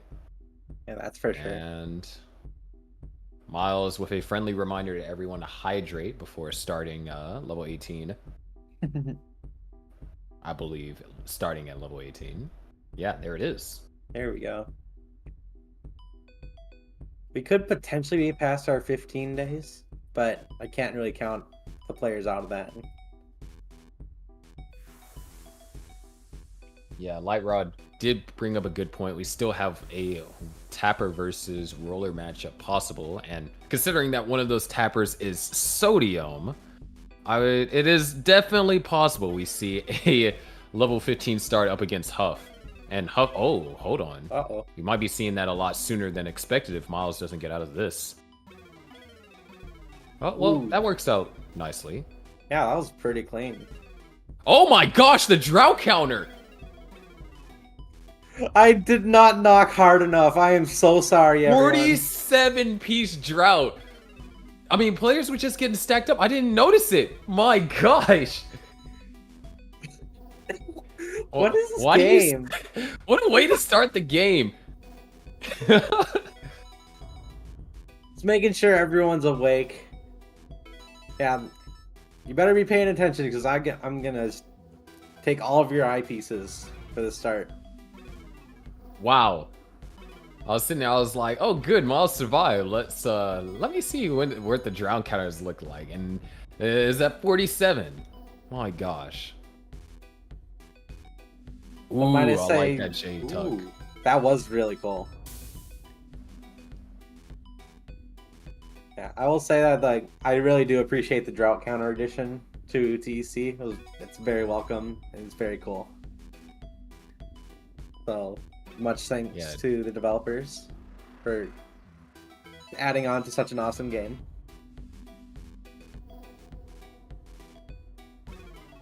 And Miles, once again, struggling to really find... I stand corrected. Those pieces were perfect. And there's the Tetris. And Miles goes into the lead. Sometimes, you know, that just happens as a commentator. You don't expect RNG to give a player the pieces they're looking for, and then it proves you wrong. Immediately. Like, you don't get a chance to finish the sentence. Ooh, Alan with a dirty-ish Tetris. Trying to keep up some efficiency after being down a little bit.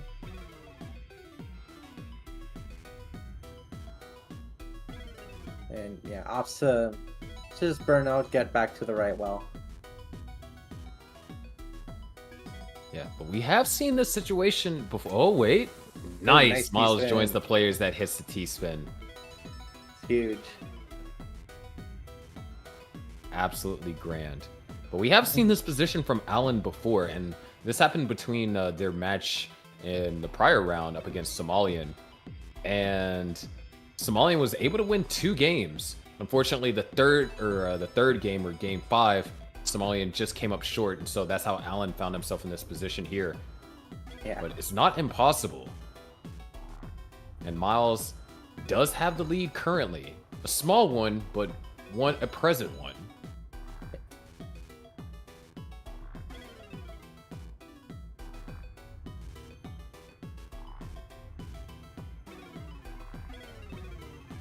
Waiting my on the L goodness, that- pieces, Miles. Yeah, there it is.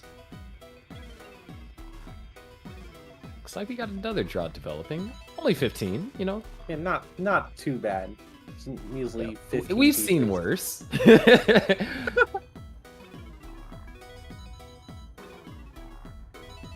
I'm almost scared to talk about it because that was pretty tough drought to encounter at the beginning of the game. That's the thing. You know, normally you have a chance to kind of like get in your groove. You know, you got your first Tetris or whatnot.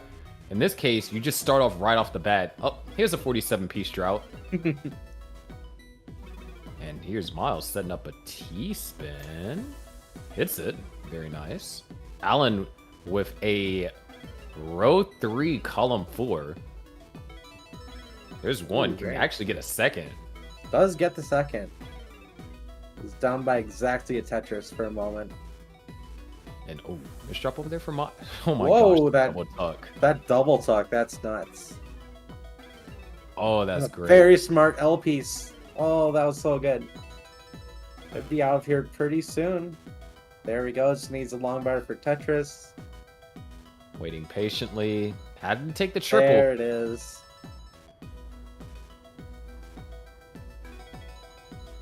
We are back.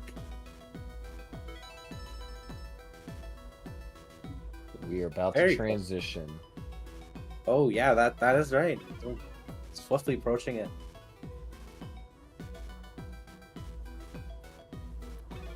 And this L piece, yeah, Miles gonna transition 472. Alan can transition a Tetris higher. Oh, Ooh. nope, Has it's to not. take a Gonna triple transition at transition. 471. 1,000 points separating them at transition. And Alan Wow. having to do a little bit of cleanup, so Miles already with an advantage.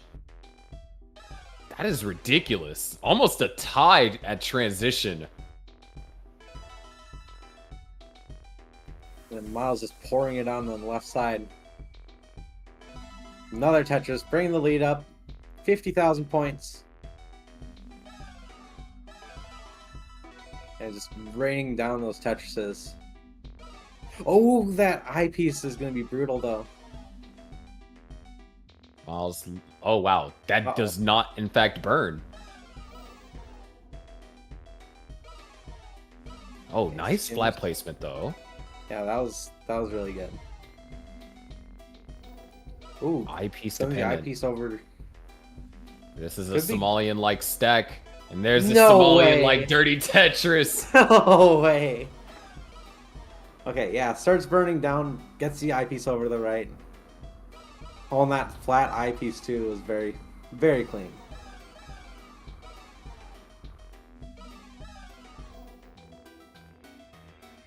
And wow, not the best pieces right here. And Alan is in scoring position, so the lead that Miles has can probably disappear shortly. If Alan can find the long bar for another Tetris. And there it is. There it is. There goes the lead. We're on level 24. Tetrises are worth 30,000 points apiece. I can see Miles trying to go. Oh, okay. That works as well.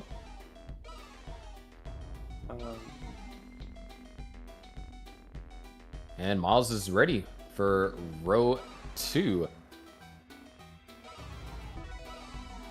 There you go, Tetris Miles. or life in the winners bracket on the line here for Miles. Starting to kind of pour on Tetrises now. Yeah. Getting back in that groove that he was in before the whole fiasco started. Yeah, Takes real a tough triple. pieces. Just a lot that's kind of forcing him to burn. Couldn't get set up for a center wheel by any means. And Alan with this Tetris potentially. There it There is. it is. Almost 100,000 point lead. Wow, double long bar dependency over there for Alan. There's one filled, and there's a Tetris and the well Oh transfer. my gosh. And Alan might go for row 2 here. Or no, just gonna burn out, or attempt to. Miles, 3 Tetrises remain possible here on level 29 or 28. There's one. There's one, Set up for another. 2. There's another. Gets the eyepiece for the third. Is J dependent too, though. Oh, Yeah, it's gonna All right, take the there it triple, is. going to Set up. 29. holding up for the long bar. Not the time for a TEC drought. Ooh, nice tuck on level 29. That's frame perfect. Meanwhile, Alan also on 29 with almost 100,000 point advantage. Flat burns over here for Miles, trying to stay alive. The well is open. There it is. Gets the Tetris, Tetris for on level Miles. 30. And oh, Alan Uh-oh. with a couple of misdrops is Ooh, in danger, very but can smart still J-piece. survive. Miles Gets the in. No, double. hangs the wall bar. Miles needs another eyepiece. It gets it over. Still staying alive. Needs one more. Alan trying to survive here. And the hang. Miles tournament.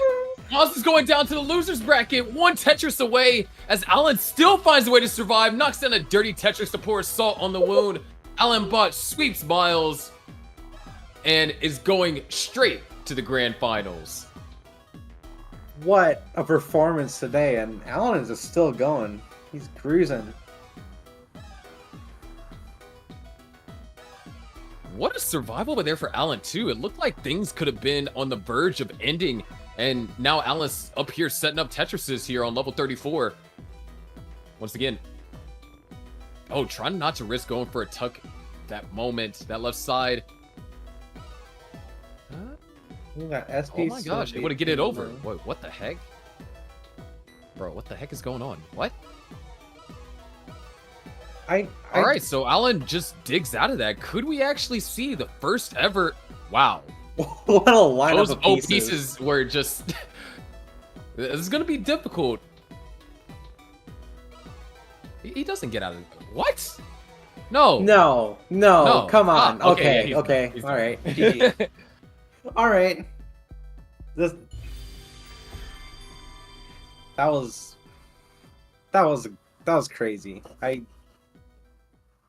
I'm loving the play that we're seeing so far. Tried to push it, and almost had a chance, but in the end, Alan was just too strong, and is now one match away, or two, depending on if he loses one of the grand final matches, is one match away from becoming your classic score attack or your TC classic score attack champion.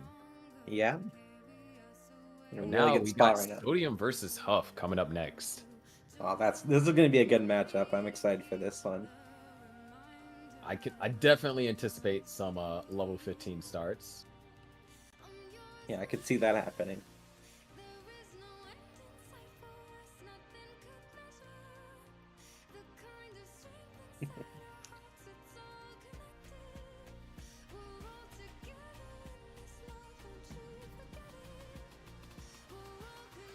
Okay.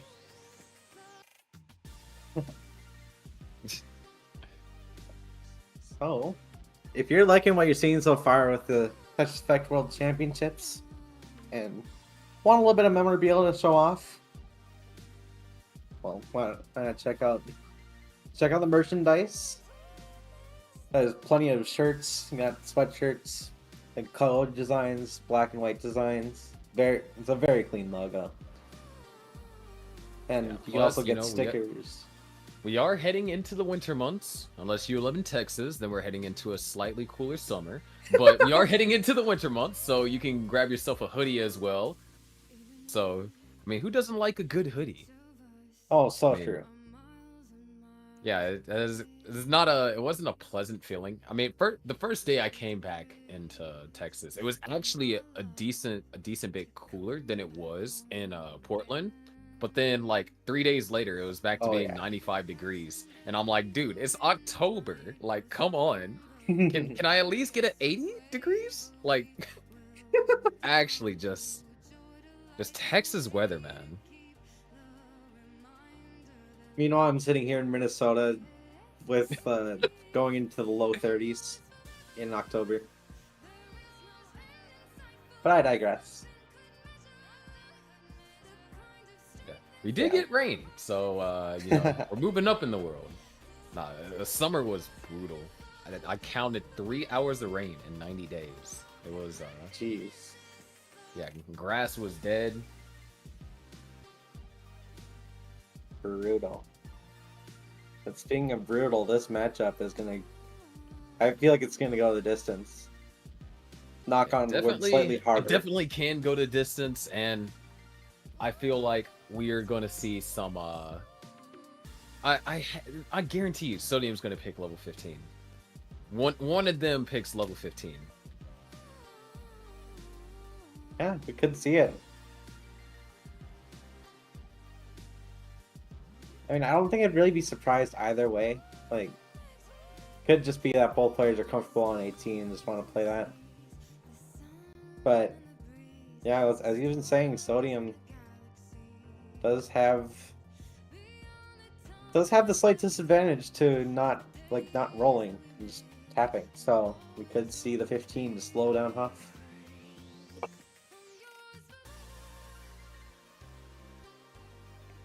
Definitely. Pretty sure we're in loading here. Oh, Shin, do you have a link in the merch for our people that are watching on YouTube? Nice.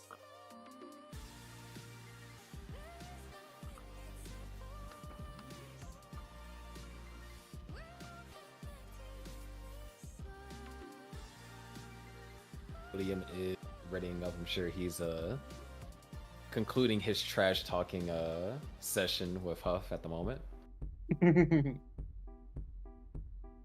Oh, and here we go.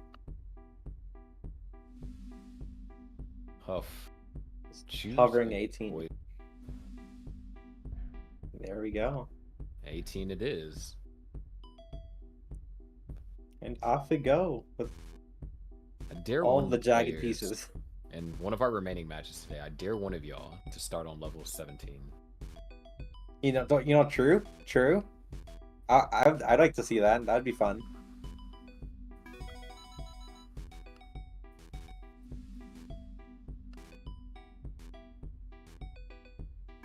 And wow. I feel like the people far. would really love to see some level 17. Just a little bit of color variety. Of course, we could always go 16, but level 17 has purple in it. Purple's my favorite color. So That's a pretty dang good color, I will say.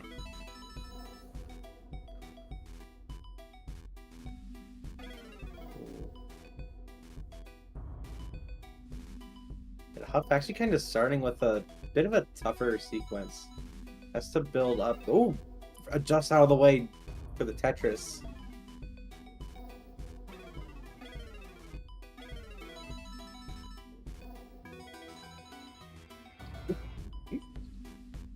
yeah, Sodium. Clean stack built up for multiple Tetrises. Well, not multiple, but could be built up for multiple. Nice flat burn over there for Huff. So I'm just one block away from getting that extra Tetris, but gets a little bit later.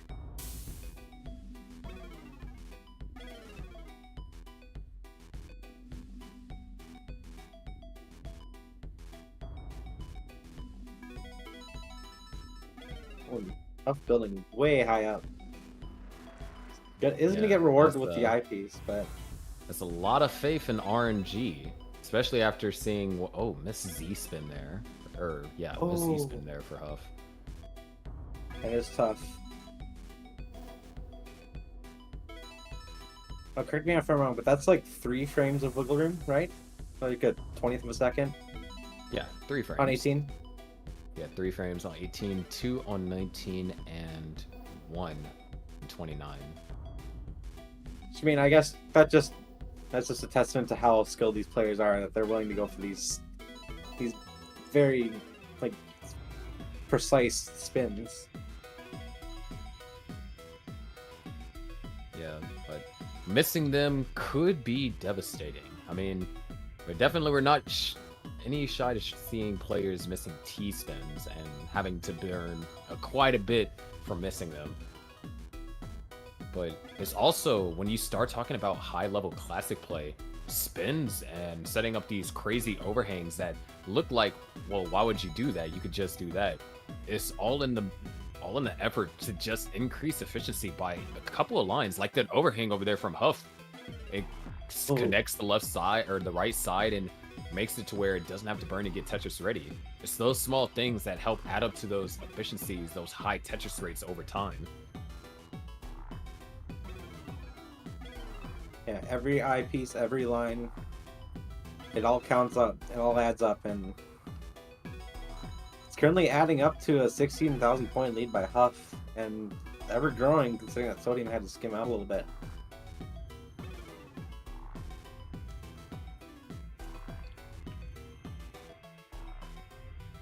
Sodium actually setting up an overhang. Doesn't go for the S spins, gonna use the J instead. We do have some pretty good games here in development. Huff, right now, on track for a 600k transition. Sodium, not quite there, but a very high 500 is on the table. And that's the thing, we haven't really mentioned it too much throughout a lot of tonight's matches, but outside the occasional kind of both players suffering through the TEC RNG, we've seen some pretty high transitions all throughout our top 8. Players are so good at the game. It's kind of nuts, to be honest. Seeing how far the players have taken this game, it's really inspiring.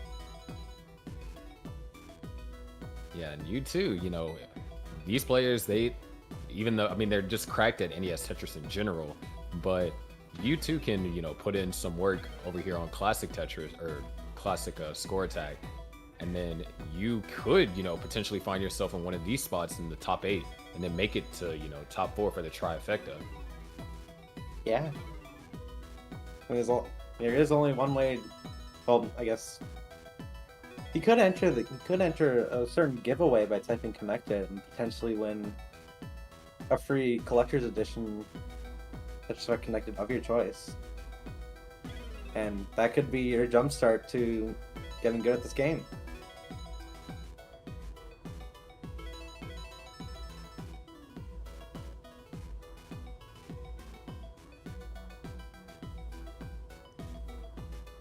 Yeah, one more Tetris left available here for Huff, and, well, not going to get it.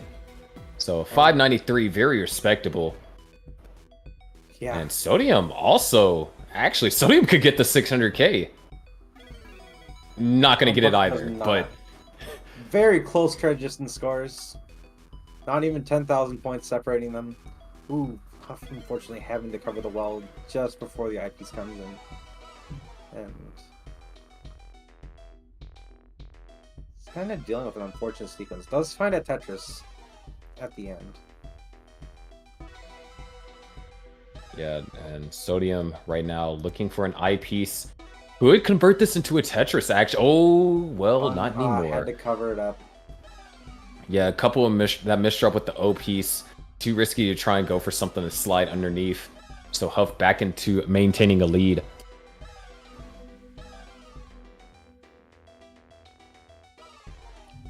So I'm taking the triple, just playing it safe.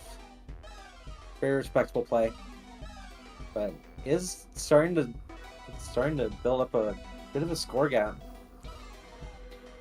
It's gonna have to start to up the efficiency.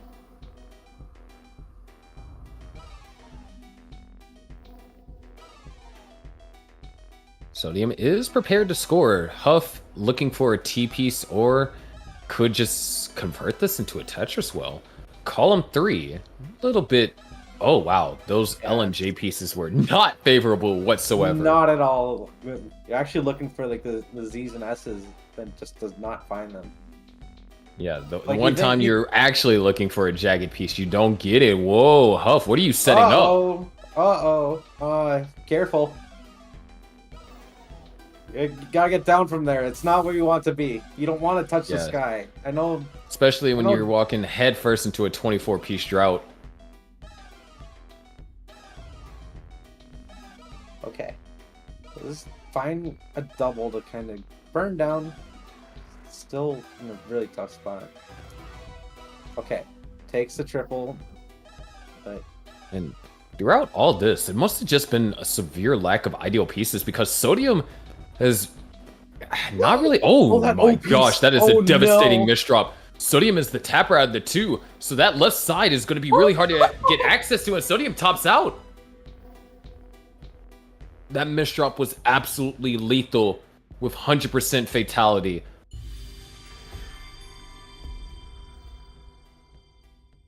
Oh. It's always that one piece that'll just screw over your entire game, and that was that O piece.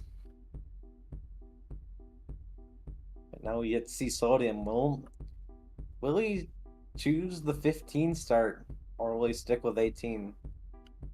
Who knows?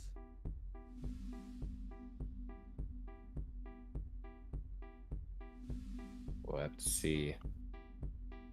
But man, just really tough situation there. Oh, all right, we're gonna get Sodium's cam here, setting it up. Trying to get the camera buff. Needs to prove that this next game is not cheated. And is in fact just him being a god. Oh, level 0 start. Let's go! Alright, Sodium's disqualified, ladies and gentlemen. You're gonna have Huff versus Miles Huff rematch. For reaching losers finals.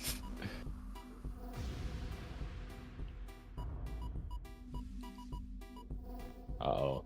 Huff. What is he you have 2 minutes. Can you complete the chase down? Oh no. Oh. 51 more points. Oh, this is getting no. close. It is getting out of control. Oh my gosh, the J spin. But it doesn't award any points. Wait, Huff. The madman. There it is. Oh, Just the wins by 1 1 point. Sidnev was right. And Harry Hong will say, "See."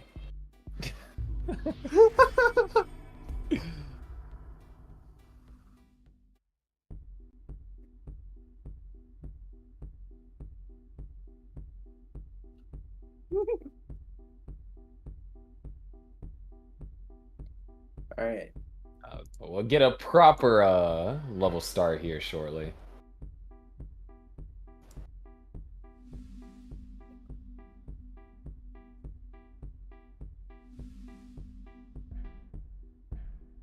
Yeah, here it is. Level 18, back at it again.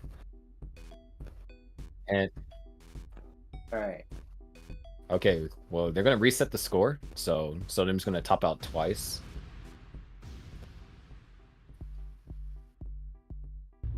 It's all Sodium's fault, guys. And Huff completes the sweep. Well, We are now getting Huff Totally- versus totally Miles, skilled. the rematch. Prepare to wait 2 hours instead of 1 for the match to conclude.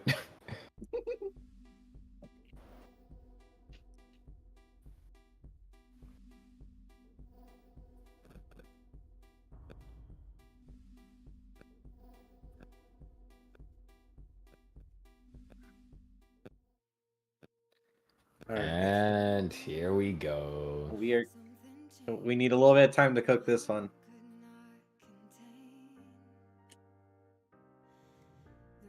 But while these two players are getting situated, maybe maybe you yourself might be having some thirst for playing some Tetris Effect Connected. Well, did you know that you have a chance to play it for free? If you type Connected in the chat, you yourself can get one of these amazing Tetramino shaped collector's boxes, as well as enamel pins, 32 postcards, and a soundtrack, and most importantly, Tetris Effect Connected for whatever platform you want, whether it be Xbox, PlayStation, Steam, Amazon Luna, not Google Stadia though, because it's been discontinued, but still, Rest in peace. other platforms, Nintendo Switch, you could take it with you on the go. So when you're traveling to any of the various Tetris lands. I remember getting the TEC on the Switch, so I could when I was going to Portland last year, I could play TEC on the Switch during my flight. It was a good time. So if that sounds like something you want in your life, well, here's your opportunity. You can get it for free. Just type connected and you'll be entered in the giveaway.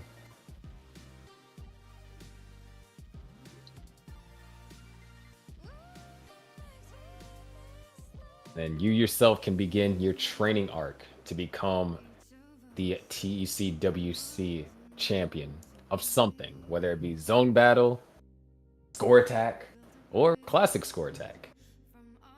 Or you could even go all the way and win the trifecta. Yes. Your training arc starts by you typing connected in the chat. All right. It looks like we are back, Things I'm just gonna and do. we're playing the game at level 18. So, Sodium, interestingly, not taking the 15 start. Might just be a bit more comfortable with 18. So, can't really judge there. Yeah, and it also seemed that Huff was willing to do a level 15 start also earlier, so maybe that kind of strat, especially since we did see Huff pushing down on 15. So maybe the same strat that Sodium tried to use up against Miles, which did work for a game if I'm not mistaken, might not have its same kind of potency up against Huff. Yep. That is something to consider. And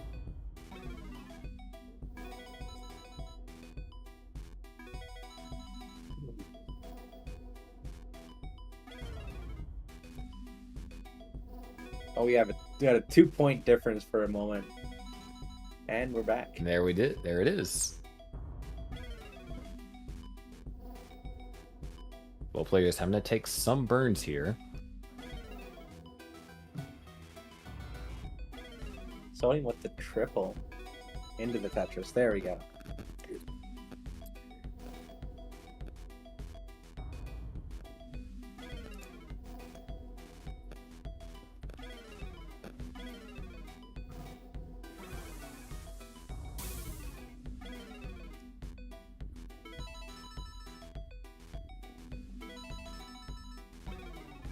And looks like things are pretty calm here. Yeah, hey. Alright, we're good. Oh, it is? We'll have a few technical issues all around. It'll always happen. Any sort of event. But I'm not seeing too many issues on either board right now, and though Sodium does notably have a 40,000 point lead. But yeah, Huff gets in a pretty good spot too. Just maintaining a clean stack. Even opting to use 2 eyepieces on the right side to build up a well. And there's the third for the Tetris. Great L piece. Yeah, that was a very smart skim. I love seeing like just different ways that like these players can like creatively skim out of a situation. Like that L piece is a pretty good example. Like it's something that like most people would not even think about, and yet they just do it so naturally.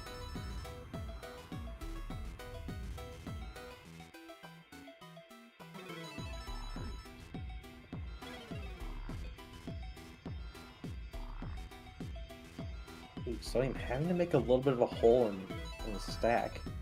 It's slowed down a bit, and she did end up losing the lead. I don't know how that happened. That just kind of happened instantly. Jeez.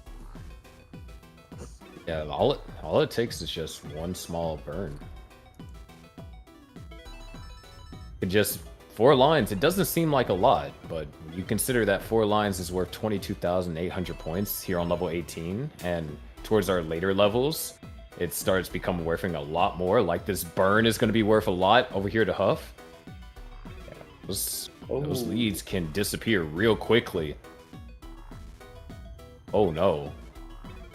That O piece was a bit scary to maneuver around.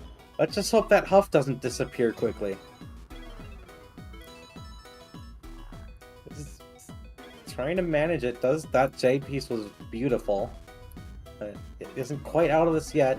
Does find the I piece, get out of there. The Needs J is another gonna L work. piece. Ooh, there we go. Gets the Tetris to clean out. Could use an L Still piece looking for to that clean L that piece, up. yeah. And there it goes. Very nice. Just like that, Sodium has built up 100,000 point lead.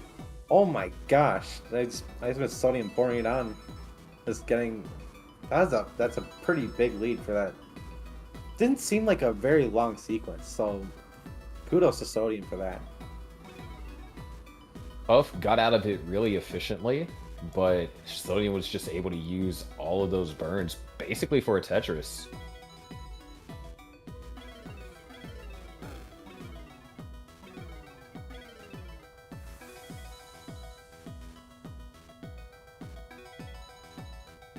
Being said, we are closing in on the level transition.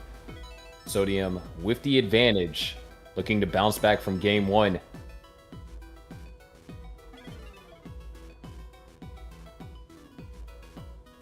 Ooh, Sodium going for the row 2, column 3 Tetris. Gets it going into He's transition over there too. from Huff. Oh, wait. There's a Uh-oh. dirty... Oh, no! Oh, my gosh! Gets it over still.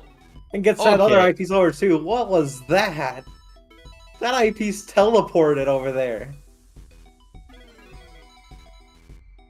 It's fine. Huff is just now J-piece dependent. Opens up the well, knocks It's down the okay. Tetris. Yeah, nothing's wrong. No, like, there was a problem. Yeah. I don't think there was ever a problem. No, it's all good.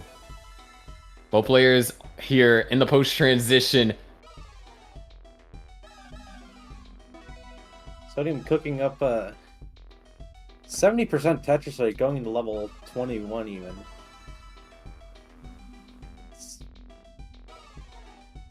It'd be a little bit difficult for Huff to get back, but it's definitely something Huff can do. Yeah, Huff was Gets the holding J out for piece that when he J needs, piece. and the Tetris soon after.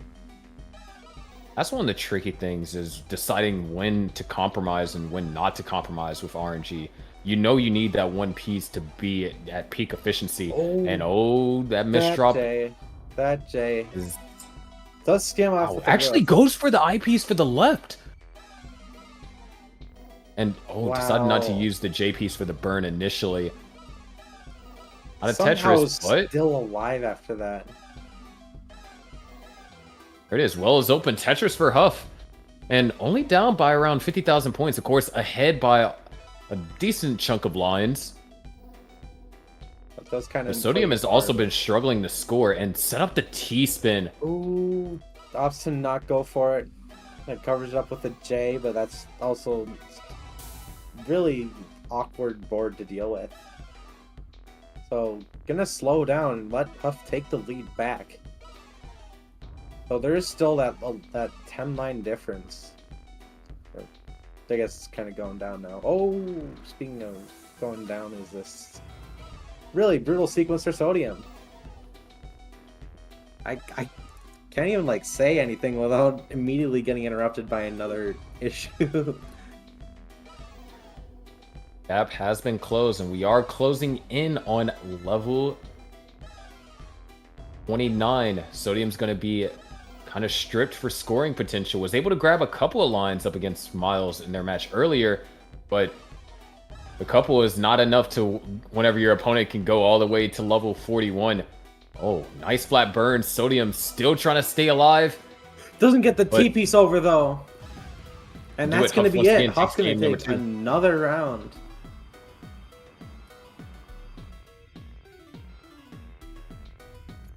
Oh, what a brutal game.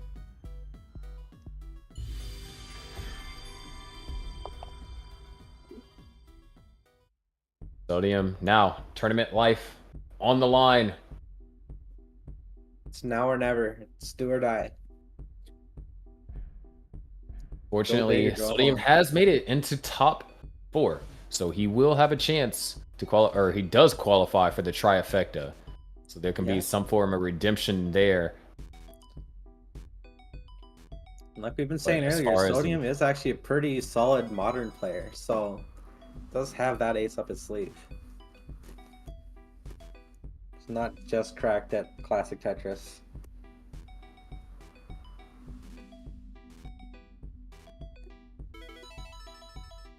The simultaneous Tetrises. You love to see it. The scores are tied.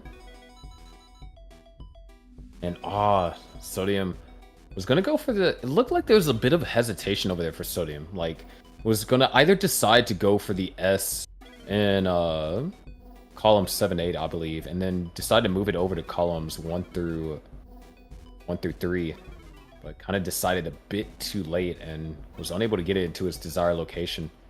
It's gonna cost Sodium some lines. However, there is a drought. And sometimes when you and your opponent encounter a drought, it could be beneficial, because that means throughout the entire time of you spending burning, your opponent's not able to score.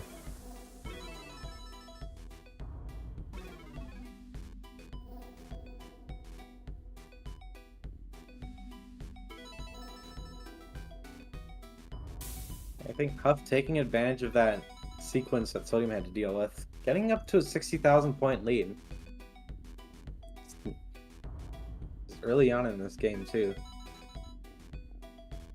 It's kind of running into a drought, but not too bad.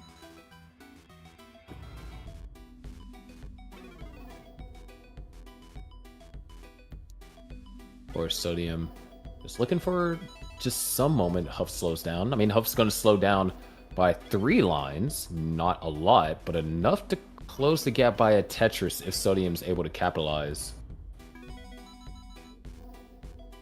It does find a Tetris was there. Set it for another. Ooh, a nice adjustment of that S piece for the O. It's very smooth.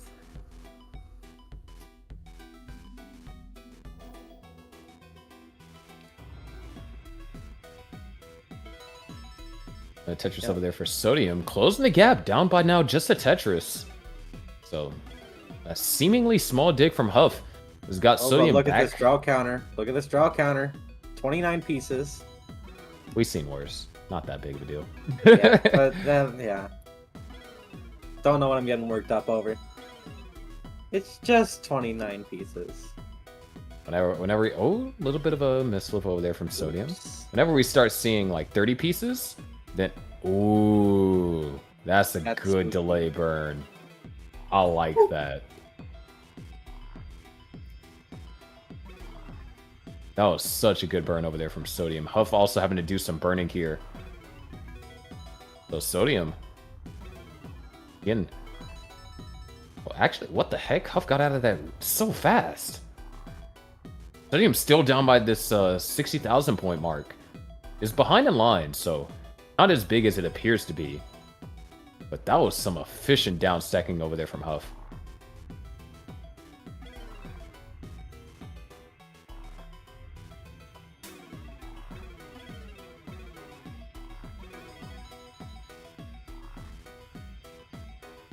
Ooh, misplacement on the T piece. Does have a few pieces to burn, but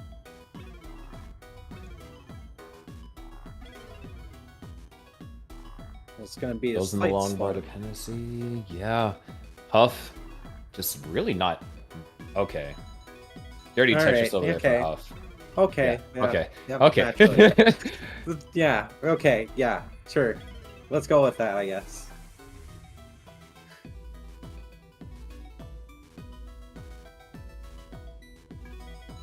And with that, we are past the 100 line threshold for both players. One Tetris is still what separates them. And that hang from Huff is not ideal. That's for sure. Looks like he might be setting up for another dirty Tetris. Oh, It actually decides burns to it out. find a way. And takes another triple. 'Cause that would have been kind of awkward to set up a Tetris with. Most likely have to make some more burns. So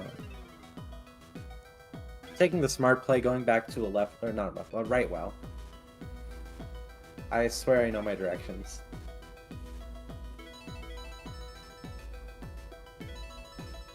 Hey, for all we know, you could be looking at a mirror, so you could That be is right. true. Yeah, the world might never know. Like the amount of licks it takes to get to the center of a Tootsie Pop.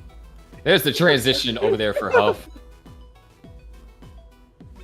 All right, going at 500,000 points, very respectful transition. Is gonna be stuck burning a little bit at the start. Somalian still in pre-transition.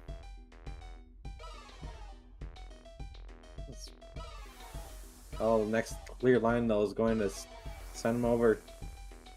Oh, that Elden burn, but still has a sequence to get out and get a Tetris right after.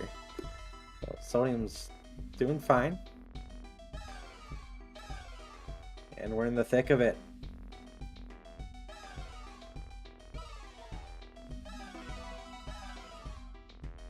Sodium has to win this. Tournament life is on the line. This is the loser's bracket. Both of these players have lost once. Actually, both of them have lost to Miles. So That's gonna be kind of daunting going into this next round, though, because whoever wins Yeah, has to 'cause- fight the person that knocked him into losers. they have to get a rematch against Miles. You know how we know of how intense the Huff versus Miles match was, but we didn't get a chance to see it. Now we can see what a rematch looks like. Players definitely, been playing some all day, some late into the night, so fatigue can definitely start to settle in. For sure.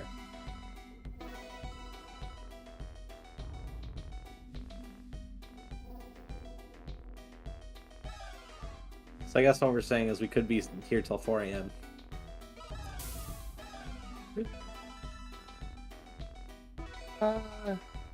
I mean, let's see. Huff wins this. I think we got 2 to 3 more hours. So, yeah, close to 4 a.m.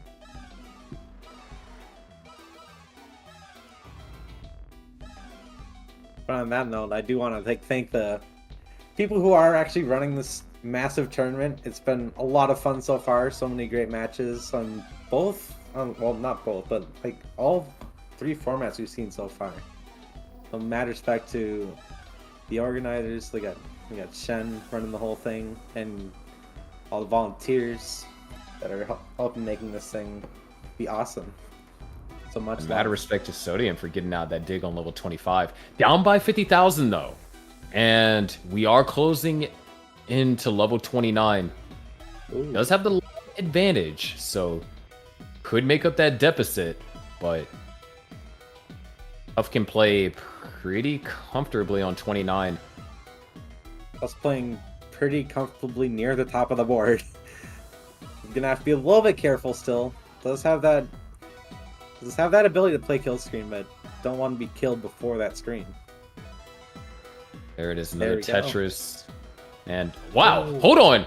There's an opportunity for Sodium. Sodium has to get these okay. 2 Tetrises here.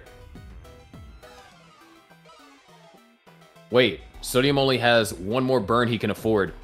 28 piece drought, 29, 30. There's the last burn he can use. And there there's it a is. Tetris. We're going to Sodium game keeps 4. the match alive.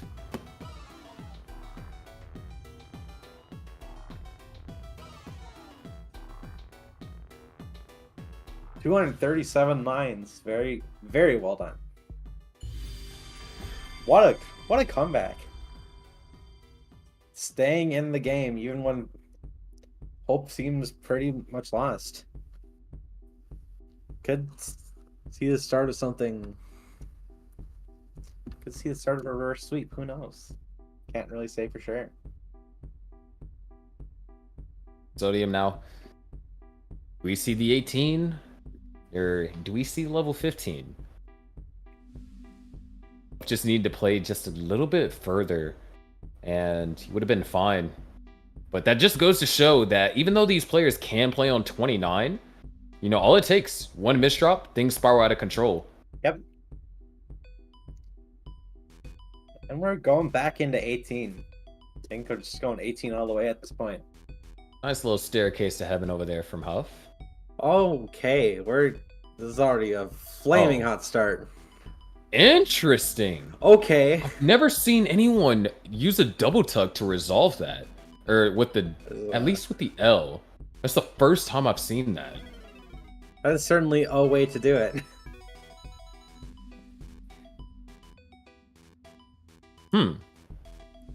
That's so fascinating to me.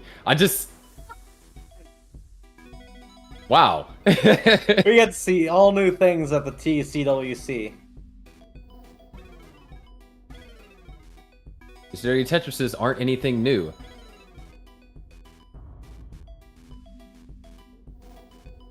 Huff continue to go for this.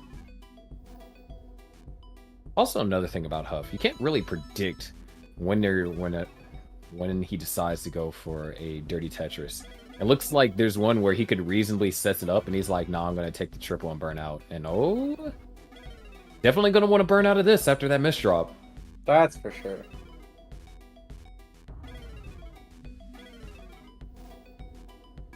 This has gotten super uncomfortable.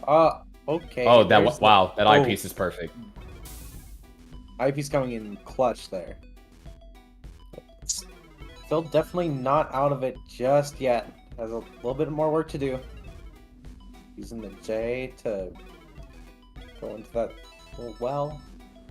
Oh, that piece adjustment. Perfect. Set up for another Tetris as well. There's There it another is. one for Huff.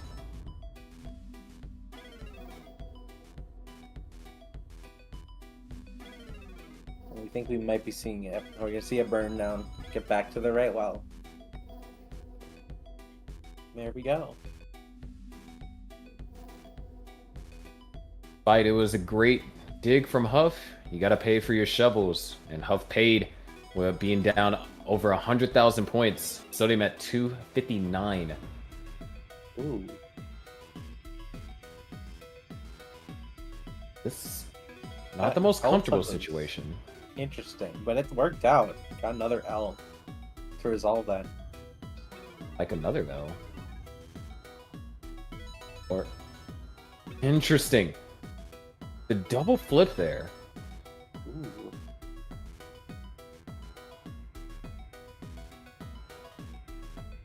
There's a game that Sodium wants. This is that game. Have a strong lead currently and wants to try and maintain this going into level 19 and all the way to 29, of course. That's for sure. Was that eyepiece intentional from Huff? That seemed you're gonna be going a little too far with the roll. Oh, the double flip. Couple ways to resolve this. I could probably skim with a roof. There it is.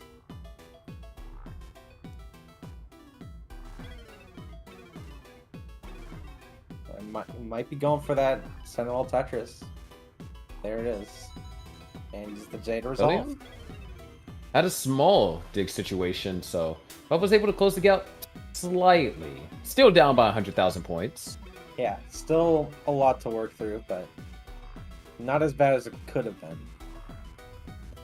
They take it one step at a time. Interesting Z flat over there. Wow, those burns over here from Sodium. A lot of delayed burns being set up. It's Small not drought getting of the eyepiece 20. in the right time.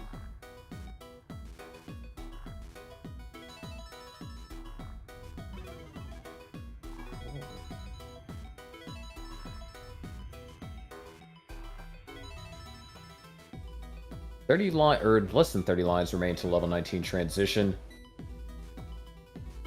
Yeah, we're getting close. See, these players can maintain a clean stack like this.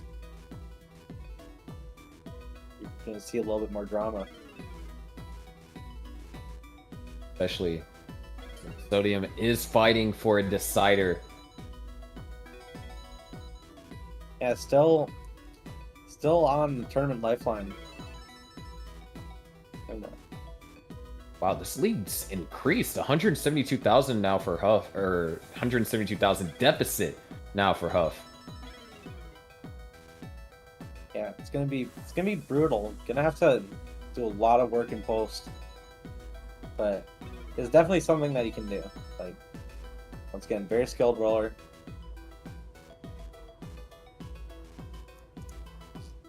And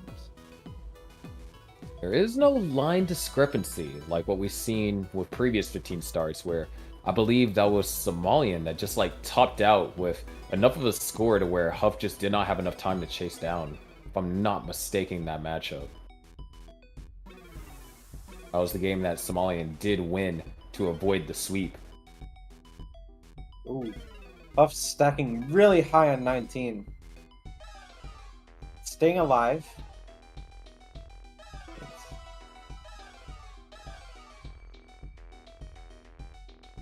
Just a classic heart attack.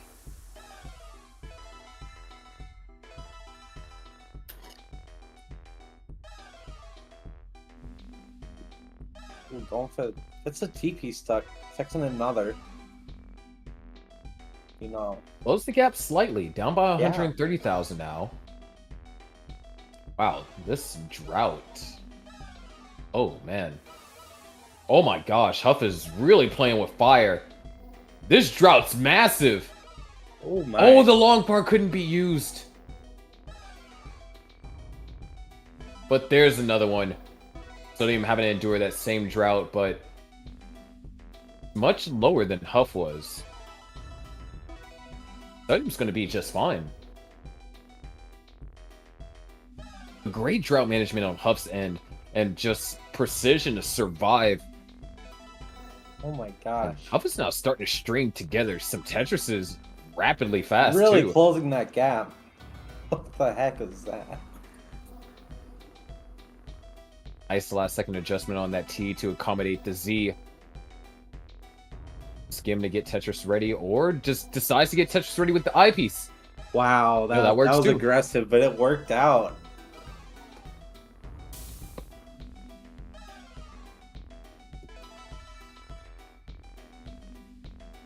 It was L piece dependent, does find that L piece, but now needs an I piece to fill in that gap.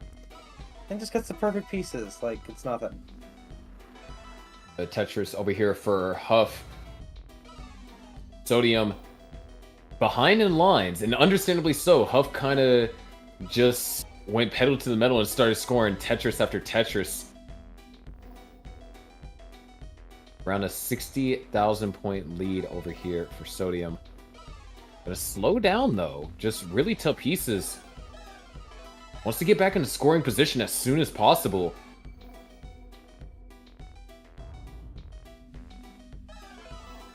Gets a double to open up the well again. Gets the Tetris. Back into the lead, but only by 8,000 points. It's neck Huff, and neck one more. going into these final lines. Before level There it is. 29. Huff goes to 29, down by 5,000 points. Not big at all. Sodium looks like he's going to try and set up. Oh, that Z piece. Really poor timing. There's not much Sodium can do but try and set up for a dirty here. Oh my gosh, super risky. Oh, I can't get it over. Up by 14,000 points. Huff is setting up for a Tetris. Wait a second. No long bar. No long bar. We go to a decider.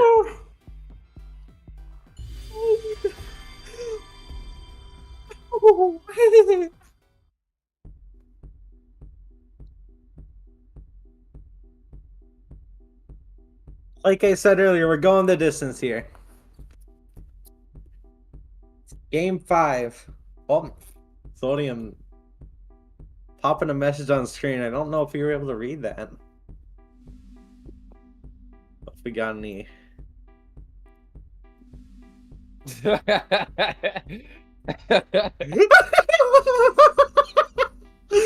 Somebody turn that into a GIF. We need a new Kingsman like GIF. Oh my gosh. Stream has ended.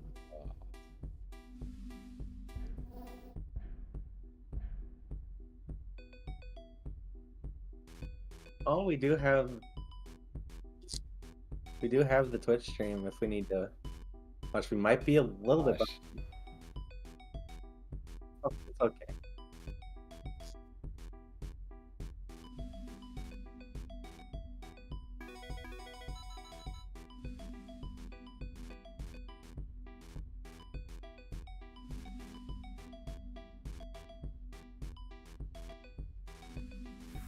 Wow.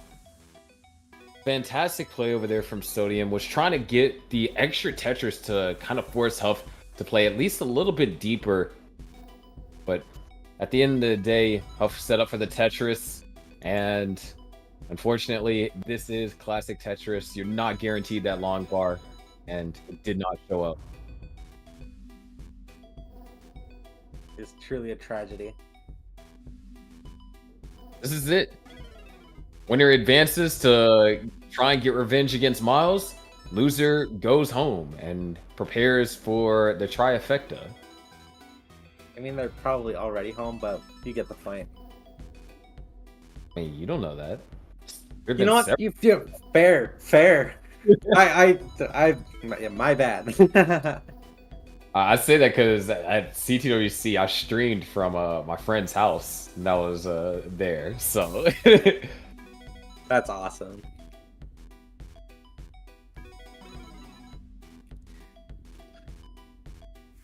that being said, really pretty even here. There is no huge score discrepancy like what we saw last game.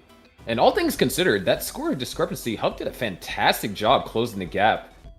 Left side's a bit of a concern.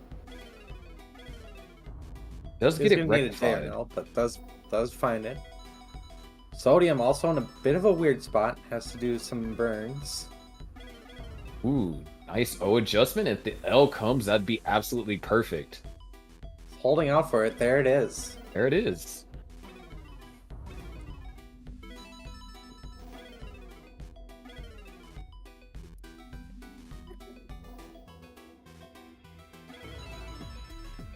282 to 242. Huff is on a tear here in the beginning. Almost 300,000 by 60 lines. And Sodium with the Sodium. VIP setup. Oh my god. There it is. Really And holding there's up the for that eyepiece one. too. Incredible stuff.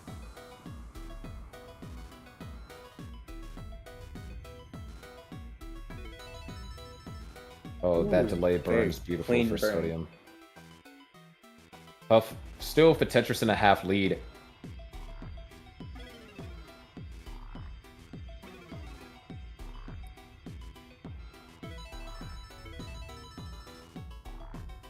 We're just getting these touches at the same time here. Very nice awareness from Huff to like wait out that covering the hole for the J. Sodium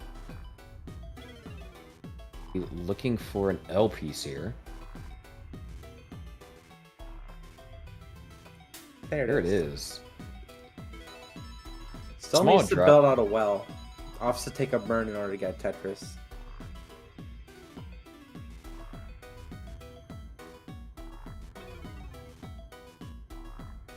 These players fighting hard for a chance to get revenge against Miles.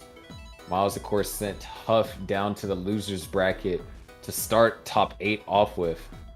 And then the very next round, Miles sent Sodium down to the losers bracket. Both of these players have an opportunity to get revenge.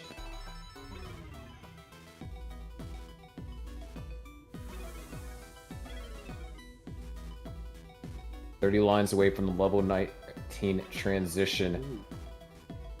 This is Lumen. Now players seem to have gotten in a more steady groove than we've seen throughout majority of this match. Definitely feels Look at like these Tetris rates. 73 and 80. That is really good, especially going into transition. pulling out the stops here. Definitely seeing both players encounter various issues across the past 4 games. But this game, it seems like they're really throwing it all on the Matrix.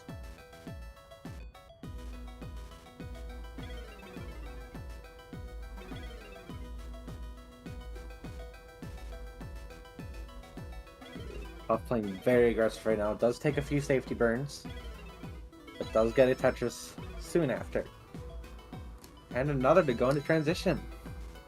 Sodium finds one and transitions with that line clear, unable to get the second Tetris off that eyepiece, looking for the L or the J, gets the L and knocks down the Tetris. 642 over here for Huff, a 57,000 point lead.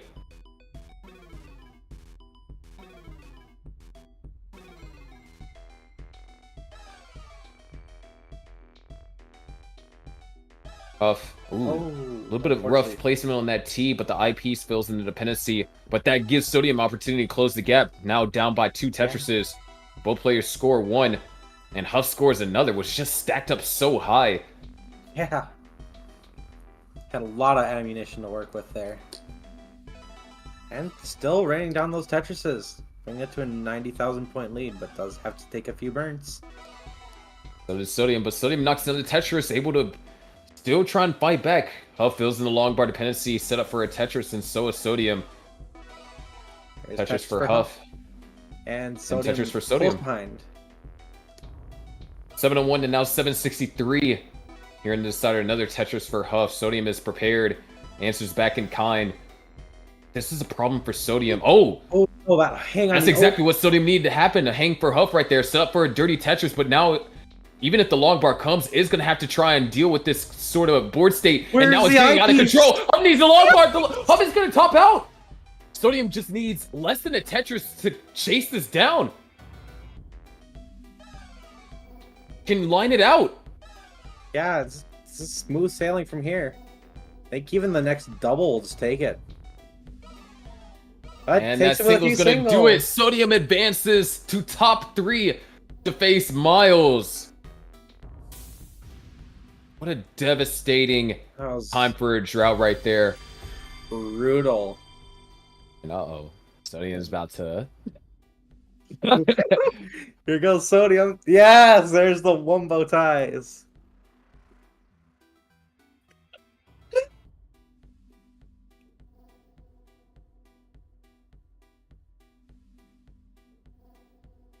What a brutal game over there for Huff. But well earned for Sodium. And now there's a chance for revenge. Here The we go. rivalry between Sodium and Miles. Strikes The back. stakes are higher than ever. Winner makes it to the grand finals. Loser goes to bed.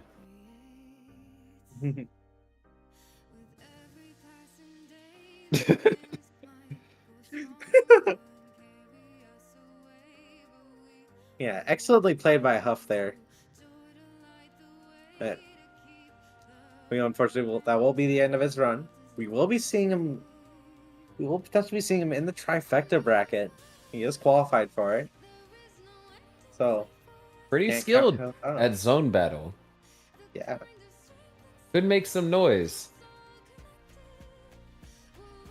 And who else could make some noise? We got Sodium over here. Gonna have to go against Miles the Great.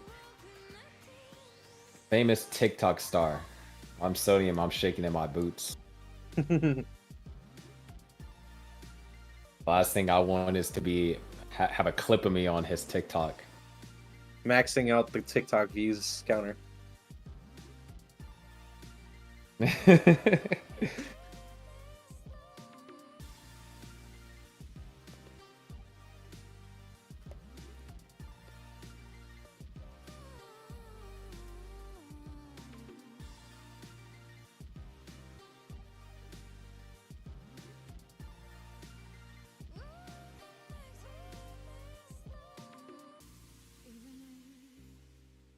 Each of us are miles and miles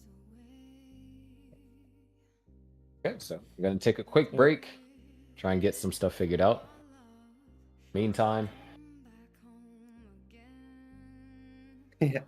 meantime, I guess you while you're guys want waiting- to experience this awesome action for yourself. You can too play Tetris Effect Connected for free if and only if you type connected in the chat right now to be entered in a giveaway to win the Tetris Effect Connected game for free 99, the best kind of price. Exactly. I mean, who doesn't want a beautiful set of a beautiful game and a beautiful box with a lot of awesome bits of memorabilia with it. Like I've still got I got the box with me. It's really shiny too. But yeah. Yeah, we will See you be guys back after our in a short moment. break.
All right, everybody, we are about to hop into the grand finals. You may be asking why the grand finals. So there was a little bit of an issue with getting Miles. Miles had a at-home emergency. So we agreed that everyone is at the top four is kind of having a similar prize and whatnot. So we agreed we'll probably have some show matches down the line and get this grand finals underway. So we will be having Sodium Overdose versus Allenbot for our grand finals. So sorry to all you Miles stands out there, and hopefully we took a bit to figure this situation out, but this made the most sense. So let's have some fun. It's still going to be a great finals. Are you ready, T-Flat and Sharky? Oh, I'm so ready. This is gonna be, gonna be awesome. 100%. I mean, we take a look at these two players. Sodium, a tapper, making it all the way here, fighting through roller after roller. I mean, especially that last game up against Huff, or rather the last match. Game 4, the game that allowed Sodium to chance to even make it here in the first place. Truly phenomenal. It's incredible what we've seen so far from Sodium, and I'd say definitely more than oh, I completely lost my train of thought there. Lost the word for it. But completely deserving of grand finals. Very strong player, and we'll get to see what Sodium can do against Allen, which will be a first for the bracket. Of course, with this being the grand finals, that means that Sodium would have to beat Allen twice in order to win this tournament. Allen, of course, coming through the winner's bracket, has that advantage of a bracket reset. And it's possible, but that's requiring Sodium to win 6 games, which is definitely going to be a challenge for anyone that has to make it through the loser's bracket. But it's still possible. And players that participated in this tournament have done it before in other similar TEC tournaments. Absolutely. You cannot count it out.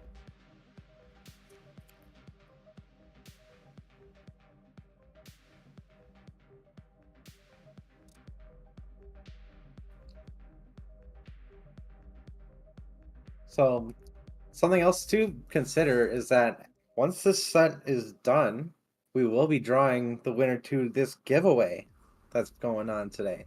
So if you type the word connected in chat, you'll be entered into a giveaway for a collector's edition Tetris Effect Connected game on the system of your choice: Xbox, Nintendo Switch, PS4, or PS5. So if you want a chance at one of these beautiful collector's editions, make sure to type connected in chat.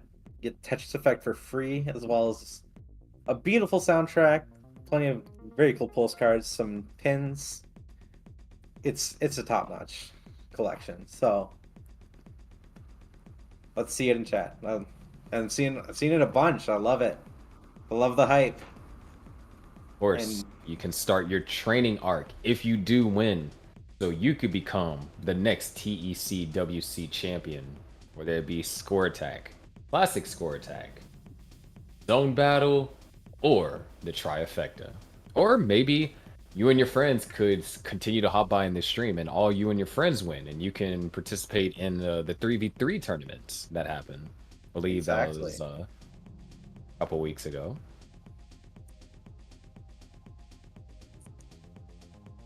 You can still register for Zone Battle right now. Yep. So if you want a chance to play up against the best and earn your spot in that Trifecta tournament, there's still a chance to register. So go to www.tetriseffect.game/tournaments for more information. And of course, join the Discord. Definitely helpful there as well.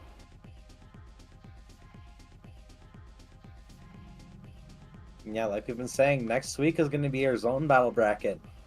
So, yep, you guys sign up, and then you'll be playing it next week in, I think, 1 of 2 time slots.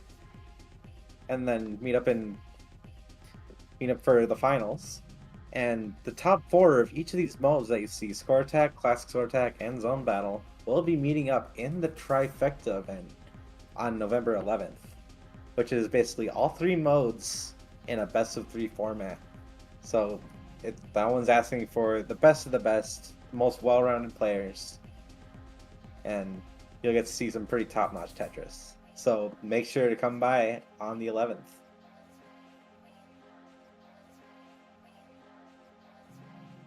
Finalizing things as we speak. Chance to have this conclude, or for it to go another 2 hours. Imagine double deciders.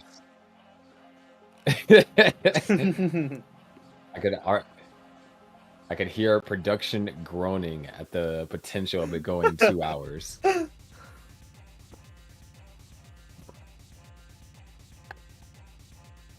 It's more Tetris than we can handle.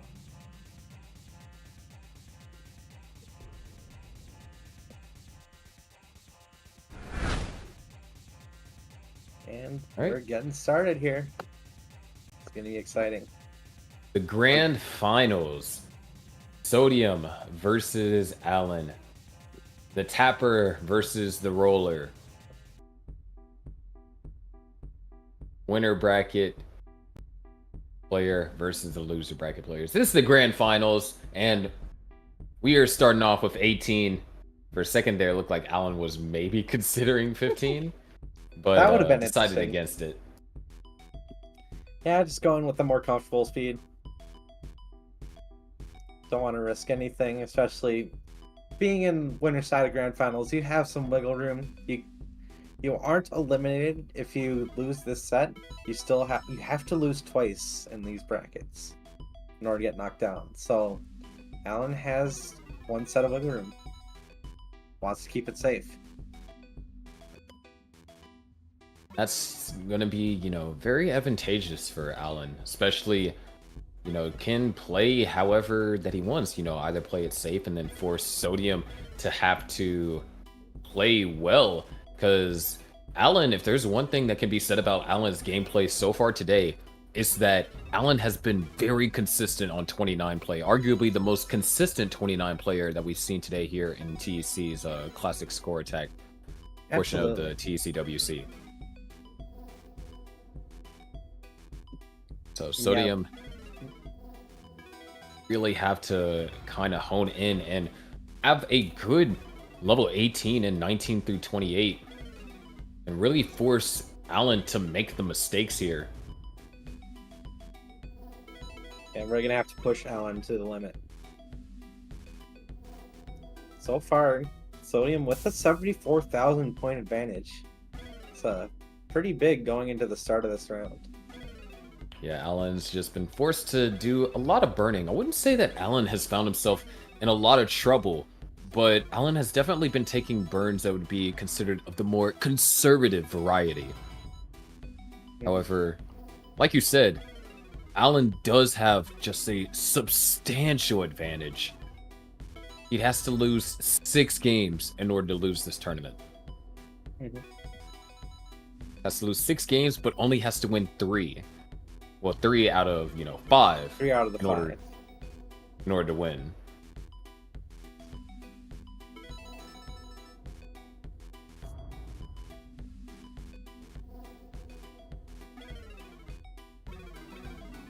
That being said, both players very comfortable. Allen forced to set up a delay burn. Didn't really have a good spot for that J piece. I'm not saying can be said for Sodium. Great recognition on that L piece right there. Beautiful adjustment. Sodium off to a pretty good start here. Allen Bot starting to gain momentum after a slowish start in the first, I want to say, 50-ish lines or so.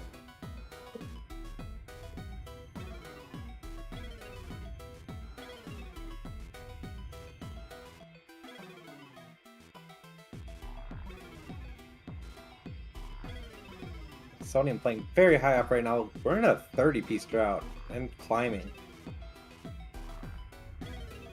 Long bar nowhere in sight. There it is. Okay, there it is. Later. 40 Wow. pieces later. Not as big as a drought that we've seen earlier But between still, Allen Bot and Miles, which honestly maybe it's Allen Bot. Just making the RNG worse for everyone that plays. Because when you think about it, Allen Bot versus Somalian had the first worst drought. Then it was Allen Bot versus Miles. You know, I'll accept it. Just blaming Alan. That makes sense. That's all the evidence I need. You know, this game is very brutal, and it will pick you apart if you aren't ready for it. Yeah, and right now Sodium starting to kind of lose out a little bit on some scoring potential. Allenbot potentially in a position to score the Tetris. Well, Sodium's keeping it around this 80,000 point lead. Oh, that's That a adjustment from beautiful. Sodium. Oh, what a That beautiful was overhang. So clean. Peak efficiency right there. But long bar dependency now creating column 3. Does get the long bar, but that is an eyepiece that couldn't be used for Tetris.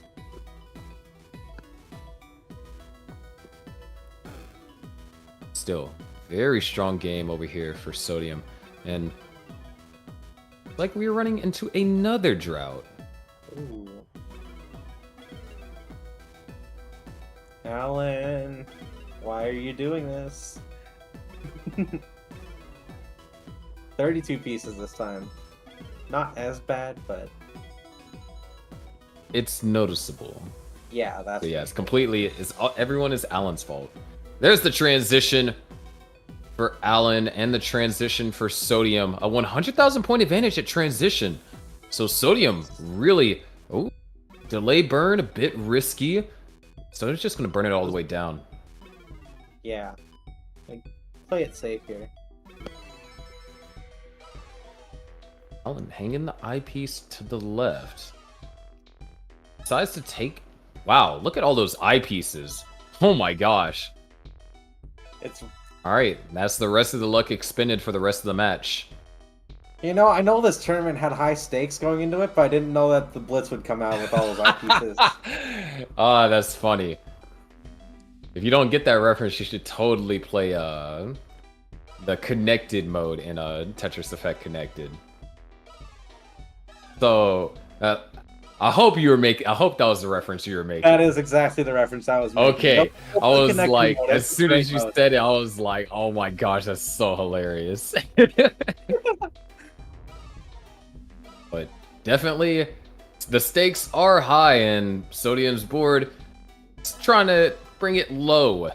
Not in a position to score currently.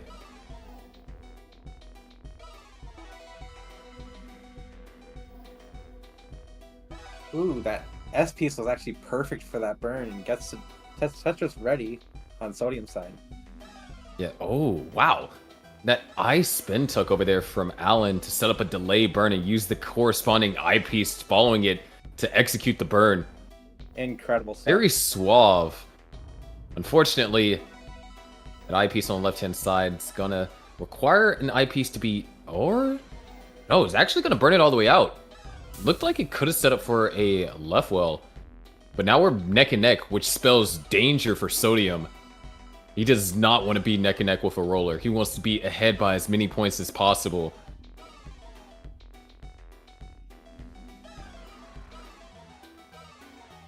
Ooh, nice skim with the T piece by Sodium, getting Tetris ready again, just in time. That was the perfect skim.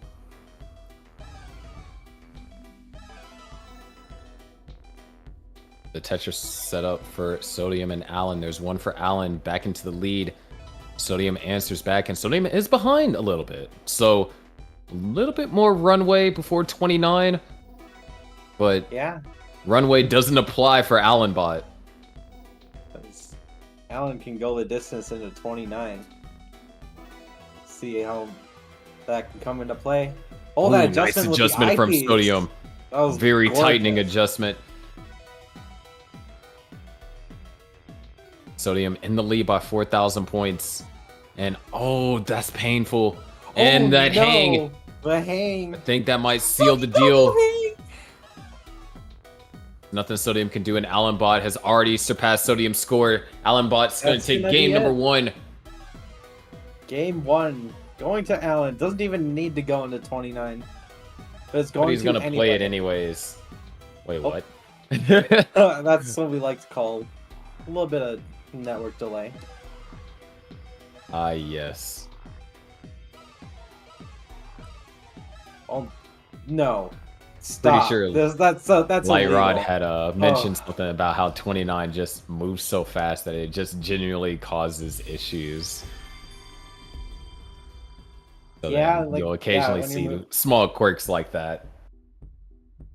Yeah, but these players are essentially placing 3 pieces in 1 second. That's pretty quick. If for like even for like, some like modern players, that's quick. And Yeah. they're doing that in classic Tetris with no lock delay, with no easy way to maneuver pieces except for like manipulating the controller itself with rolling and tapping. It's incredible how they can manage that like that high speed.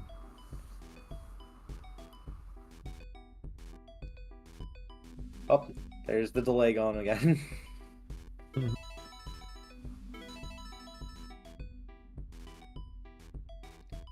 But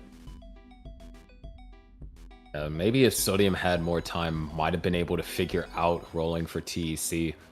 Because I don't want people to think that it's like, oh, why do certain players that, roll outside of TEC, like Sidnev, not roll in TEC?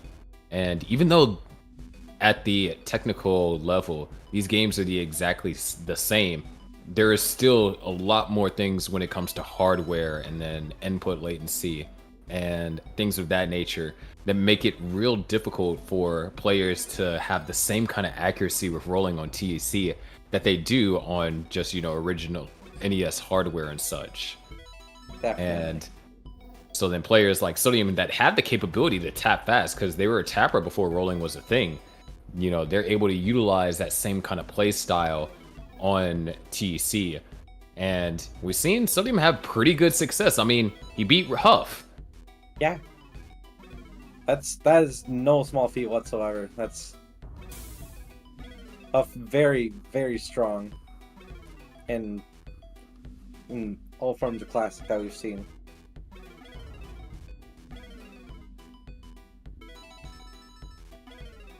That being said, looks like Sodium once again already with a 100,000 point lead. Gonna slow down a bit, but yeah, this having a little bit of connectivity issues over here for Alan. Just making it hard to accurately commentate. It's like, oh, they place something in the middle. Nope, that's all the way over to the right. I'm pretty sure AlanBot just figured out how to hard drop in Classic. I think that's what's happening. Bonkers. Hard drop and then... Oh my gosh!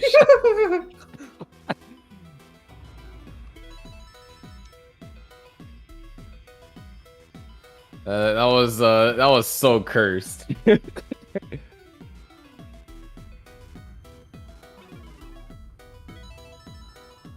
makes me think back to it was either TECWC last year or the Honda Fan Cup, one of the two, where just it was so bad, but it was like, oh, that player's a misdrop. Wait, no, they didn't. That was just a prank. It was an internet prank. Yeah, the stack for Sodium is not a prank though. Having to take some burns. Like, Sodium's just fine. He's just chilling. Like, everything's moving nice and smooth. And then you got Alan teleporting pieces everywhere. That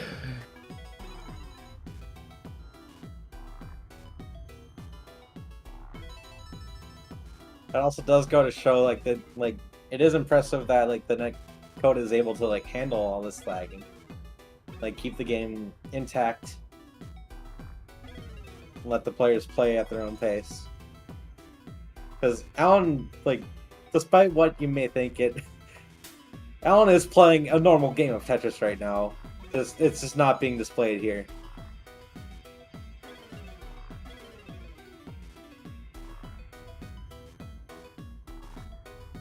Yeah. And this game of Tetris is coming with 100,000 point lead for Sodium though. So But Alan's doing his best to dematerialize that lead, just like his pieces are materializing on the board. This is so funny to me. It's just like it is very funny. Oh wait, that's a genuine misdrop. I was Oh. expecting it to like go into place. It's like funny because it's stuff like that. It's like, oh, okay, I'm ready to see it, you know, zip over to a different location. Oh wait, that's an actual misdrop. It's just there. It's just there.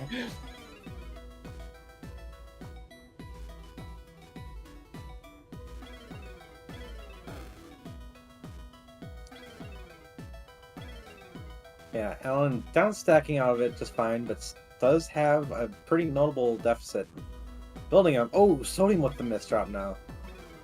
That Z piece did not quite get over to where he wanted. Oh, it has to cover up the well. This could be dangerous.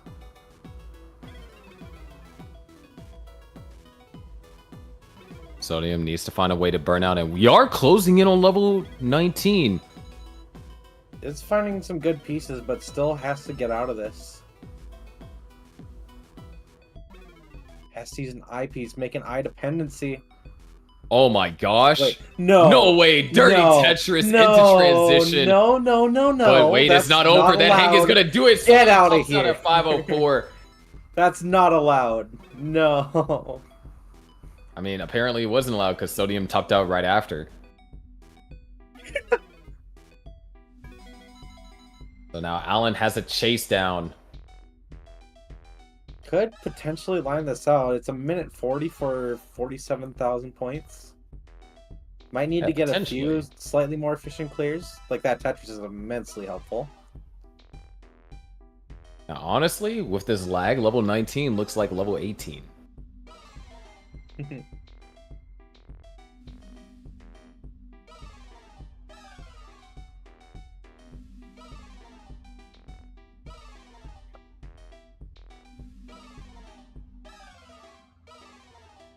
Almost there. I think.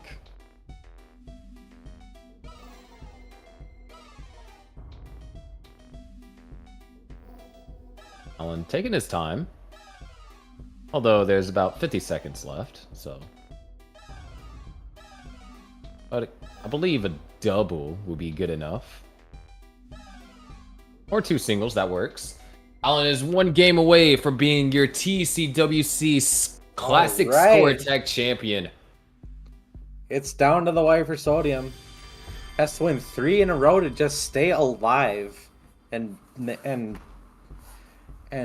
reset the bracket. But that's a tall order. But we'll see what we can do. Oh, wait a minute. Oh, level 15. Alan pondering the 15. Okay. No, we're going Going 18. Yes, we never got Oh. the level 17 set. Yeah, I was about to say, hey, can we get to see the 17 this time? Unless... Wait, what the heck? Bruh. Alan got a second chance to place the S piece. Oh my gosh. It's the way the pieces are sliding is make it look a little bit more like modern score tag.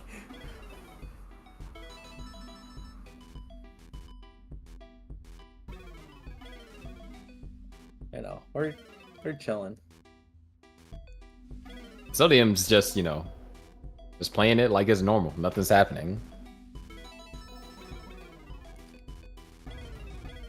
While playing some Oh sprint. my gosh. Ooh, double Tetris for Sodium. That'd be super helpful.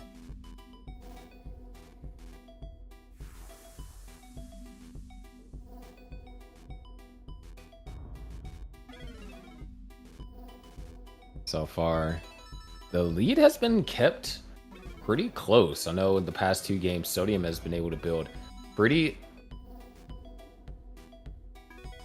substantial leads. I wanted to see what that long war was gonna do.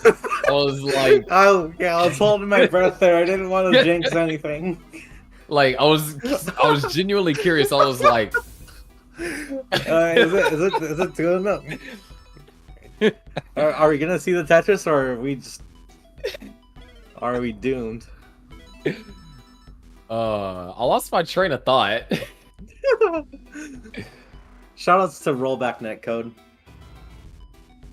Like honestly, it's so good. It actually makes for a pretty seamless online experience. Ooh, Alan missing an S spin. I don't know if it was like super legible, given the piece teleportation we were seeing, but I think it was right an here. S-spin. Let's see the J piece teleport. Oh, there it is. All right, we have now implemented deep drop into classic Tetris. Oh my gosh. Alan just rewriting the code as we speak. First it was giving players bad RNG. Now it's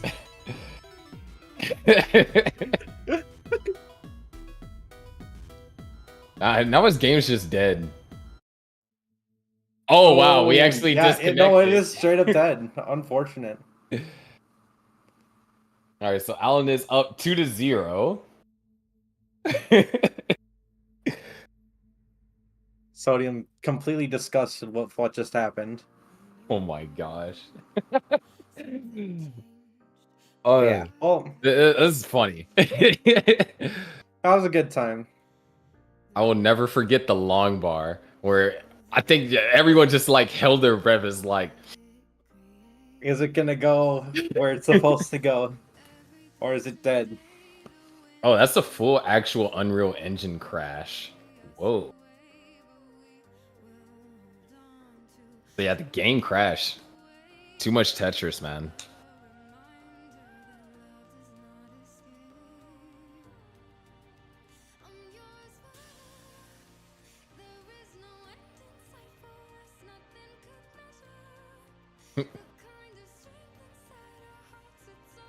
True, Alan got the TEC game crash. He's actually a cracked. He's done something that not even NES players can do.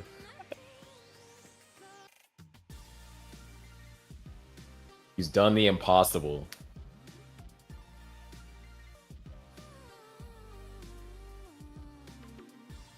But you want to know what's not impossible?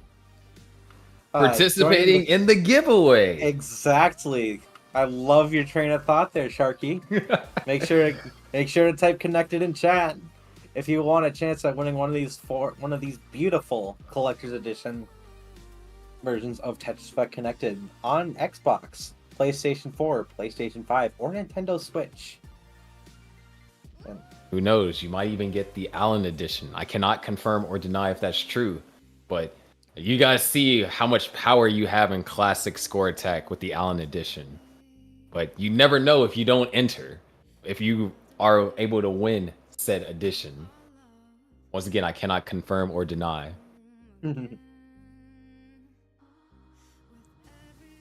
Yeah, but I can confirm that these controllers are absolutely amazing for playing Tetris Effect Connected, especially in classic score attack. If you are used to like an NES controller, then you'll feel right at home with these.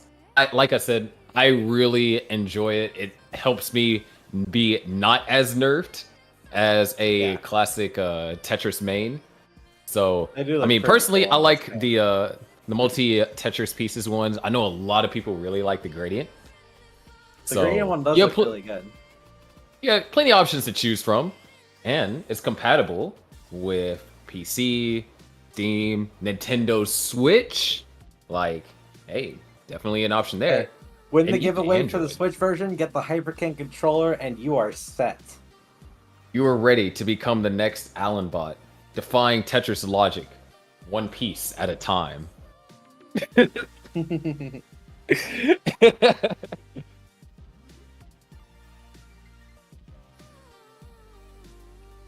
We'll be getting in shortly. They're getting the scores properly where they need to be.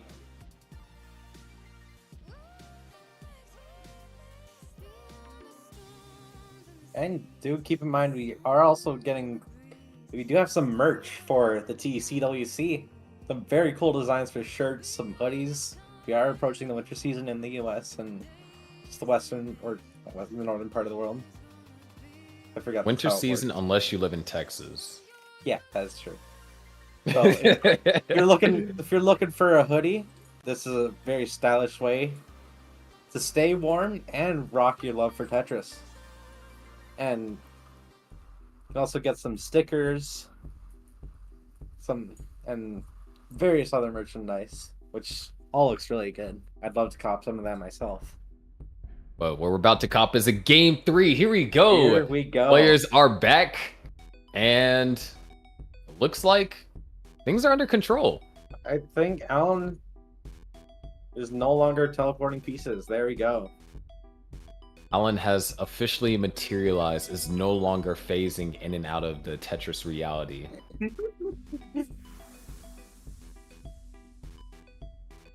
Dude had access to Kamui, for those Naruto fans.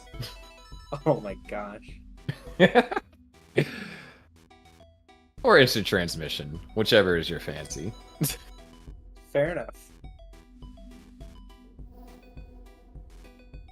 But with that being said, Alan is in fact one game away from winning the entire tournament. Sodium has to take this one game at a time, and that starts right here in game number 3.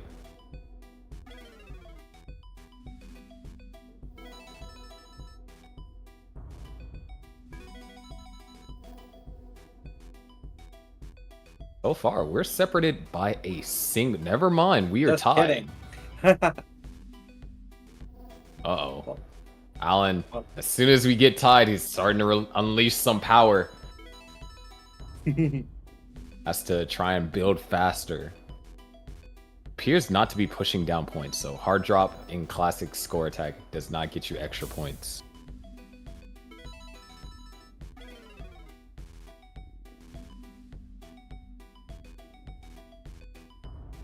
Hey. That being said, just super close game here. Yeah, absolutely.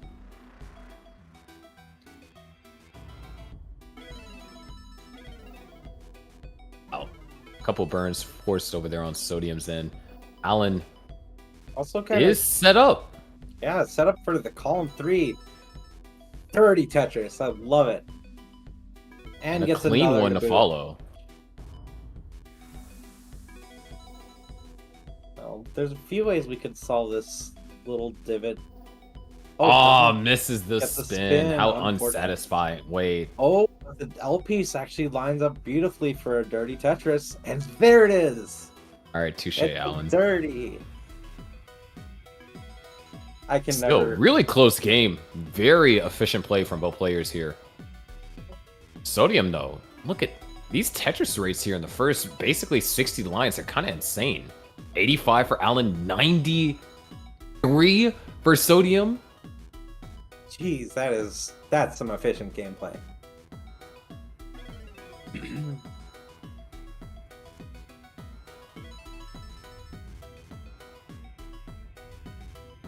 Sodium going to be looking for a J piece here. Gets one, needs another, or an I piece. Either That or was it good. can be used to fill that left side. Is going to wait Now for it the has to eyepiece. get the I piece. Oh, right. I guess it's not really a dirty Tetris. There's a few rows missing. Yes. Counting to 4 is hard. It's always Oh, devastating it's- when you think that you're like, okay, I got the long bar, put in the well. It's like, and you don't see, at least on NES Tetris, it's like, wait, the Yeah. screen didn't flash. Wait, what do you mean that wasn't a Tetris? Yeah, exactly. It's so hard counting to 4 sometimes.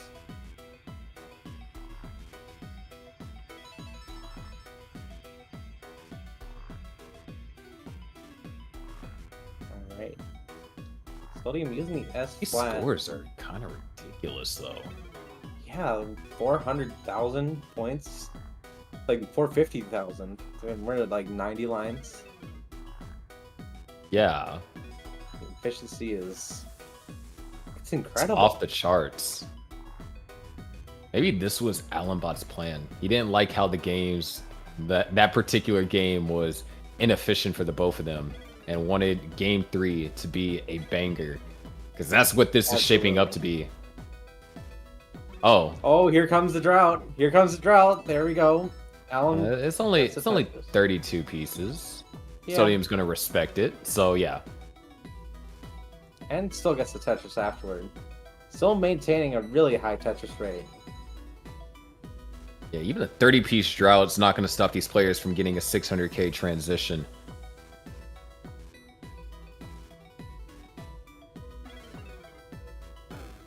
Nice adjustment over there for Sodium. Sodium has had some phenomenal play, especially on level 18. That's been like Sodium's strength throughout the majority of the tournament. Oh! Oh no! Oh no! The controller! Uh-oh.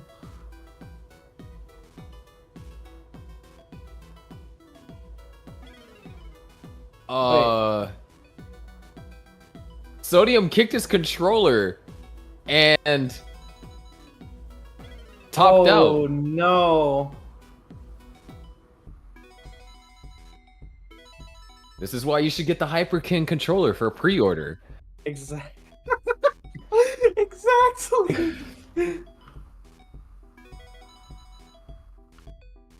Oh.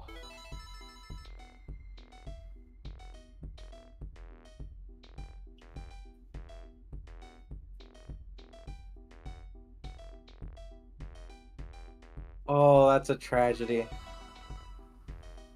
It always sucks when stuff like that happens, and it's not the first that it's happened to any player here. But it was gonna be an insane game. Like, the Tetris rate was truly phenomenal. Yeah, look at Sodium at 81%. And Alan maintaining that 80% in the transition.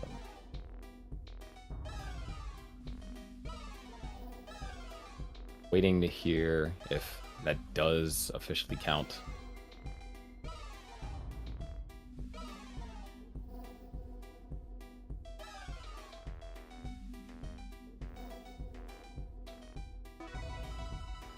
Truly. I mean, I've had that happen before. Not necessarily with the cord, just Yeah. with my console in general. Like, I'm pretty sure it was on one of my few 700k transitions. It was like a great game, and then it just froze on level 22. There's nothing I could do about it.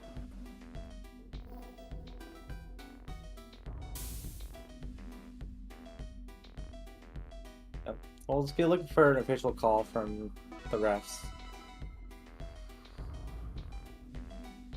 If that counts for grand finals, but Alan is cooking right now. Lining up for a level 26 max out. Not quite, but well, yeah, there it is. Does already have the max. Alan could try and go for the highest score on TEC, classic score attacking comp. It's gonna be a challenge because Huff got it at 49, and it was a 1.92. Yeah, that'd be quite the task. You're But only it is doable, but it's gonna have to have some Alex T like play on 29.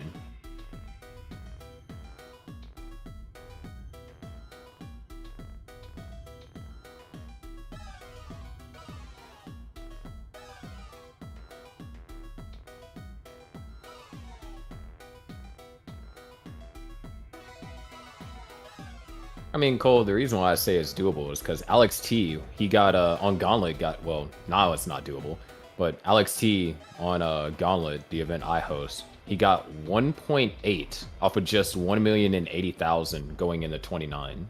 So was able to score 700,000 from 30, or from 29 all the way to 39. So, possible, but waiting on a official call.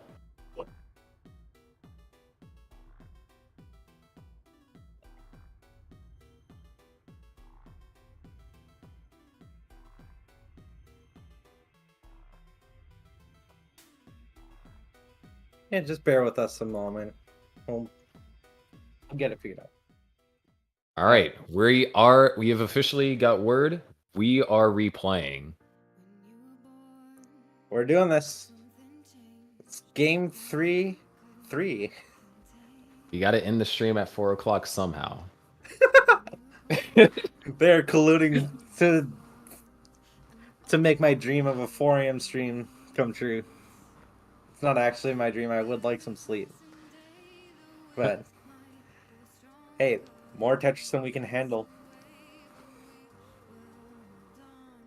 Keep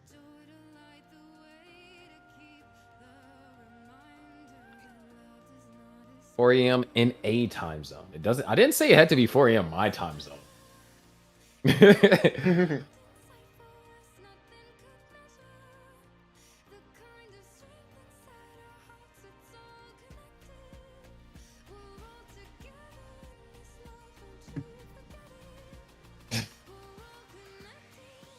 Yeah.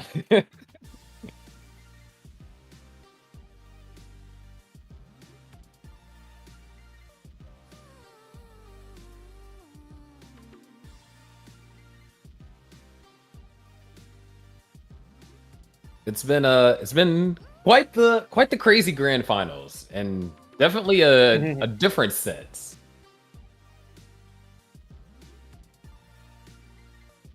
We got teleporting pieces.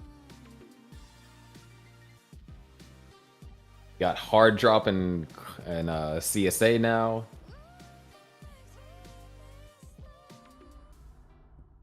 Getting the whole variety. Oh, we were missing out. Now on all we need 29 is a start. level 17 start. Exactly. This is what we got. That would just be the cherry on the ice cream.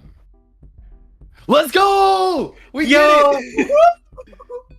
I need to not do that. It's freaking 2 a.m. in my apartment. That was a very bad idea. We get the level 17. That we've dreamed of. The prophecy has been complete.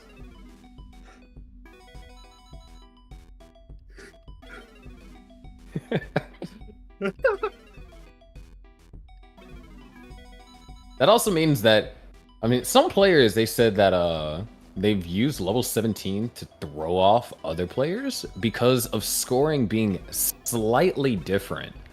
And Yeah. honestly, I can see it, but at the same time, I guess it just messes with your your internal pace calculator.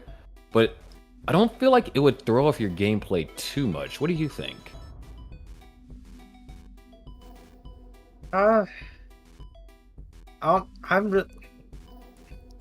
My only thing is like just seeing the transition happen like at 120 lines, but nothing happening. That could potentially throw you off. But I don't know about like taking like the pace counter or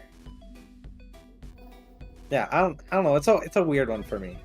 I'm just happy to see the purple Yes, purple is goated color.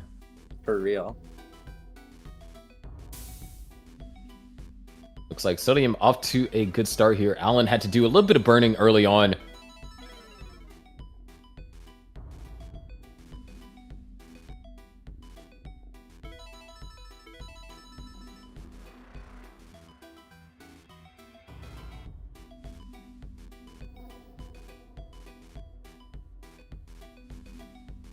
Right.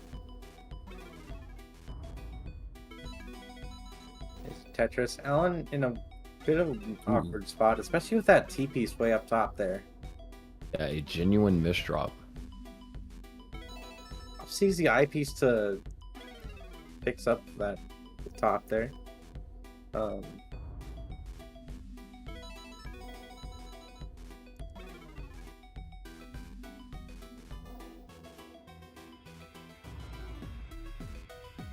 Right now, it does look like Sodium, once again, kind of off to what we've seen in a lot of the previous games, just being able to be really efficient on level 18.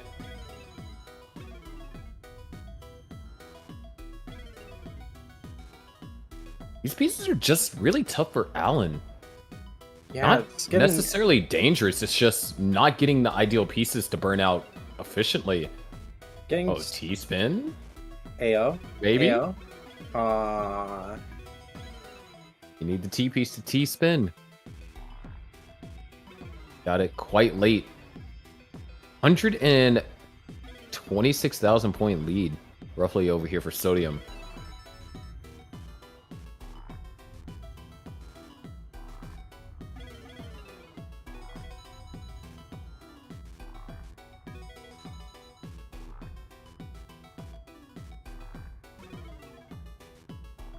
There it is, a Tetris for Alan. There, column 3.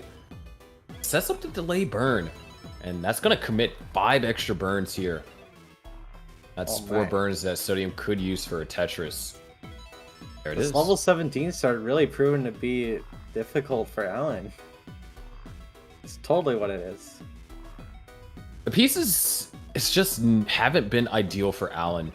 Yeah. Sodium has been able to maintain just a really accommodating stack, while Alan and those misdrops definitely don't help. Agreed. But, oh, Sodium was playing a little bit with fire there. Nothing too serious. And we actually haven't seen too many serious droughts. Definitely unwanted pieces, but droughts haven't occurred like what we've seen earlier today. Knock on wood.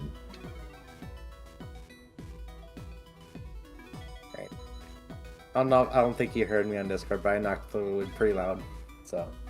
Discord noise. Oh, there's the bits for Sodium. Ooh. And that looked like an adjustment, but at the same time, it was a bit of a risky one. So, never know. We are about to transition to level 18.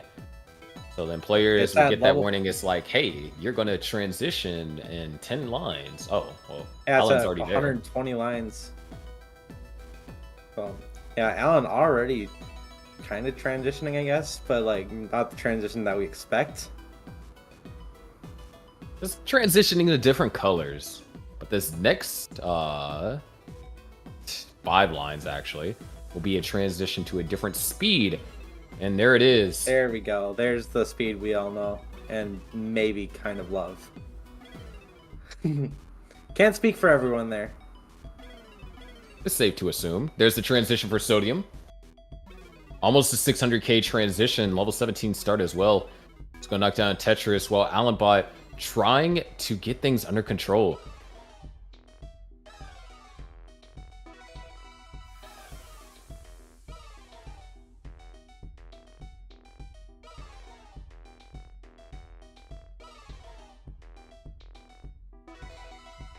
Tetris over there for Alan. And oh, Sodium not quite getting that piece all the way over to the left. So gonna decide to use the I piece to bring the stack down. And there is a T piece gap in Alan's stack. It's just there. It's just time there. for an Imperial Cross.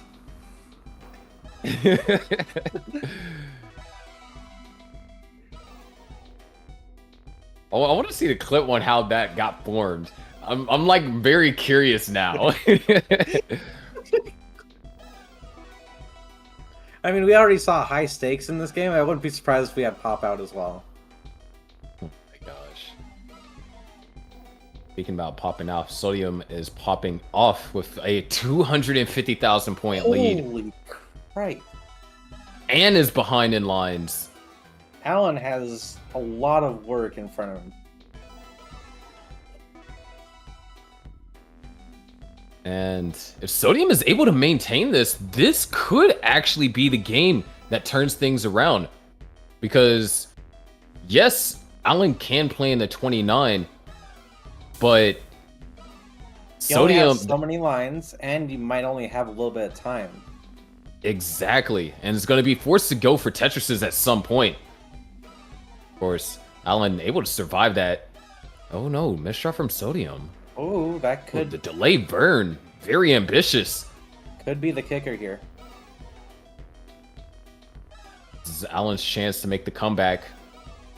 Interesting delay. Oh no, the hang! This is That's the it! piece. Sodium's gonna top out right now, but 2 minutes to come back almost 200,000 points. That's kind of a six tall order, but Tetrises. it's not out of the picture. There's one Tetris, bring it down to 120,000. well, now 4 Tetrises and change. Actually, just 3 Tetrises now can do it before it even hits 29. This is it. Are we gonna crown? Wow, these eyepieces are coming so perfectly timed for Alan. Are we gonna crown a new champion on this game? Oh, but we are at 29 play is 227 gonna be binds. needed. 29 is necessary if Alan wants to end this right here, right now. Here we go. And 17,000, Alan looks like he's 12,000. just gonna line it out. Nothing too serious. 9,000. There's plenty of time. 5,000 to go. 4, 3. Uh-oh. Oh, wait, hold on. It's not over. 1,700. 5 One more line. That's all. One more line. One more line. Wait, one more line. And there it is. Oh my gosh. So scary.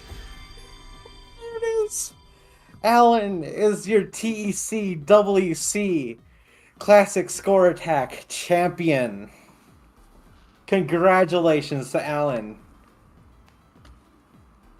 A very Wow. hard fought 5 games to win 3-0. What a set. That was a roller coaster of a set there. It really could have gone south too. Sodium scrolling through TikTok. That's incredible. Oh, That was see how so Alan much set fun. up the T gap now. That. Okay. Okay. But yeah, But wow. congratulations, Alan Bot. You've What a won the performance. classic score attack portion of the TECWC. Apparently, according to Austin, after only 1 day of playing. That's ridiculous.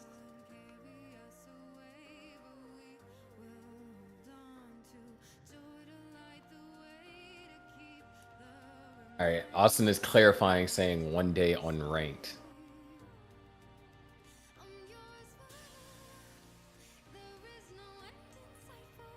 But regardless, amazing play by all the players tonight. I mean, this top 8 was so freaking stacked. Like, Oh, that was- actually That ridiculous. was incredible. So much good play. Like, I'm in disbelief at all of that. That was wow. We really saw like the best of the best today. Like, we cannot deny that. This was the world championship. But just look at that bracket. Look, the top 8: Somalian, Allenbot, Sodium, Miles, Huff, T-Storm, Sidnev, and O. Like, there was only Powerhouses. 2 sweeps. Everything else was pretty contested. Absolutely. No, we can't forget that not just Alan, but Sodium, Miles, and Huff are all they're all qualified. They can participate in the trifecta happening on November 11th. So make sure if you are fans of these players, go check them out in a couple of weeks. Playing classic Tetris as well as some modern Tetris in a very cool best of 3 modes format. And if you think you got what it takes to take on the best of the best in zone battle, or just want to participate in the other various brackets, there is still a chance for you to register for the zone battle tournament. You still have plenty of time to do so, and so why not? I mean, hey, it's not every time that you can, tell your friends, it's like, hey, I participated in the world championship. Exactly. You get bragging rights for everyone. Especially if you get some of the merch too. Yes, I did just plug a TECWC merch in the chat if you are interested. It is hoodie season here in Ohio. Sharky. Maybe if you get lucky, you'll have hoodie season. It's not so bad. But Like we're already approaching jacket season where I am. do you guys know what time it is? Why would I have to hop into chat?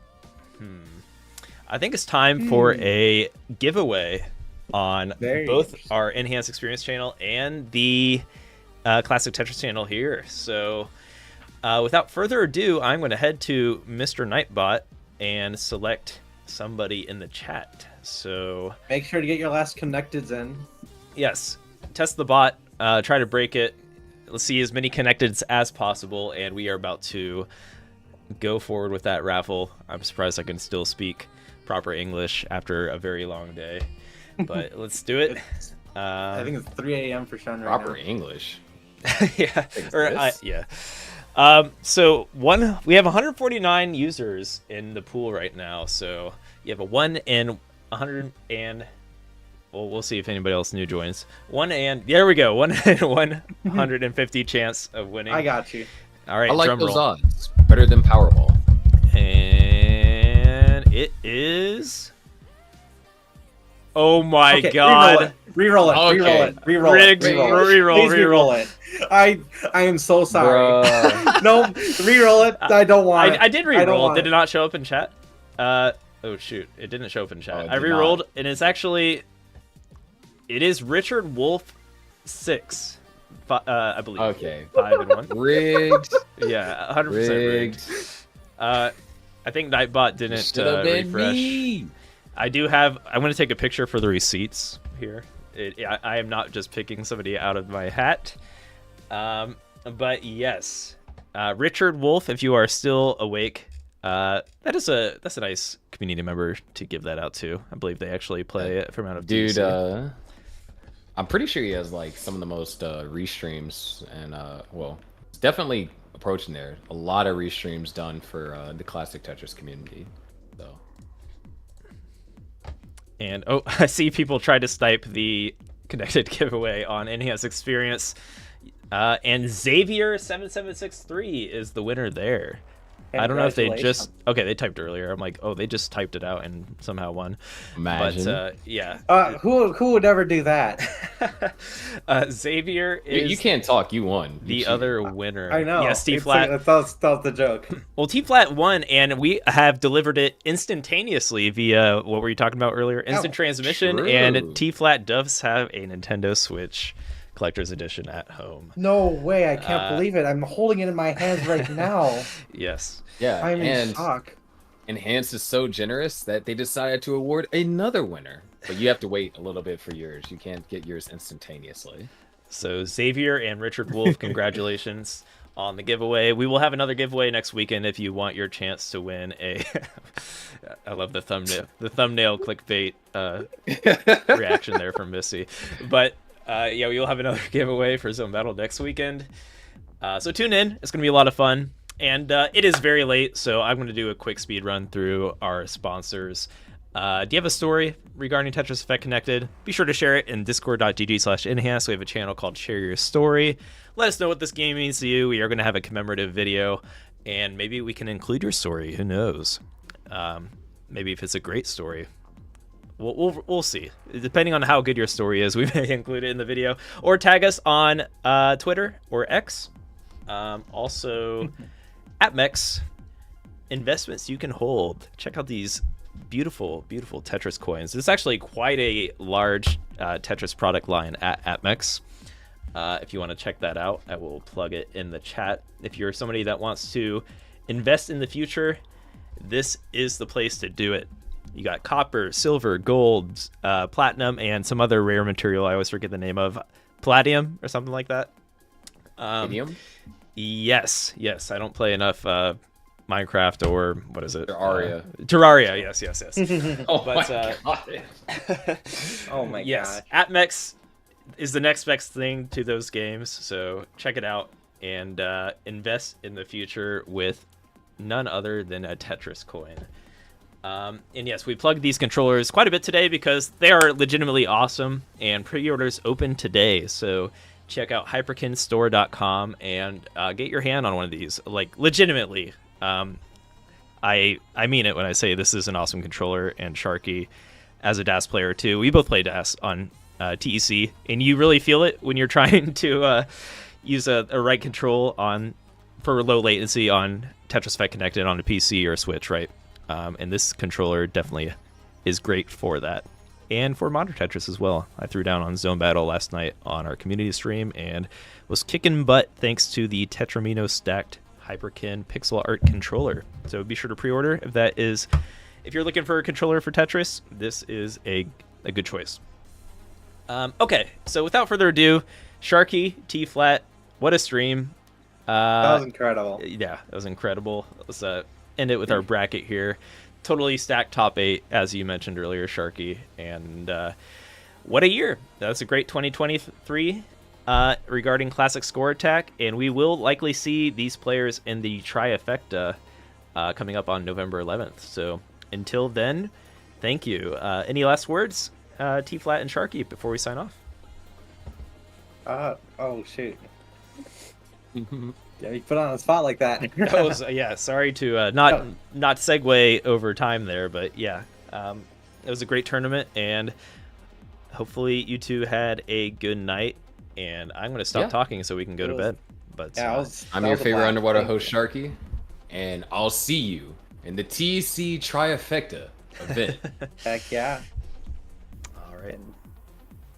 Take care, everybody. Yep. See you, Misty. See you, everybody. Thank you.